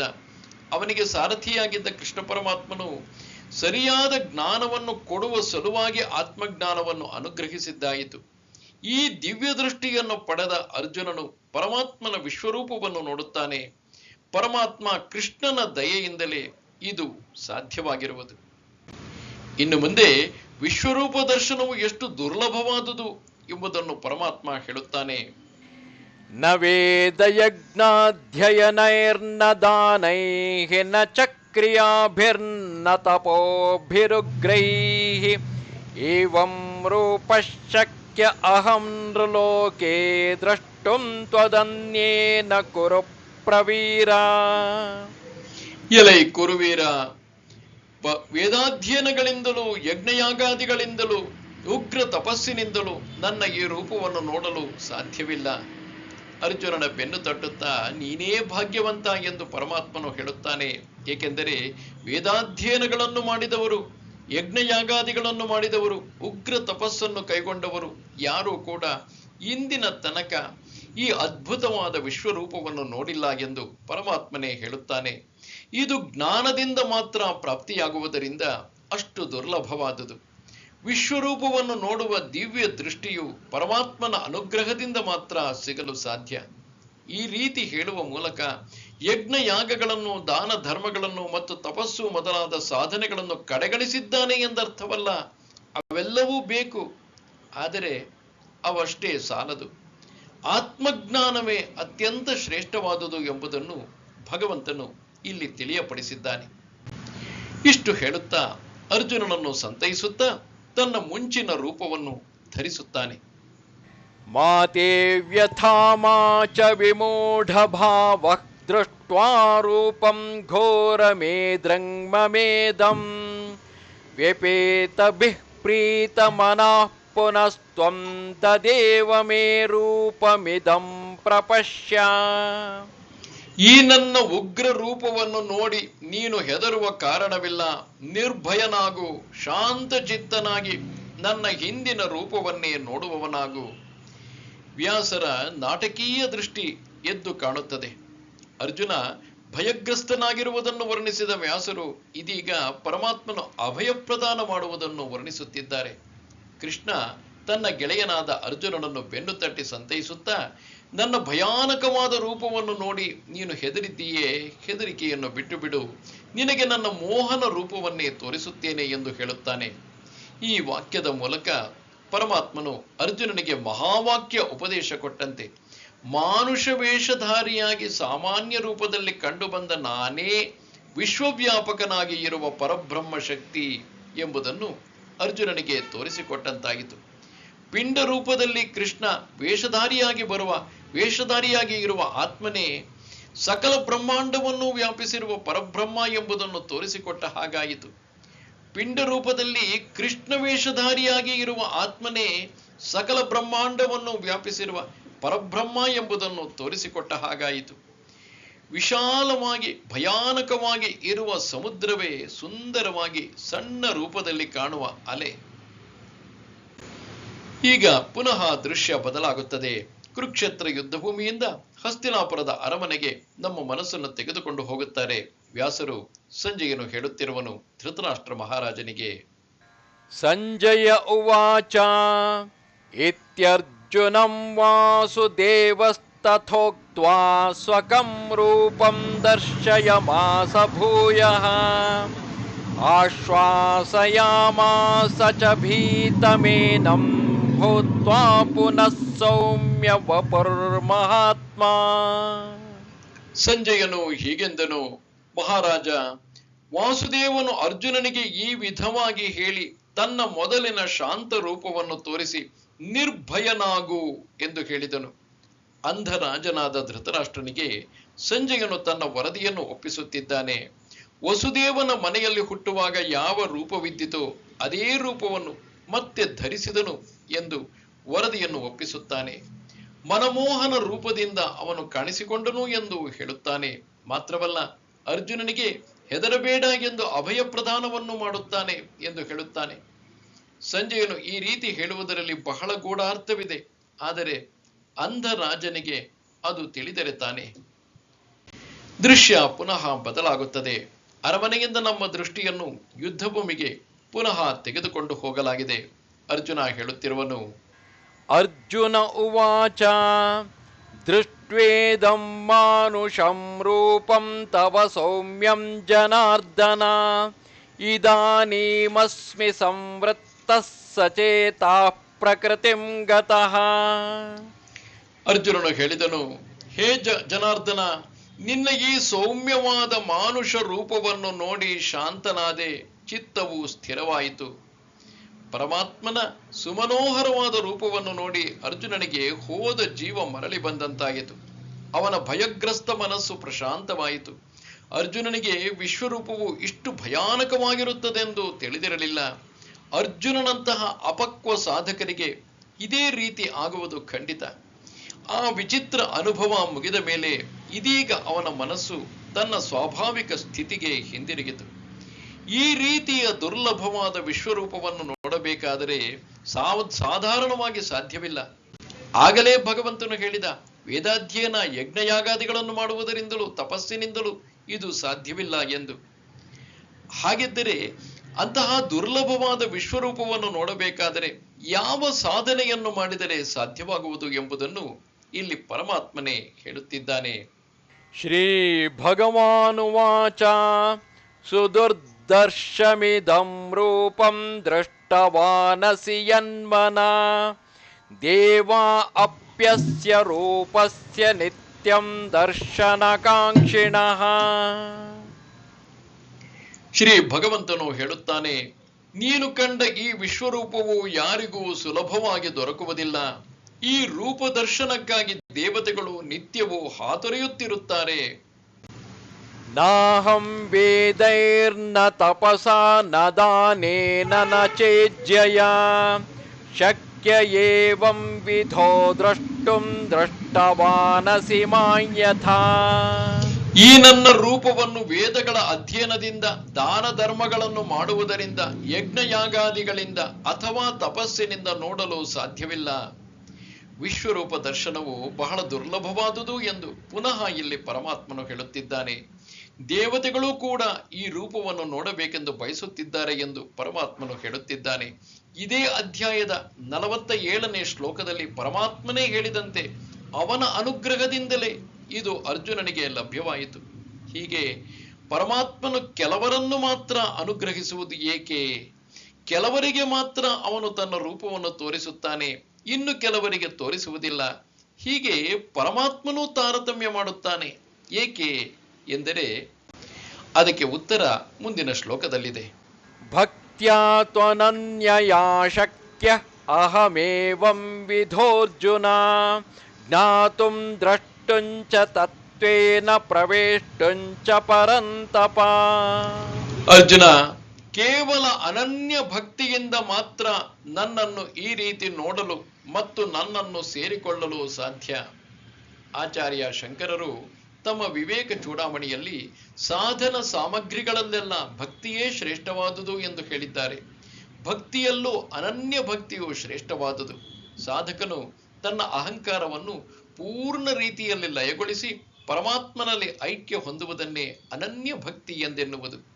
ವೇದಾಂತದ ಮೂಲಕ ಇದನ್ನು ವಿವರಿಸುವುದಾದರೆ, ಸಾಧಕನು ಅನಾತ್ಮದಲ್ಲಿರುವ ತಾದಾತ್ಮ್ಯತೆಯನ್ನು ಬಿಟ್ಟು ಆತ್ಮನಲ್ಲಿ ತಾದಾತ್ಮ್ಯತೆಯನ್ನು ಸಾಧಿಸಿಕೊಳ್ಳುವುದೇ ಅನನ್ಯ ಭಕ್ತಿ. ಈ ರೀತಿಯ ಸಾಧನೆಯನ್ನು ಮಾಡುವವರಿಗೆ ಮಾತ್ರ ವಿಶ್ವರೂಪವನ್ನು ದರ್ಶನ ಮಾಡಲು ಸಾಧ್ಯವಾಗುವುದು. ಆತ್ಮ ಸಾಕ್ಷಾತ್ಕಾರವೇ ವಿಶ್ವರೂಪ ದರ್ಶನ. ಆತ್ಮ ಸಾಕ್ಷಾತ್ಕಾರದಲ್ಲಿರುವ 3 ಹಂತಗಳನ್ನು ಇಲ್ಲಿ ಮಾರ್ಮಿಕವಾಗಿ ತಿಳಿಸಲಾಗಿದೆ. ನನ್ನನ್ನು ತಿಳಿದು ನನ್ನನ್ನು ದರ್ಶನ ಮಾಡಿ ನನ್ನನ್ನೇ ಪ್ರವೇಶಿಸುವರು. ಇದು 3 ಹಂತಗಳನ್ನು ಪರಮಾತ್ಮನೇ ವಿವರಿಸಿದ್ದಾನೆ. ಶಾಸ್ತ್ರ ಶ್ರವಣದ ಮೂಲಕ ಪರಮಾತ್ಮನೇ ಸಕಲ ಚರಾಚರ ವಸ್ತುಗಳನ್ನು ವ್ಯಾಪಿಸಿದ್ದಾನೆ ಎಂದು ತಿಳಿಯುವುದು ಮೊದಲನೇ ಹಂತ. ಇಷ್ಟು ಶ್ರವಣ ಮಾಡಿದ ಸಾಧಕನು ಬೌದ್ಧಿಕವಾಗಿ ಅದೇ ವಿಷಯವನ್ನು ಮನನ ಮಾಡುತ್ತಾ ಅದನ್ನು ಚೆನ್ನಾಗಿ ಅರಗಿಸಿಕೊಳ್ಳುತ್ತಾನೆ. ಆಗ ಅವನಿಗೆ ಎಲ್ಲೆಲ್ಲೋ ಆತ್ಮನೇ ಕಾಣುತ್ತಾನೆ. ಇದು 2ನೇ ಹಂತ. ಈ ರೀತಿಯಾಗಿ ಶ್ರವಣ ಮನನಗಳಾದ ಬಳಿಕ ಸಾಧಕನು ಆತ್ಮನಲ್ಲೇ ನಿಷ್ಠೆಯನ್ನು ಪಡೆಯುತ್ತಾನೆ. ಅಲ್ಲಿ ಅವನಿಗೆ 2ನೆಯದು ಯಾವುದೂ ಕಾಣಿಸುವುದಿಲ್ಲ. ಆತ್ಮನಲ್ಲಿ ಆತ್ಮನಾಗಿ ಪ್ರವೇಶಿಸುವ 3ನೇ ಹಂತವಿದು. ಇಲ್ಲಿ ಉಪಯೋಗಿಸಿರುವ ಪ್ರವೇಶ ಎಂಬ ಶಬ್ದವನ್ನು ಅದರ ಶಬ್ದಾರ್ಥದಿಂದ ಗ್ರಹಿಸಬಾರದು. ಕನಸನ್ನು ನೋಡುತ್ತಿರುವವನು ಎಚ್ಚರದವನನ್ನು ಪ್ರವೇಶಿಸಿದ ಹಾಗೆಯೇ ಇದು. ಹೀಗೆ ಕೇಳಿ. ಮತ್ಕರ್ಮ ಕೃನ್ಮತ್ ಪರಮಃ ಮದ್ಭಕ್ತಃ ಸಂಗವರ್ಜಿತಃ ನಿರ್ವೈರಃ ಸರ್ವಭೂತೇಷು ಯಃ ಸ ಮಾಮೇತಿ ಪಾಂಡವ. ಹೇ ಪಾಂಡವ, ಯಾರು ನನಗಾಗಿ ಸತ್ಕರ್ಮಗಳನ್ನು ಮಾಡುತ್ತಾರೋ, ನನ್ನಲ್ಲಿ ಭಕ್ತಿಯುಳ್ಳವನಾಗಿ ಸಂಘವರ್ಜಿತನಾಗಿ ನನಗೆ ಶರಣು ಬರುತ್ತಾರೋ, ಎಲ್ಲ ಜೀವಿಗಳನ್ನು ಪ್ರೀತಿಸುವ ಅವರು ನನ್ನನ್ನೇ ಪಡೆಯುತ್ತಾರೆ.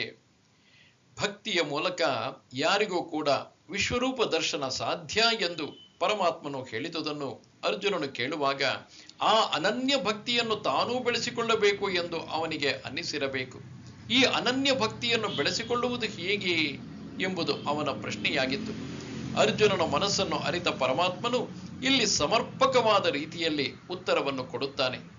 ವಿಶ್ವರೂಪ ದರ್ಶನ ಮಾಡಿಕೊಳ್ಳಬೇಕು ಎನ್ನುವ ಸಾಧಕನಲ್ಲಿ 5 ರೀತಿಯ ಅರ್ಹತೆಗಳಿರಬೇಕು. ಮೊದಲನೆಯದು ಈಶ್ವರಾರ್ಪಣ ಬುದ್ಧಿಯಿಂದ ಕೆಲಸ ಮಾಡಬೇಕು. 2ನೆಯದಾಗಿ ಪರಮಾತ್ಮನನ್ನೇ ಪರಮ ಧ್ಯೇಯವಾಗಿ ಇಟ್ಟುಕೊಳ್ಳಬೇಕು. 3ನೆಯದು ಪರಮಾತ್ಮನ ಭಕ್ತನಾಗಿರುವುದು. 4ನೆಯದು ಸಂಘವರ್ಜಿತನಾಗಿರುವುದು. 5ನೆಯದು ಯಾವ ಪ್ರಾಣಿಯ ಮೇಲೂ ವೈರ ಭಾವನೆ ಇಲ್ಲದಿರುವುದು. ಸಾಧನ ಚತುಷ್ಟಯಗಳನ್ನೇ ಇಲ್ಲಿ ಈ ರೀತಿಯಲ್ಲಿ ಹೇಳಲಾಗಿದೆ. ಆತ್ಮನು ಮಾತ್ರ ಸತ್ಯವಸ್ತು, ಬಾಕಿ ಎಲ್ಲವೂ ಮಿಥ್ಯವಾದುದು ಎಂಬ ಜ್ಞಾನವು ಬುದ್ಧಿಯಲ್ಲಿ ದೃಢವಾದಾಗಲೇ ನಿಜವಾದ ವೈರಾಗ್ಯ ಬರುವುದು. ಅದೇ ರೀತಿ ಪ್ರಪಂಚದ ಜೀವರಾಶಿಗಳು ಎಲ್ಲವೂ ನಾನೇ ಎಂದು ತಿಳಿದಾಗ ವೈರ ಭಾವನೆ ಇರಲು ಸಾಧ್ಯವಿಲ್ಲ. ನನಗಿಂತ ಬೇರೆಯಾದ ಇನ್ನೊಬ್ಬನಿದ್ದರೆ ತಾನೇ ವೈರವನ್ನು ತೋರಿಸುವುದು. ಆರಂಭದಲ್ಲಿ ಸಾಧಕನಿಗೆ ಸಂಪೂರ್ಣ ವೈರಾಗ್ಯವನ್ನು ಅಭ್ಯಾಸ ಮಾಡಲು ಕಷ್ಟವಾಗುತ್ತದೆ. ಏಕೆಂದರೆ ಮನಸ್ಸು ಬುದ್ಧಿಯು ಯಾವುದಾದರೊಂದು ಬಾಹ್ಯ ವಿಷಯ ವಸ್ತುವನ್ನು ಕುರಿತು ಚಿಂತಿಸುತ್ತಲೇ ಇರುತ್ತದೆ. ಮನಸ್ಸು ಬುದ್ಧಿಯನ್ನು ಆತ್ಮನೆಡೆಗೆ ಪೂರ್ಣ ರೀತಿಯಲ್ಲಿ ತಿರುಗಿಸಿಕೊಳ್ಳಬೇಕಾದರೆ ಸಮರ್ಪಣ ಭಾವದ ಕರ್ಮಯೋಗವೇ ಅದಕ್ಕಿರುವ ಸುಲಭ ಸಾಧನ. ಪರಮಾತ್ಮನನ್ನು ಪಡೆಯುವುದೇ ಜೀವನದ ಪರಮ ಧ್ಯೇಯ ಎಂಬುದನ್ನು ಮಾತ್ರ ಸಾಧಕನು ಸದಾ ಮನಸ್ಸಿನಲ್ಲಿಟ್ಟುಕೊಳ್ಳಬೇಕು. ಹೀಗೆ 5 ಗುಣಗಳನ್ನು ಬೆಳೆಸಿಕೊಂಡ ಮನಸ್ಸಿಗೆ ಪರಮಾತ್ಮನ ದರ್ಶನ ಸಾಧ್ಯವಾಗುವುದು. ಮೇಲೆ ತಿಳಿಸಿದ 5 ಲಕ್ಷಣಗಳು ಒಂದಕ್ಕೊಂದು ಪೂರಕವಾದವುಗಳು. ಸಮರ್ಪಣ ಭಾವದ ಕರ್ಮದ ಮೂಲಕವೇ ಆಧ್ಯಾತ್ಮಿಕ ಯಾತ್ರೆಯ ಆರಂಭ ಎಂಬುದನ್ನು ಈ ಶ್ಲೋಕವು ಸ್ಪಷ್ಟಪಡಿಸುತ್ತದೆ. ಈ ರೀತಿಯ ಕರ್ಮಯೋಗಿಗೆ ಪರಮಾತ್ಮನನ್ನು ಪಡೆಯುವುದೇ ತನ್ನ ಜೀವನದ ಧ್ಯೇಯ ಎಂಬುದು ನಿಶ್ಚಯವಾಗುವುದು.